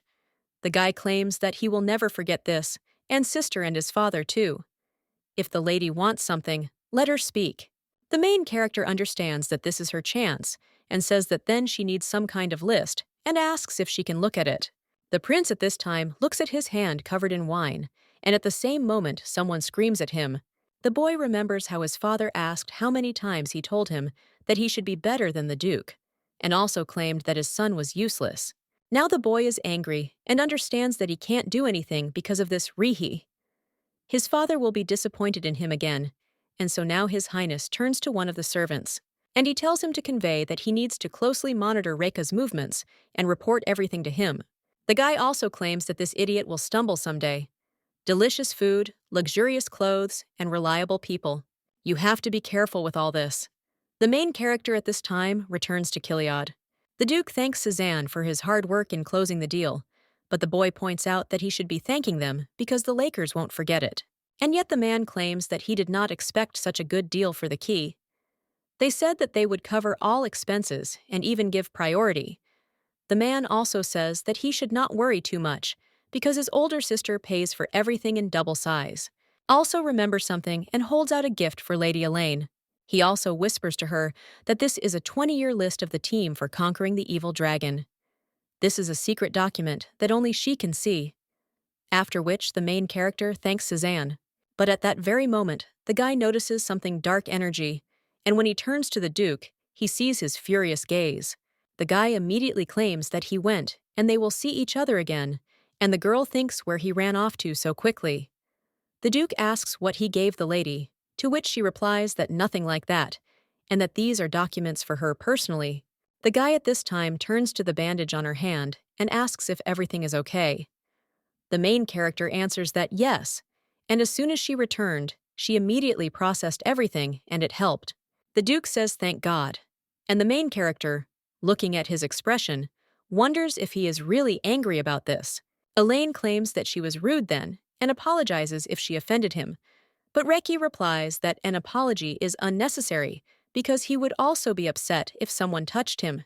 The guy is about to say more, something, but then stops and says that nothing. And also let the lady come back without today. Everyone is very tired, so we need to rest. The main character agrees and leaves. The Duke thinks that her facial expression is something special. Elaine has become a close person to him, but there is an incomprehensible distance between them that he so wants to break. But it is still too early. A little while later, the girl sits down on the bed and realizes that she should take a look at who was there. April 18th, 511, Filion's calendar. The list of the team to conquer the evil dragon. Lloyd DeFillion, Taylor Wood, and Kevin Breyer took part in this operation. The girl thinks that if he stole the body of an evil dragon, he would probably become a high-ranking official. Well, if you look at high-ranking people. Then the lady is surprised and wonders if there really was a team that returned late. She reads that this team is collecting the body of an evil dragon, after which she understands that these people would have been easy to touch him and could have stolen his parts. The names of these people are important and should be recorded separately. There was the commander of the 11th Division, Calaius Danique, Crystal Havel, and also the commander of the 4th Magic Division, and Talos Asgar, who was the commander of the 7th Magic Division. Well, at that moment, the lady hears someone knocking on her room. She also hides the paper and tells the person behind the door to come in. When the knight enters the room, he turns to Lady Elaine and asks if she has time now, to which the girl replies that she does, but wonders what happened. The guy replies that it seems His Majesty will come now. The Duke at this time understands that he was finally able to contact and find traces of Sir Walter. When he reads the sheet, it says that traces of this man were found, and the location is an ancient Malton located in the northernmost part of the country. A little while later, they already arrive in this village. The Duke states that they decided to meet at the Horned Inn, so they need to go, to which the main character agrees. As they move on, the villagers also whisper among themselves. The brunette claims that they are strangers there and attract a lot of attention, to which the lady replies that this is true. The Duke says that if everything happens like this, will they cooperate with the investigation, and the main character at this time only thinks about Walter. Before the Seebeck incident, he often encountered one because of Lloyd, and even though 20 years have passed, well, he probably still remembers her face. If he sees her such and such, everything will fall into place, and taking this into account, it would be better for her not to encounter him. But the girl understands that this is impossible, because Reiki was 3 years old, and she is grateful to this man for growing up with him. Even if she has to leave Reiki, he will definitely want to find her. At this time, the main character and the Duke enter the restaurant. One of the guys there raises his hand, after which they approach him. When Reiki sits down, he claims that he received a letter and asks if this information is accurate, to which his interlocutor replies that it is accurate. The brunette says that it was written in it that they found some object related to their case and asks what it is and where she is. The guy points to the restaurant owner and tells him to look at what she has on her neck, after which the Duke sees a medallion with Walter's coat of arms. The servant claims that although much time has passed, it is still the coat of arms of the Reister family. The main character asks why she wears it, and the guy replies that he asked her, but the answer was vague. This woman said that she found it near a ghostly mountain. The brunette asks what kind of place this is. His interlocutor claims that this is an ominous place that only the residents of this village know about. They say that people who went there either never returned or went crazy, so the locals don't go near it. The Duke asks if this mountain is really that dangerous, but the lady found the pendant there, so it's strange. The man also asks if the woman can tell the exact location, to which the servant replies that she is saying that she doesn't remember much. Reiki. He said that it was good and he understood, but he thought that he would have to ask a few more questions. The Duke thanks the boy for his work and states that he needs to return to Killiard. Well, after which he also turns to the owner of the establishment, and she asks how she can help. The Duke talks about the pendant on her neck and asks where she got it from. The woman then asks what it is and why he needs to know it. But at that very moment, the Duke puts a bag of money on the table and tells the lady to sell him this clown, because he will take him at any price. Another man approaches her and asks what is going on there. But when she opens the bag, who sees there a lot of gold coins. The woman wonders if he is ready to give so much money, for which the man answers that yes, and he really needs it and also wants to ask a few questions. The worker immediately takes off the pendant and says that then let him take it, because such people don't feel sorry for anything.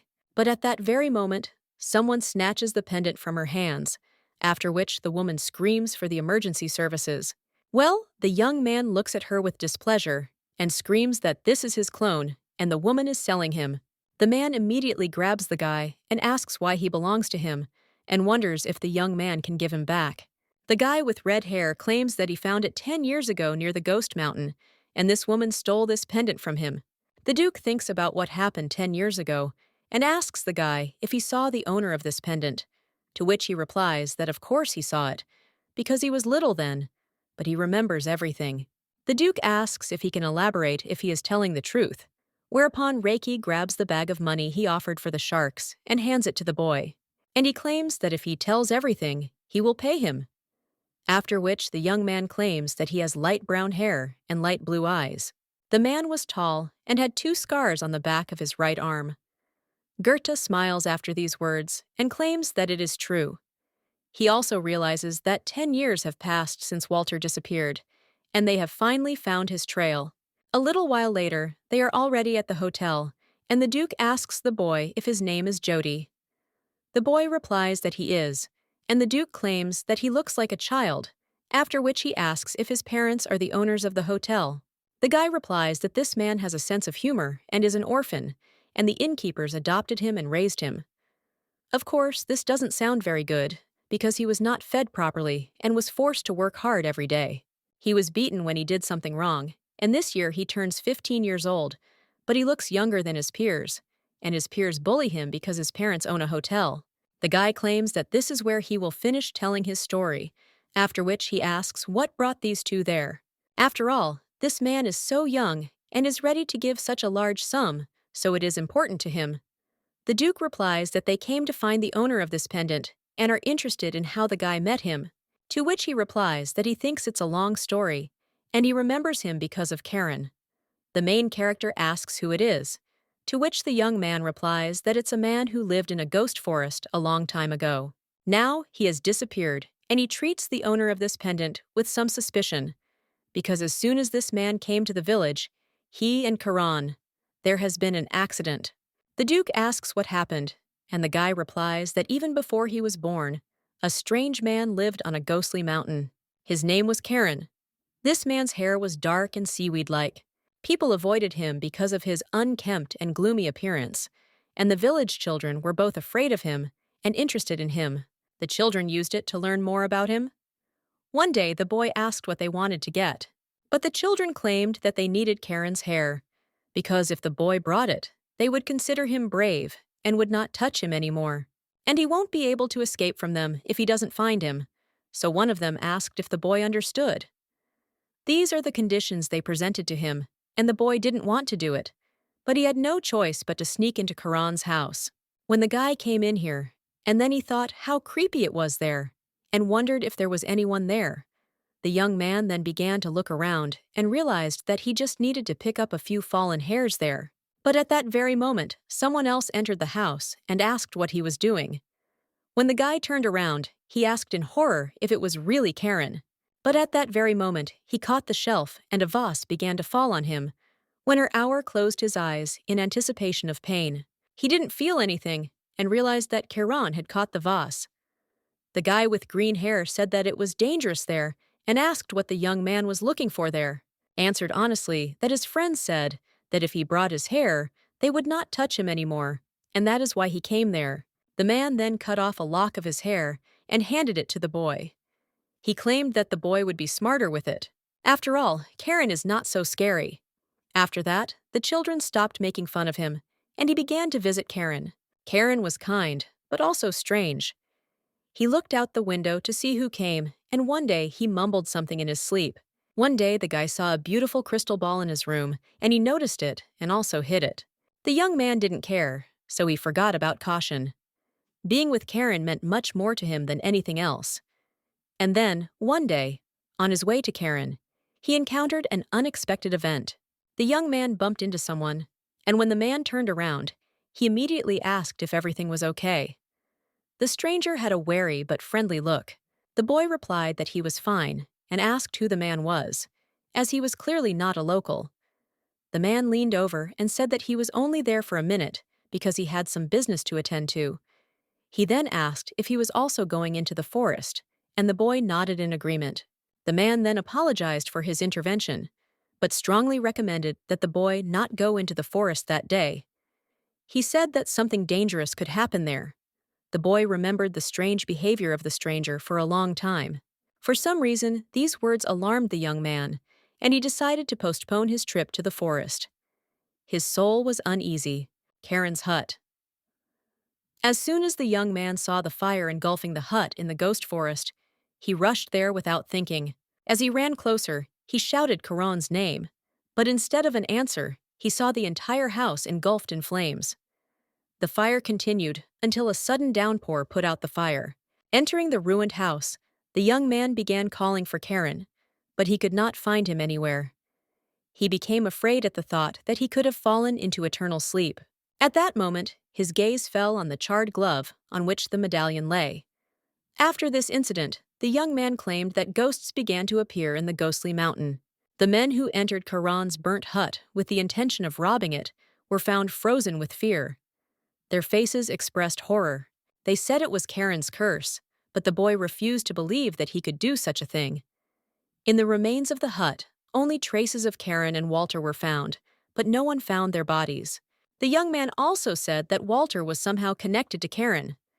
The main character, after listening to him, began to think that he might be right. Perhaps Walter really did go into the ghost forest and meet Karen there. However, she also wondered if Walter had disappeared with Karen, if he was responsible for the fire in the hut. She turned to the boy to find out if he remembered anything else about Karen. Jody replied that it might sound strange, but despite spending a lot of time with Karen, he knew almost nothing about him. Karen rarely and reluctantly talked about himself. But one day, he did tell something. It was a few days before Walter appeared. That night, Karen seemed extremely anxious. He didn't sleep and spent hours looking out the window. Jody decided to play a joke on him and came up from behind to scare him. At that moment, he heard Karen muttering. He kept saying that he no longer wanted to live like Karen. Suddenly, he said that his real name was Talos. Asgore. The main character was shocked to hear this, as she had already encountered this name before. Talos Asgore was the commander of the 7th Magic Division, which participated in the operation to destroy the evil dragon. The lady asked the boy if that was his real name. Jody confidently replied that of course it was, and he remembered it for sure. After this, the Duke stated that it was necessary to learn more about Talos Asgore, but she noted that it was already late, and they would continue the investigation in the morning. The main character agreed with this, but at that moment, Jody approached them with disturbing news. He said that he had been thrown out of the tavern and now had nowhere to live. His voice trembled as he said this. After some time, the Duke and the main character settled the problem.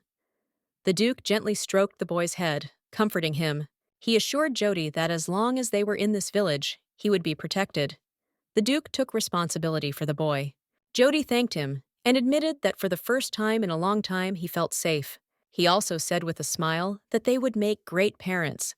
The Duke, chuckling, warned Jody not to show anyone the money they had given him. The Duke explained that if adults found out how much money he had, they might try to take his life. Therefore, it was better to exchange large amounts of money for silver or copper and hide the rest. Jody agreed and replied that this time the innkeepers would not be able to nothing take away. He felt myself much more confident after conversation with the Duke, knowing that now he has there is a plan and support. After some time at that time, people's screams were heard on the street. The crowd was going to all more, and there was tension in the air. People were whispering and trying to figure out what had happened. Home, the heroine, and the Duke hurried find out what happened. They made their way through the crowd and saw a man lying unconscious. His face was distorted with fear, and it seemed that he had survived something terrible. One of residents' villages with anxiety reported that the day before found a child who somehow ended up on a ghostly mountain. Rumors quickly spread, and people discussed what could have happened there. Home, the heroine wondered what was hiding this forest. What causes such a stir in people's strong fear? She tried put all the evidence together to find the answer to this question. The Duke, taking advantage common in a flurry, he suggested heroine go to the forest, while all the inhabitants distracted. The girl, realizing that this maybe be their chance, nodded in agreement and followed him. A little time later, they found themselves in a forest that was different from each other, mean it became all darker. The girl noticed that the higher they rose, the stronger the snowstorm became, enveloping their cold, snowy vortices. Soon they saw a destroyed hut whose the charred remains looked ominously against the backdrop of a snowstorm. The Duke, pointing at her, firmly stated that their path lies there, despite the frightening appearance. Approaching closer, they discovered burnt papers and scattered, tattered things that barely saved mine original view. All around breathed feeling desolation and loss. Elaine, with bitterness, noted that all there was a lot of damage here. She suggested that perhaps time did your own business, and the tree rotted, adding to the general impression destruction. Duke attentively examined hut and claimed that nothing here does not indicate a connection with Walter. But the next moment, he was overcome with shock, and he froze in place, as if saw something incredible. Burning ones appeared in front of him, eyes shining brightly in the shadows. In fear, he turned to the lady, Elaine, and screamed till she immediately closed eyes, realizing that this may be associated with magical spells. The girl, not having time respond to the warning, found myself under the spell. Her voice changed, and she turned to Sir as if in a trance. Rehai, demanding that he go forward, where was hiding threat. Lady thinks that it's strange because the guy is just, what was there? But at that very moment, someone turns to her. Turning around, she notices how the man smiles, although his face covered red with fluid and scars, and his clothes are torn. Suddenly, he falls to the ground, as if he has lost all his strength.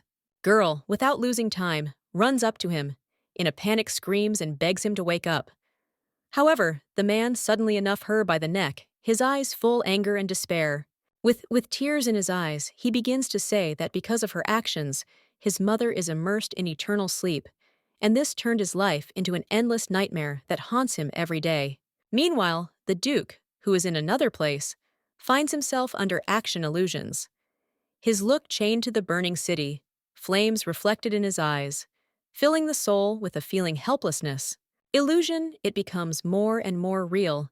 He begins to realize that in front of him is not just a picture, but an embodiment, something sinister.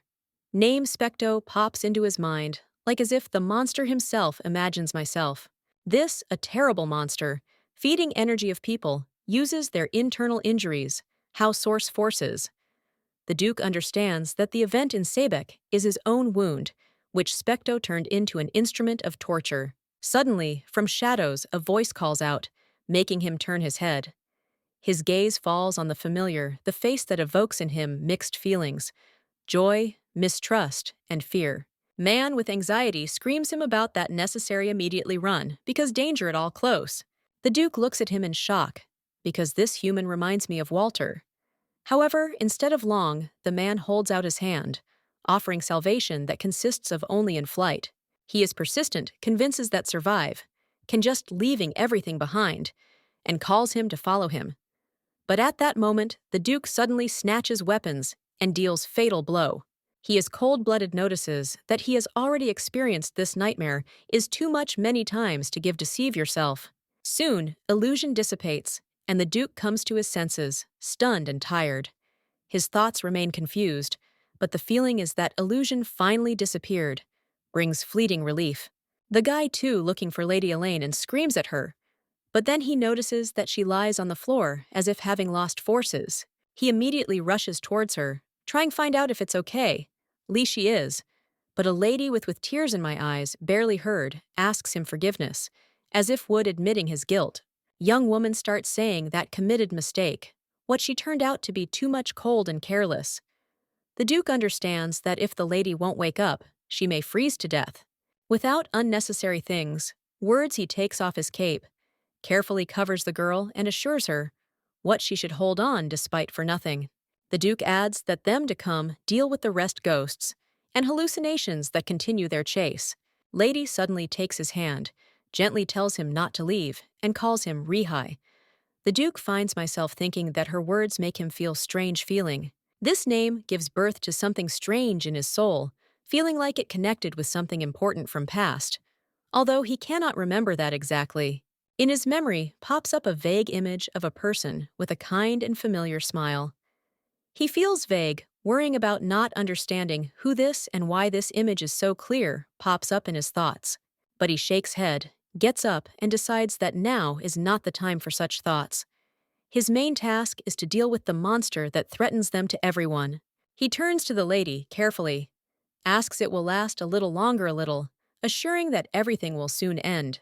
In this time, young woman sees yourself in the Red Sea, where against no Bella stands, whose expression faces filled determination and sacrifice.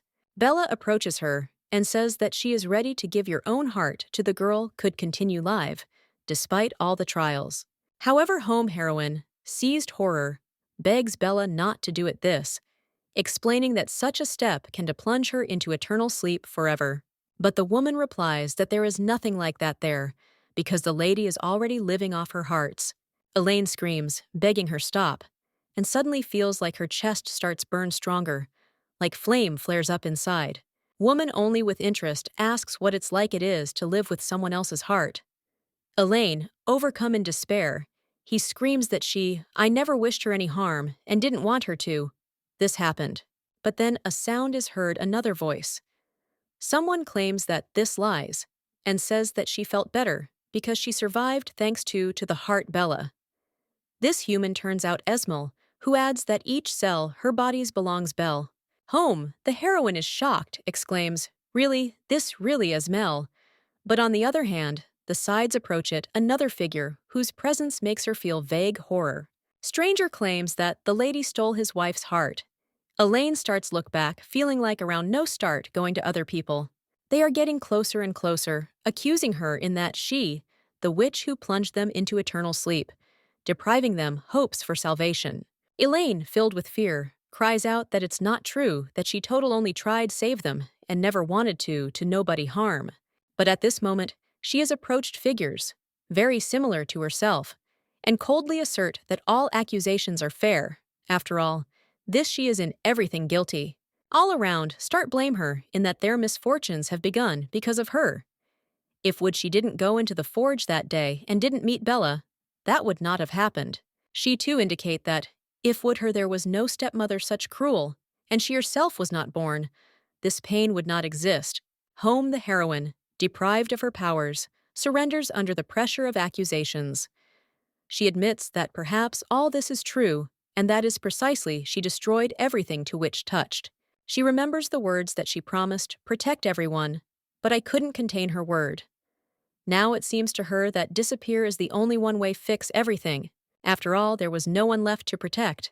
But at that very moment, the girl hears how someone is calling her and begins wonder who this may be. Suddenly, someone grabs her by the hand and, looking at this man, lady, he is surprised, as if not believing his own eyes.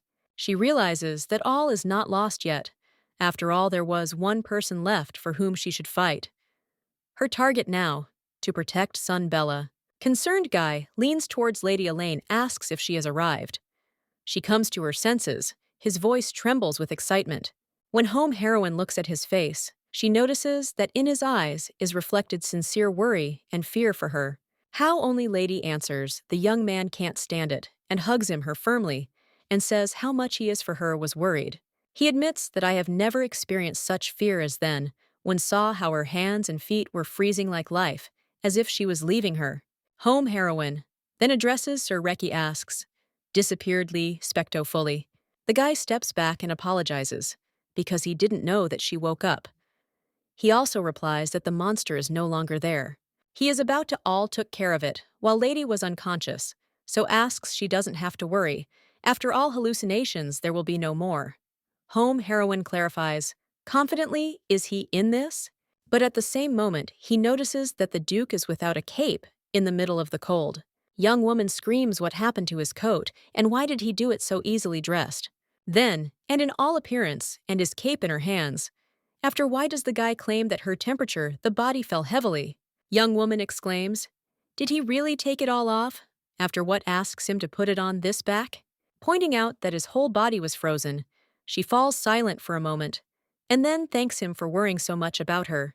The Duke replies that it's for her sake security. Even if Elaine's strong, it doesn't mean that she will be able to cope with One for All. He adds that if it's hard for her, then she's a lady, always maybe turn to him for help, because he is ready to support her at any time. Home, the heroine is confused, is set question. Really, she still is in a hallucination, or did he say something unusual?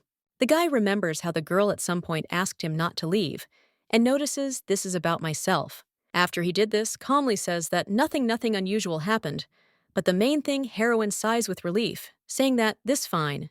She admits that she was afraid that he heard something awkward. Luckily, she understands that nothing from the past was not voiced. In fact, if what she said something, his behavior would be different. However, her thoughts interrupts the bright light breaking through from debris. Intrigued, Elaine wondering what it is maybe to be, and together with the Duke, they start dig up Source Spheda. Soon, they find Crystal Ball. Elaine notices that in it focused huge quantity mana, and suggests that this maybe be the very artifact that mentioned Jody. The Duke agrees that this perhaps, but it emphasizes that need to study the ball in more detail. It offers leave it in place temporarily to be on the safe side. Meanwhile, in the city, people begin discuss strange events. They notice that from the very morning, sounds reminiscent of screams are heard. Someone from residence expresses fear that if it will be so, if it continues, a real monster may emerge. Jody, watching what was happening, suddenly realizes that the Duke and Elaine disappeared more in the morning, to no one without saying anything. He has arises suspicion that they went to the haunted forest, but his thoughts interrupt someone's voice saying that someone is approaching. Jody turns around to see who this may be. Jody sees the Duke and the chief heroine. One of residents, noticing them condition, asks if everything is okay with them and what happened in the haunted forest. Elaine apologizes and promises that later in detail will tell about to all that had happened, but now she doesn't have the strength for it. At this moment, Jody joyfully screams and calls their uncle and aunt, running up to them. He is worried, asks if it's true they were in the haunted forest and did not receive they injuries. Elaine again apologizes for making him worry and assures him that they are fine. However, Jody doubts her words, noting that the Duke's face is red and Elaine herself covered in sweat. Home heroine turns to the Duke, asking if he really is everything okay with him. The Duke admits that he is a little, I have a fever, but there is nothing serious about it. Elaine puts his hand to the Duke's forehead, feeling how hot it is, and is worried says that to him need to urgently have a rest. From her touch, the Duke a little embarrassed, but trying to assure all that he just needs it, rest, and he quickly will get better. Suddenly, he weakens and leans on his shoulder. Elaine, home. The heroine, surprised, supports him. The Duke apologizes for his weakness and says that he simply ran out of strength. Elaine answers that I understood his condition. She tells the Duke to hold on and assures him that will help him. Then she turns to Jody and asks him to return to the flophouse, to which that agrees. Later, the Duke is lying on his bed, resting. Elaine comes into the room to check how he feels. Elaine, concerned the Duke's condition, asks what his temperature is. To this, Rihi replies that everything is fine and there is nothing to worry about. He claims that it's just a slight fever and nothing serious, but the girl doubts, noting that his condition is clearly more serious. She notes that the heat from which he loses strength, maybe be dangerous and be careful, touches his forehead to check the temperature. Elaine notices that the temperature is still a little decreased, but remains worried, knowing that settlement too much. It's small, and there are no doctors there. She shows the Duke the tea he managed to find, and says that, according to rumors, it helps reduce the temperature. After what offers Rihi drink it. The guy thanks her and takes the mug, but the moment their fingers touch, there is an instant awkwardness. Both are embarrassed, and Elaine decides to break the silence to clear the air. Shyly says that she will bring food and let him drink tea and rest, to which the guy gratefully agrees. A few minutes later, the girl leaves the room, sighs, and thinks that everything happened too suddenly. Everything seemed familiar, but Elaine couldn't understand why she was so surprised now. Remembering how the Duke hugged her, she feels embarrassed by the memory and wonders why it became so important. After walking a few steps, she bumps into Jody and addresses him, asking what he is doing in this place. Jody, curious, asks if she and the Duke actually went to Quran. Elaine confirms this. The guy, continuing the conversation, notes that there is now Karen's crystal ball in her room. The main character realizes that this is true and replies that the guy is turning to his sister, asking if he can take this ball. He understands that this is difficult for her, but admits that he misses Karen very much. There is no trace of him left in the hut. This ball is the only thing left of Karen, and although he does not know whether he is alive or not, he believes that at least with this object, he will feel a little better. Elaine apologizes to Jody, but claims that she cannot give him the ball yet. They needed to study the crystal ball carefully, because only then could they find traces of Karen and Sir Walter. It was important to understand how to use its powers so that they could track them down and find answers to their many questions. The young man, watching what was happening, tried to understand whether it was really possible to find Quran with the help of this ball.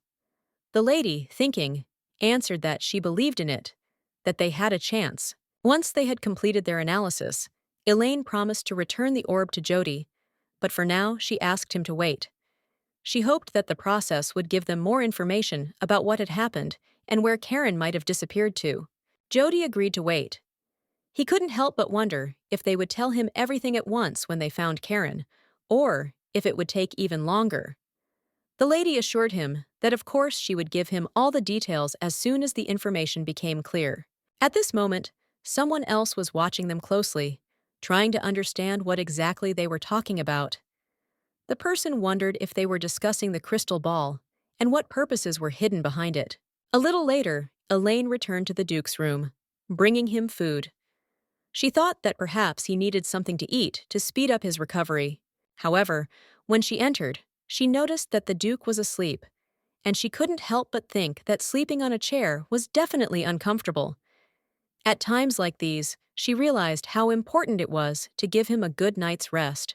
Elaine decided to ask him to lie down in bed, knowing that it would be much more comfortable for him. She walked slowly towards him so as not to wake him and gently asked him to move. But looking at his face, she suddenly realized that despite the discomfort, he was quite comfortable in the chair. She barely noticed his calm breathing and relaxed expression. Elaine couldn't help but notice how strong and mature Rihi had become. Once, not so long ago, he had been a little boy, but now he had grown into a man who deserved admiration.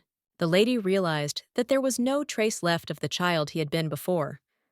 Rekha's arms had become larger and wider, making him look even more mature and powerful. She thought how nice it would be to touch him a little more, to feel how he had grown up, and to understand how much had changed. But at that moment, Reki woke up. Reki suddenly grabbed her hand, looking at her with amazement and some shock. It was a moment when they both felt how close they had become. Elaine, feeling his touch, hesitated slightly and was surprised, not knowing what was happening. She felt how everything around her changed instantly, and she did not know how to react. Elaine, clearly embarrassed, pulled away and didn't know what to say. He just turned pale and quickly apologized before turning and running away. Elaine stood outside, feeling her heart beat faster. She sighed and wondered, what was that? Why did everything suddenly feel so awkward and tense? She remembered looking into Rekha's eyes and feeling his hand on her wrist. It was the moment she realized how close and important he had become to her. Elaine could feel his breath, and suddenly she realized that she had always thought of him as a cute little brother, but now everything was much more complicated. She couldn't help but admit that he had become something more to her long ago. At that moment, Elaine realized that she really liked Rihai. It was so unexpected and confusing, but the feelings were real. After 2 days, the Duke's condition had improved considerably, and they began to prepare to return to Killiard. Rehi, relieved, said that they were leaving and that a new chapter of their journey lay ahead of them. The main character agrees, but at the same moment, someone else turns to them and shouts for them to wait. It turns out to be Jody. The boy claims he has a favor to ask. The Duke wonders what happened. Jody stands before him, his eyes full of determination and excitement. He is ready to give everything to ask for help, even if it means that he would not stay in this place any longer. His request was simple, but it was extremely important to him. He wanted to be with them, to go to Kiliard, and he was sure that this was his only chance to survive, staying with them. And the young man insists that he wants to go there too, and cries out for them to take him with them to Kiliard. With every word, his request becomes more insistent and furious. The boy understands that he may have no other choice, and he will do everything to ensure that they accept him. He hopes that they will understand him and help him, because otherwise he does not know how to live on. The young man claims that he will do whatever they ask him to do, but he is an orphan, and the money can be taken away from him, so he asks to take him with them. Jody is worried that if he stays in this place, his life will be in danger. He has no family, and he understands how easy it is to lose everything. His request comes not only from fear, but also from the hope that here, with these people, he can find some salvation and meaning in life. And also get him out of there. The main character wonders what they will do. Elaine, not knowing what to do in this situation, realizes that she does not have a clear answer. The boy looks determined, but his words may be associated with great risks. But she also understands that he cannot stay here, and that their help can change his fate. The Duke replies that they will take him with them. The man also addresses the boy and claims that the return journey will be difficult enough for the child. His words, though calm, carry a serious warning. The journey will be long and difficult, and Jody must be prepared for all difficulties. But the Duke promises that they will take him if he truly decides to go with them. So let him not lag behind, to which the young man agrees, and a little while later, they already arrive in Kiliard. The boy looks impatiently at the huge castle and feels how his heart fills with joy and excitement. He has long dreamed of being here, and now that his dream is starting to come true, everything seems so new and scary at the same time. The guy happily asks if it's really Kiliard, and the main character asks if they can leave him alone. She watches him closely, worried that his excitement could lead to unpleasant consequences. The boy, however, proudly replies that everything will be fine and that he will cope. And also, will he get lost? The young man asks if she knows that he is 15 years old. He wants to remind her that despite his age, he is quite capable of coping with difficulties. He is proud of his age because he no longer needs to be protected. And the Duke asks if they are letting the guy go or not. The main character then asks what he is talking about. The complexity of the situation begins to grow. Elaine feels that she is not ready for new twists and what she will still have to experience in this place. But when she looks at the Duke, she turns away in embarrassment. As they walk down the hallway, Elaine feels her heart begin to beat faster. She tries to ignore her feelings, but the embarrassment grows stronger. Then the lady sighs and realizes that since that day she has not looked into Reha's eyes, because she has to hold on. Elaine feels how the relationship with the Duke is becoming difficult, and she can no longer maintain the same distance. If the Duke found out about this, it would be a big problem. Elaine feels that she needs to be careful, otherwise everything could end unpredictably. At the same moment, another knight approaches them. He greets them and says that they are finally back, but then he notices the child. The knight looks at Jody with interest, and his eyes are full of curiosity. He asks who it is, and the Duke replies that he is helping them with their investigation, and that his name is Jody. The Duke calmly explains that the boy joined them in search of the truth and decided to offer his help.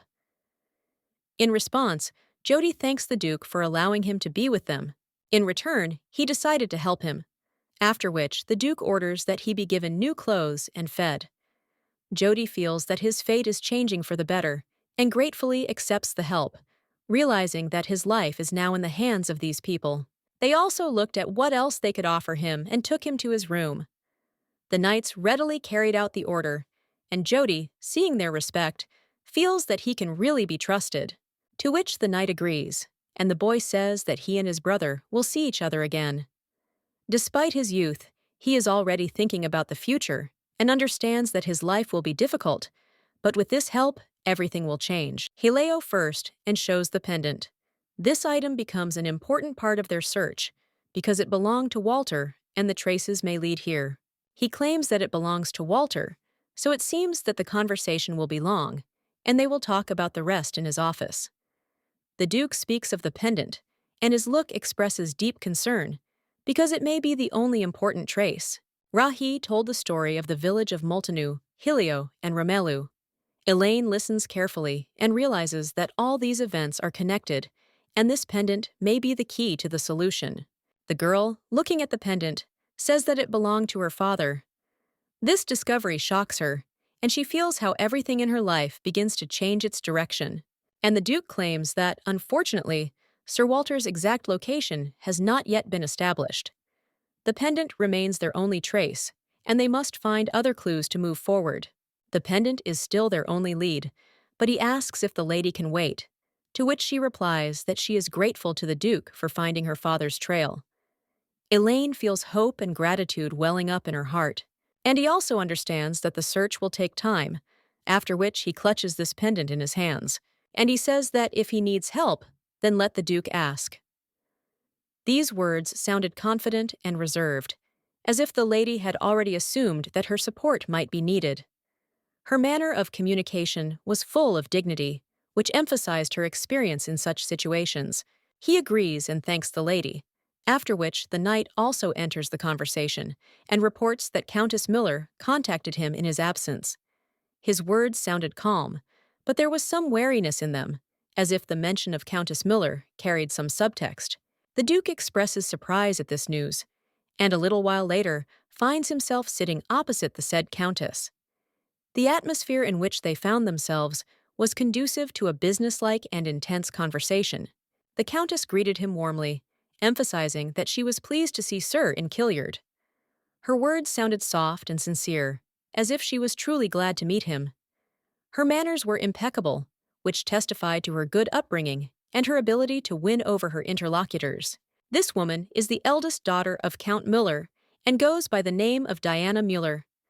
Her name has long been known in these parts, and her position in society only emphasized the importance of her presence. Her gaze was confident, but there was a hidden anxiety in it that did not escape the Duke's attentive eyes. The man offers her to sit down, and the main character, watching what is happening, notices that Diana looks as if she is uncomfortable or wants to discuss something important. There was some stiffness in her movements, and her speech sounded too measured. During the conversation, it is mentioned that the lady came to Killyard on matters related to the mining business. This fact immediately aroused the interest of those present, since the extraction of magical stones has always been considered an important topic for the region, and its discussion could affect many parties. The Duke delved into the matter and asked about the resumption of the mining of the magic stones, which had previously been suspended. His interest in the details was obvious, as this matter was of strategic importance to their future. The girl confirms that according to the latest research, about 90% of the extracted products are classified as Tier 1 resources. Her words sounded confident, supported by facts, which made her statement convincing and trustworthy. The man suggests an agreement to mine these stones, which prompts the protagonist to think about the business side of things. Her thoughts gradually deepened, and she began to understand that this conversation had more significance than it seemed at first glance. However, watching Diana, she notices that she is hesitant, as if she wants to talk about more than just work. Her gaze sometimes wanders, and her face takes on an expression that could be called anxious. The Duke looks at her behavior with a serious expression, but the conversation smoothly comes to an end, and Reiki thanks her for her cooperation. The meeting ended in an atmosphere of latent tension. After this, Lady Diana still approaches Sir with a reminder about the letter she had sent earlier. Her voice was calm, but there was an urgency in it, as if she wanted to make sure that her message had not been ignored. The Duke turns his gaze to the knight, expressing some displeasure, but he only avoids his gaze, turning away. This gesture spoke volumes, and the main character could not help but notice it, drawing certain conclusions for herself. The man has the impression that the report he was expecting was never delivered, although from a conversation with the Countess, it becomes clear that the previous mission in the mine, which involved destroying monsters, was completed successfully. Despite these results, the situation remained unclear. causing many questions and assumptions. She would also like to meet him in person, since the Duke rarely answers letters. These words sounded calm, but they felt that her visit was prompted not only by the desire to discuss business matters, but also by the need to resolve personal matters that could not be delayed. Then she came to talk to him personally. There would be a banquet in honor of His Majesty's birthday. This event promised to be one of the main celebrations of the year, gathering the most influential people whose presence emphasized the status of the event. And if Sir didn't mind, she would like to ask him for something, because she had no one to go with, and she also needed a partner. Her words sounded reserved, but at the same time, they did not hide her sincere desire to receive his consent, which would be a significant support for her on such an important evening. But the man immediately refused and claimed that he appreciated it. His answer was short, but there was a firmness in it that made it clear that the decision was final and not subject to revision. However, he is forced to refuse. Diana wonders if he has found a partner. Her voice has taken on a more insistent tone, as if she is trying to understand the real reasons for his refusal. To which the guy replies that no lady, because he knows there is a lot of gossip. His words were said with slight bitterness, hinting at the circumstances that made such invitations practically impossible for him. The reason he doesn't go to parties with anyone is because he doesn't want to hurt his partner. There was genuine concern in his tone, which, despite its apparent harshness, revealed his inner vulnerability. Well, the girl replies that everything is fine, because her father said that he respects everyone and she doesn't care about gossip. Her confidence and calmness indicated that she really doesn't care about the opinions of others, but the man insists that he will repeat it again, after which he thanks for the attention and apologizes. His words sounded final, leaving no room for further discussion.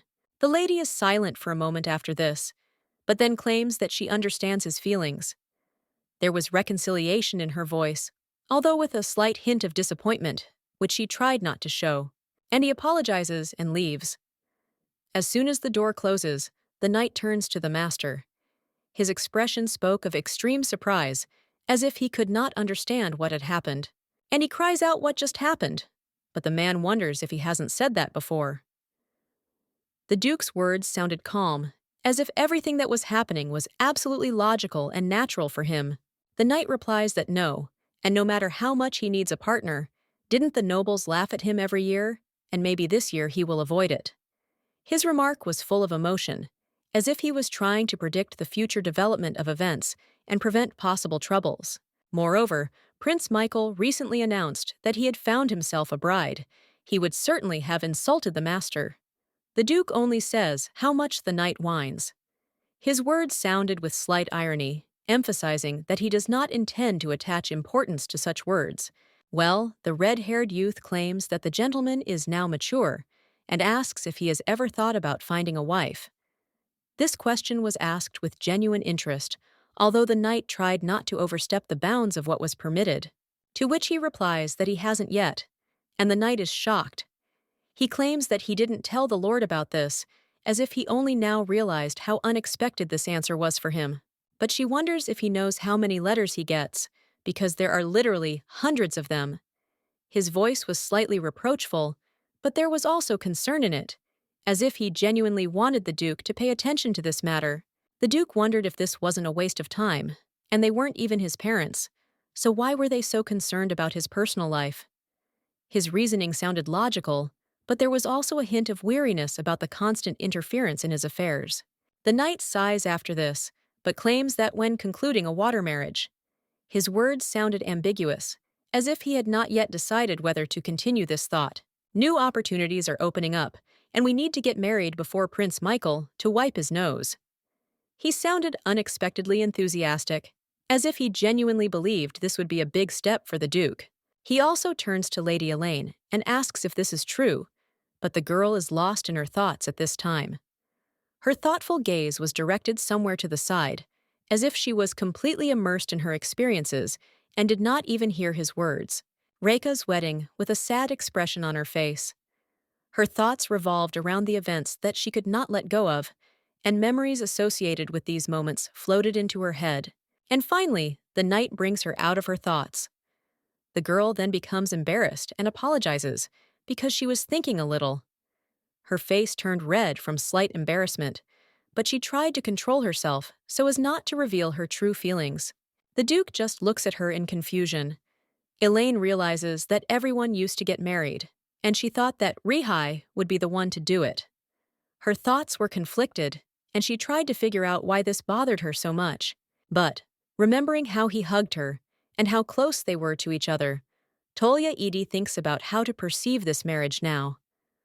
Her thoughts gradually became more and more confused, as if she could not find the right answer. The next day, they are in the wardrobe, and the man insists that they need to make a suit. His voice sounds confident, as if he is fully focused on the task at hand. He also thanks the Duke for approaching him, and Rihai thanks him for agreeing. The exchange of polite words only underscores the importance of the event to come. The Duke also claims that he has heard that the man is the most skilled tailor in Gilead. His words sound respectful, as if he truly appreciated the tailor's skill. The man says, "What kind of speeches are these?" and claims that he can say with certainty that the Duke will shine at the banquet. There was genuine pride in his work and his voice, and his eyes radiated confidence in success. He also offers to choose the design he wants, and he will make him a suit. His offer was made with such enthusiasm that it seemed as if he had already seen the suit in his imagination. The man then approaches the main character, who is thinking about Reha's costume for the banquet. Her thoughts are again confused, because she understands how important it will be for the Duke to look at this evening. Many nobles will come there, and it is obvious that the Duke will not be deprived of female attention. Her ideas about banquets have always been associated with luxury, intrigue, and endless conversations. They also want to dance with Rihai. Well, then the main character slaps herself on the cheeks.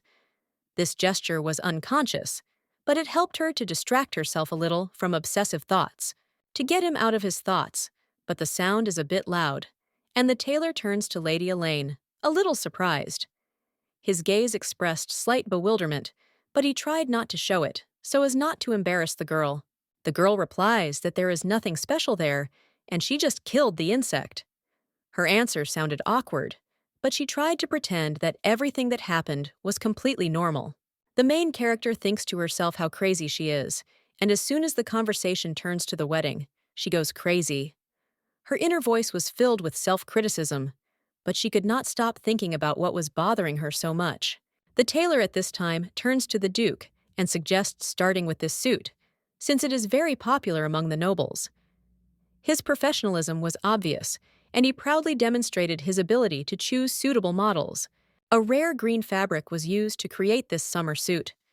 Its texture looked exquisite, and the shade attracted attention with its sophistication and richness. It is a very luxurious and elegant design, after which the main character thinks about dark green clothes. Her thoughts again returned to the image of Reha, and she tried to imagine how he would look in this color. She also understands that Reha has violet eyes, and dark green does not suit them. Her reasoning became more and more detailed, because she sincerely wanted his image to be perfect. When the Duke turns to the main character, he sees that she is evaluating the outfits. Her gaze ran from one suit to another, and it was noticeable that she was carefully considering which of them would suit her better. He also turns to the tailor and tells him to show the next one, to which he agrees and points to it. His movements were confident, and his gestures were clear and precise. He also claims that this outfit is inspired by travel, and the main character realizes that the color is good. Her gaze lingers on the fabric for a moment, and she appreciates how unusual and interesting this execution is. But it was too casual for the banquet, because she wanted the design to be brighter. Her thoughts were focused on the fact that this outfit could look advantageous in another setting, but not at such an important event. The Duke, turning to the lady and seeing her expression, realized that this suit was also not worth taking. His intuition told him that her opinion was worth considering, and he immediately made the decision to move on. He also told the tailor to suggest the next one, to which he agreed, but claimed that this one was too old-fashioned. The tailor, with a slight annoyance in his voice, commented that similar models were popular in the past, but were no longer relevant. Then the Duke looks at the girl's expression and tells the tailor to hand over the next suit. Her thoughtful look spoke for itself, and he decided that it was not worth dwelling on an unsuitable choice. He then shows a suit whose design is borrowed from the East, but Elaine still doesn't like it. Her internal assessment immediately made it clear that this style is too far from the image she would like to see. Then he shows another suit, which is made in a classic style, but the lady is already starting to get annoyed that there is not a single suit that will suit the Duke. Her patience is at its limit, and her face increasingly reflects hidden irritation. And when the man says to show him the next suit, the main character is surprised. She did not expect that their choice would continue to drag on for so long, and her thoughts were occupied with the question of when she would finally be able to find the perfect option. The tailor claims that this suit is made of high-quality black fabric with gold embroidery. White and purple details are added as accents, which gives it sophistication and emphasizes the nobility of the style. After which, he notes that this outfit perfectly emphasizes the figure and is one of the best in his collection. Such a suit will make the gentleman the central figure at any banquet. The Duke at this point looks away from the suit and at the lady. Her delight and approval are expressed in her eyes, and this makes him finally make his decision. Claiming that he also likes this outfit, he declares that he takes it. His choice was made with confidence, based not only on his preferences, but also on the reaction of the lady. The tailor happily congratulates him on his excellent choice and expresses his gratitude for choosing his model. To top it off, he offers to sew a suitable outfit for the Duke's attendant.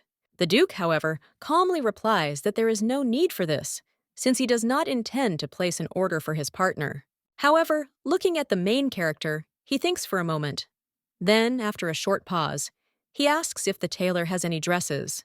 The tailor clarifies that at the moment, he only has men's models with him, but his catalog also includes women's outfits that can be viewed. The Duke calls Lady Elaine to him and offers her to look at the catalog, which causes her obvious surprise. She did not expect such a gesture from him. Reiki explains that he would like his security guard to look appropriate for the event and suggests that she choose a suitable outfit. The main character wonders if she should really choose a dress and ponders his words. The Duke, noticing her hesitation, reassures her, explaining that she can regard this as a sign of gratitude for her care during the events in the village of Moltenau. The main character wonders if this will be appropriate, since she is not the only one who will accompany the Duke to the banquet. Rihei assures her that everything is fine, since she will be the one accompanying him as a guard. A little while later, the day of the celebration of His Majesty's birthday arrives. The streets are bustling with vendors offering their wares, creating a festive atmosphere. One of them offers flowers for sale, decorating his stalls with them. Another claims that his shop sells fresh honey wafers, the aroma of which spreads throughout the street. The main character walks next to the Duke, accompanied by other knights. Sophia asks Elaine if she thinks this year is better than last year. She notes that there are indeed a lot of people. Sophia adds that Elaine should honestly tell where she got such an outfit from, looking at it with undisguised interest. The main character is at first surprised by such a question, and then begins to feel embarrassed, not knowing how to answer. Her slight confusion betrays her excitement. Her interlocutor notes that the lady's embarrassment seems strange because her outfit looks truly luxurious and emphasizes her elegance. And knowing Elaine, everyone knows that she would never have bought such a dress herself. That is why the Duke, having allowed her to wear it, clearly chose it especially for her. The main character is slightly shocked by this statement, and Sophia only smiles warmly and notes that Elaine looks great. Elaine, blushing, objects that it is not funny at all. At this point, Suzanne joins them, asking with interest whether the Duke really chose this outfit for her. He adds that he was sure that she had bought the dress herself.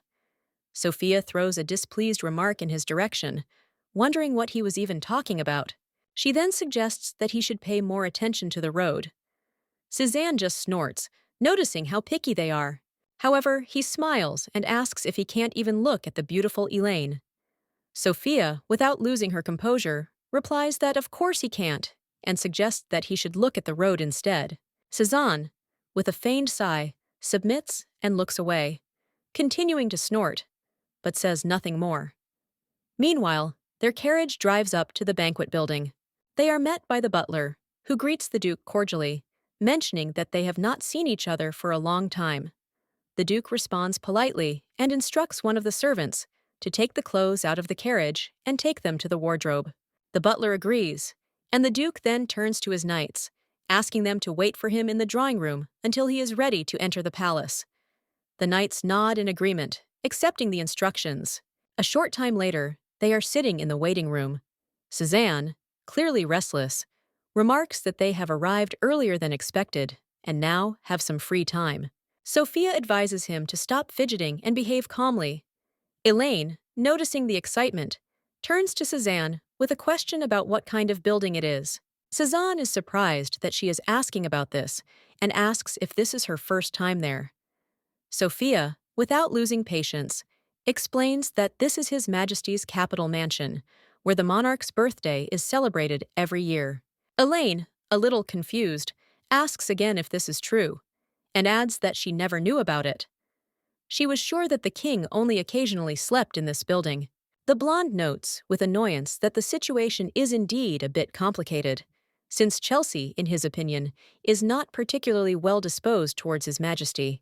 The main character listens to the conversation with surprise, and Sophia, noticing her bewilderment, turns to the guy and asks why he even says such things. Sophia suggests that the young man not forget where they are, but he only shrugs, claiming that most people already know about it. Elaine, still confused, asks what they are talking about, as she was not aware of this. The blonde, ignoring her questions, calmly explains that this is just a story that began with that incident in Sebek. He continues by saying that after the tragic events, when many members of the royal family went into eternal sleep, a place was made available for both the king and the crown prince. Chelsea de Filion, he says, did not wait long and immediately took the throne, despite the need to follow tradition, which also meant waiting for the immersion of the witch, the very one who poisoned the royal line. He adds that there is also a conspiracy theory surrounding the takeover of the throne, which he is rumored to have heard from Rommel, who says that mercenaries who support the Highness are actively pursuing this legacy. These mercenaries, the blonde youth claims, were inspired by how Killiard had prospered under the young Duke's rule, and perhaps they were trying to get rid of a potential enemy to strengthen their own position. He notes that Chelsea may not have imagined that the deserted Killiard could flourish under the leadership of the new Duke, and this may have been one of the reasons for his possible hostility. Sophia, unable to bear it any longer, interrupts him, and, saying that this has gone too far, asks how much could be obtained for these mercenaries if Killiard's development is ignored.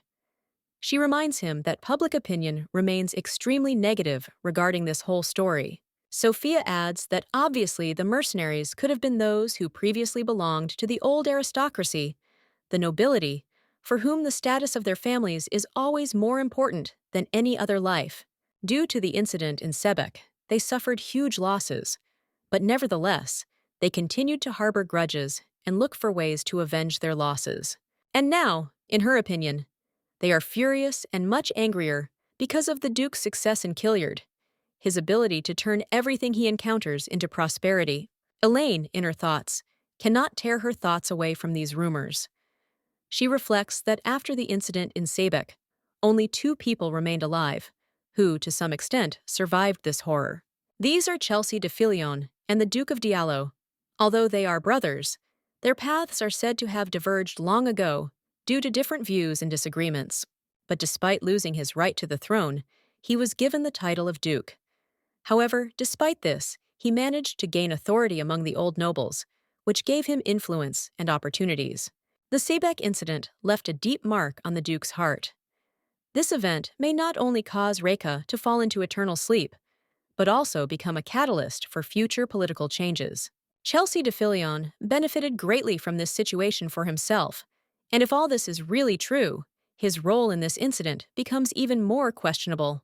In that case, Chelsea was probably involved in organizing the squad that destroyed the evil dragon. If so, then the culprit of the Sebek incident would be easily identified.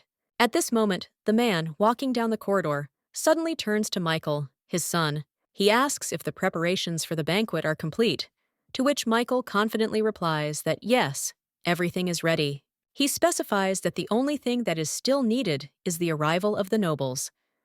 The man, seeing his son's readiness, asks if he can count on his support. Michael assures him that he trusts only him and that, despite force majeure situations in the past, this time he will not let him down.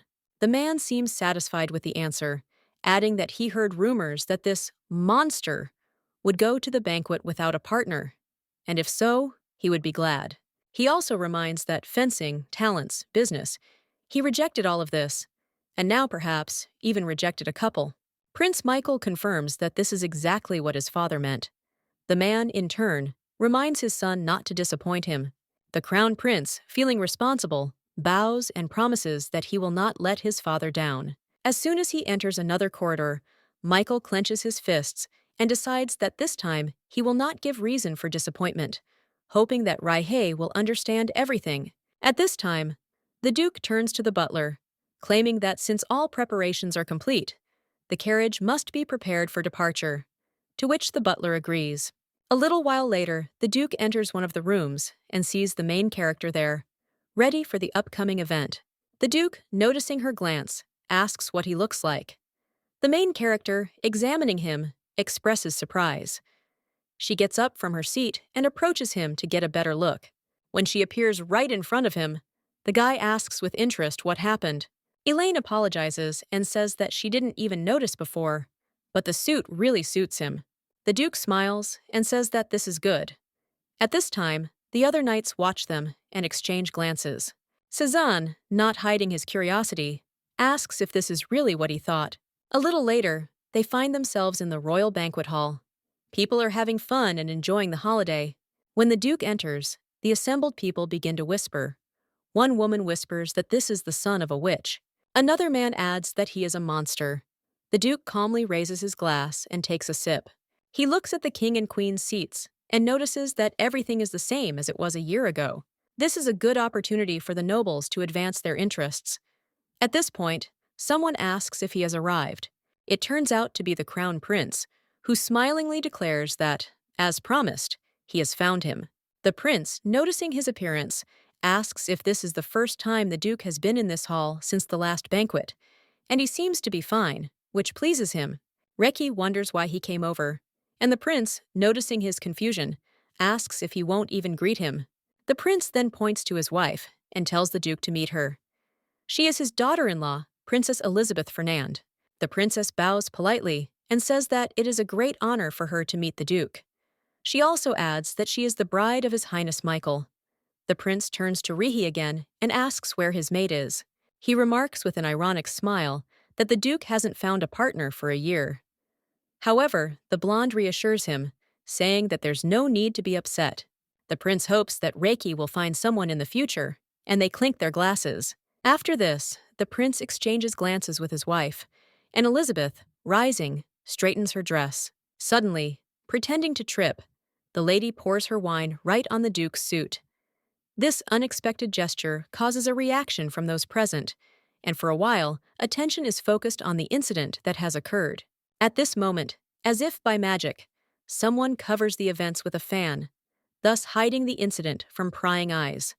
Juliana finds herself in the center of attention and intervenes in the situation. The prince, watching what is happening, becomes furious. The lady with red hair, watching the scene, says with a slight hint of mockery that she is Princess Fernand. In response, Juliana confidently notes that when wearing a long dress, one must be especially careful about one's step. The situation calms down, and Juliana, shaking off her fan, claims that nothing terrible has happened. There is a calmness in her tone, as if this incident was just a misunderstanding. As the conversation continues, suspicions begin to arise among the aristocrats, and several people whisper among themselves whether this girl is really a Laker. This name becomes a topic of discussion, filling the entire room. The other nobles, also noticing what is happening, begin to wonder what has happened over the past year. This becomes the reason for new rumors and gossip. When the Duke turns to Juliana, she winks at him lightly and asks how he is doing. The girl bows to His Highness, and then he turns to Juliana, introducing her as his partner. The girl claims that she is pleased to meet the crown prince. Juliana confirms his words with a smile. In conversation, she casually mentions that she recently heard that His Majesty had arrived here to discuss an important matter. However, she believes that perhaps the prince has already found himself a new bride, and this leaves her with a slight regret. The prince, hearing this, objects, claiming that it is not true. He cannot believe that her rumors about him are so far from reality. He asks if it is true that she insists that all this was forced upon him. The blonde prince, mockingly and disapprovingly, remarks that Juliana's psyche is still not in order after the year she spent in bed trying to recover from her injuries. On his part, this seems like an inappropriate remark. Juliana, calmly responding, states that enough time has passed since she recovered. She is also sure that the prince is exaggerating the situation, accusing her of something that did not happen. She believes that his statements are just rumors blown out of proportion. Lady Lakers, looking at the Duke, adds that she is truly grateful to him for helping her find that monster. His involvement was a great help to her that day, and she truly appreciates it. At this point, the whispers among the aristocrats become louder. Some of them begin to doubt whether this is her first appearance since the last banquet. Others cannot believe that all this is happening is true and begin to claim that everything they hear is a lie. The prince, wondering why this damned woman has reappeared at the banquet, cannot shake off the memory of her mental state, which worsened after her lover fell into eternal sleep. He cannot understand what exactly she is doing here. At this point, the prince, still stunned by her presence, remarks that it is strange that she was not afraid to appear at such an event again. He wonders if her illness is chronic and how she copes with what she has been through. After her lover went into eternal sleep, her mental state began to deteriorate. Rumors about her condition spread, and many said that Lady Laker was no longer the same. The trauma she had experienced had its effect. The moments when she lost someone dear to her remained etched in her memory forever. Not only the pain of loss, but also the fact that she witnessed him go into eternal sleep affected her deeply. These memories came back to her again when the prince brought up the topic of her past. The crown prince, with his usual confidence, stated that the daughter of the noble Laker family had fallen in love with an orphan who had become a king. The prince also pointed out that this choice had brought shame to her family, which had increased the pain and tension in the lady's soul. The crown prince's words did not leave her indifferent. The lady felt anger rising inside her. She clenched her teeth, trying to contain her rage, but her gaze became cold and sharp. However, the Duke did not remain on the sidelines. He decisively intervened in the conversation, declaring that His Highness was mistaken in his assumptions. He defended the honor of Lady Lakers and her family, believing that such accusations did not deserve attention. The Duke, confirming his words, explained that Lady Lakers never had a night lover. He had known her family for many years and knew all the details of their lives well. Today, she is his business partner, which explains their warm relationship. The Duke then firmly stated that the prince owed Lady Lakers an apology for the insults. His voice was confident and stern, like a man who knew he was in the right. The prince was clearly irritated at this. He cried out in rage, not understanding how the Duke dared to question his words. He could not believe that anyone dared to oppose him. The prince, having calmed down a little, asked if it was true that the Duke and Lady Lakers were indeed partners. At that moment, someone quietly approached from behind the prince, disturbing his thoughts. It was the emperor who entered the hall and asked what was happening, drawing the attention of everyone present to the conversation that had taken place. Meanwhile, on the balcony, Juliana was next to the Duke. She asked a question, thinking out loud, whether all this was really possible and how it would affect their future position in society. Rihi, listening with interest, asked what she had actually said. Lady Lakers answered him with a slight grin that he had called her his partner. However, she was sure that the lie would not go unnoticed among the aristocrats. The Duke apologized for any misunderstandings that might have occurred. He admitted that he had wanted to help, but had apparently made a mistake in giving into emotion, and now he realized that his words might not have been taken as he had expected. Lady Lakers calmly replied that there was no need to worry. She was grateful for the help, but she had not expected the situation to be so complicated. For her, it was just a way to make sure that everything was going as planned. Despite his reserve, the young man could not help but ask her a question regarding his identity. He claimed that he was fine and that she should not get involved with him, given his background. Lady Lakers just chuckled, saying that he was not without courage, as she had suspected. She felt that she had the power to control the situation in this conversation. The lady thanked the prince for his intervention, but admitted that she herself had not expected to find herself in such a situation. Everything that was happening was a surprise to her. She hadn't thought that the crown prince would be so thoroughly investigating her past. The duke, noticing her anxiety, asked if everything was all right with Lady Lakers.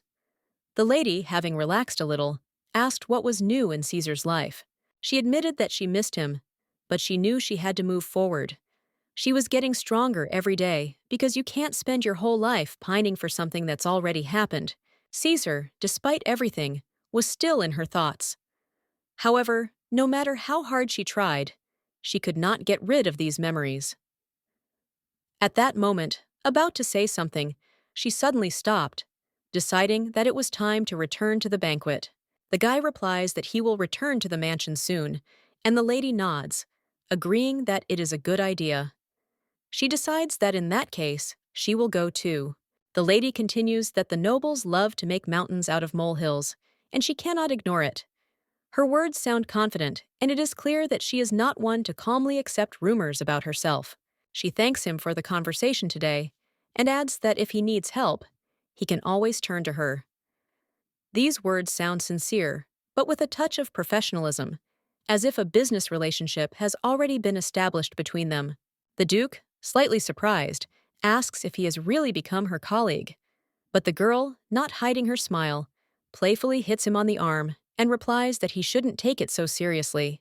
She continues that he is indeed a colleague in love with his security guard, and it seems that there is no arguing with that. The lady curiously asks if that is true, glancing at his reaction. At this time, the main character, outside the banquet, wonders when Reiki will finally come out. She can't wait to meet him, trying to understand what is happening in this hall. Suddenly, her attention is drawn to a figure heading towards her. She looks carefully, trying to recognize this person. When she realizes it's Chelsea, her heart skips a beat. Elaine realizes that even 20 years ago, she hadn't seen this man in person, and that meeting him now is something special. The girl, hiding her feelings, bows her head in respect. But inside, she knows that if he had seen her face in a portrait or in documents, then perhaps their meeting would have been completely different. She feels that this is an important moment, but not one in which she should interfere. The two pass her by, ignoring her, and continue on their way. Elaine, despite her calm appearance, senses the tension. She knows that this is a moment of waiting and patience. Elaine realizes that it is not yet time to interrogate him, and her mind makes a decision. She decides that it is better to wait a little. A little while later, the girl looks through the door of the banquet.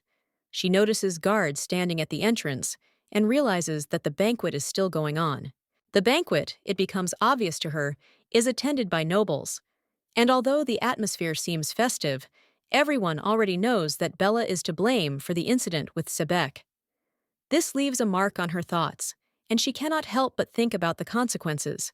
Elaine, thinking, understands how Reiki felt in this place, surrounded by this atmosphere filled with whispers and accusations. This question becomes important to her. She soon comes to the conclusion that she needs to get some fresh air. It helps her to collect her thoughts and distance herself from the hustle and bustle around her. As she heads towards the balcony and opens the door, she suddenly notices the Duke standing nearby. His gaze immediately fixes on her, and he asks with interest if this is Lady Elaine. Elaine, a little surprised by his appearance, asks if the banquet is still going on. The Duke replies that the room had become too stuffy, so he decided to go out for a walk in the fresh air. He asks if the lady has decided to take a little walk too.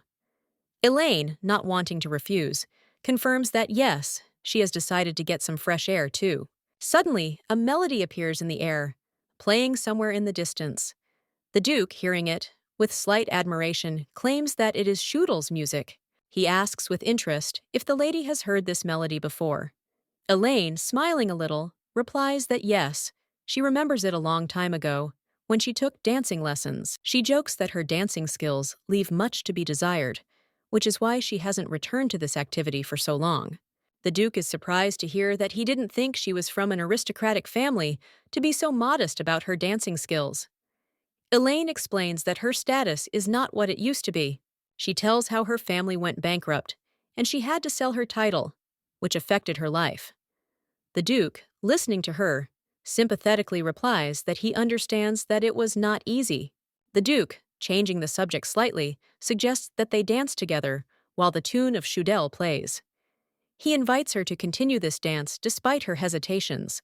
The main character, looking at the Duke in surprise, asks what he is talking about, after which she adds that she has not danced for a long time and that he should return to the banquet. She does not want her presence there to cause additional discussions.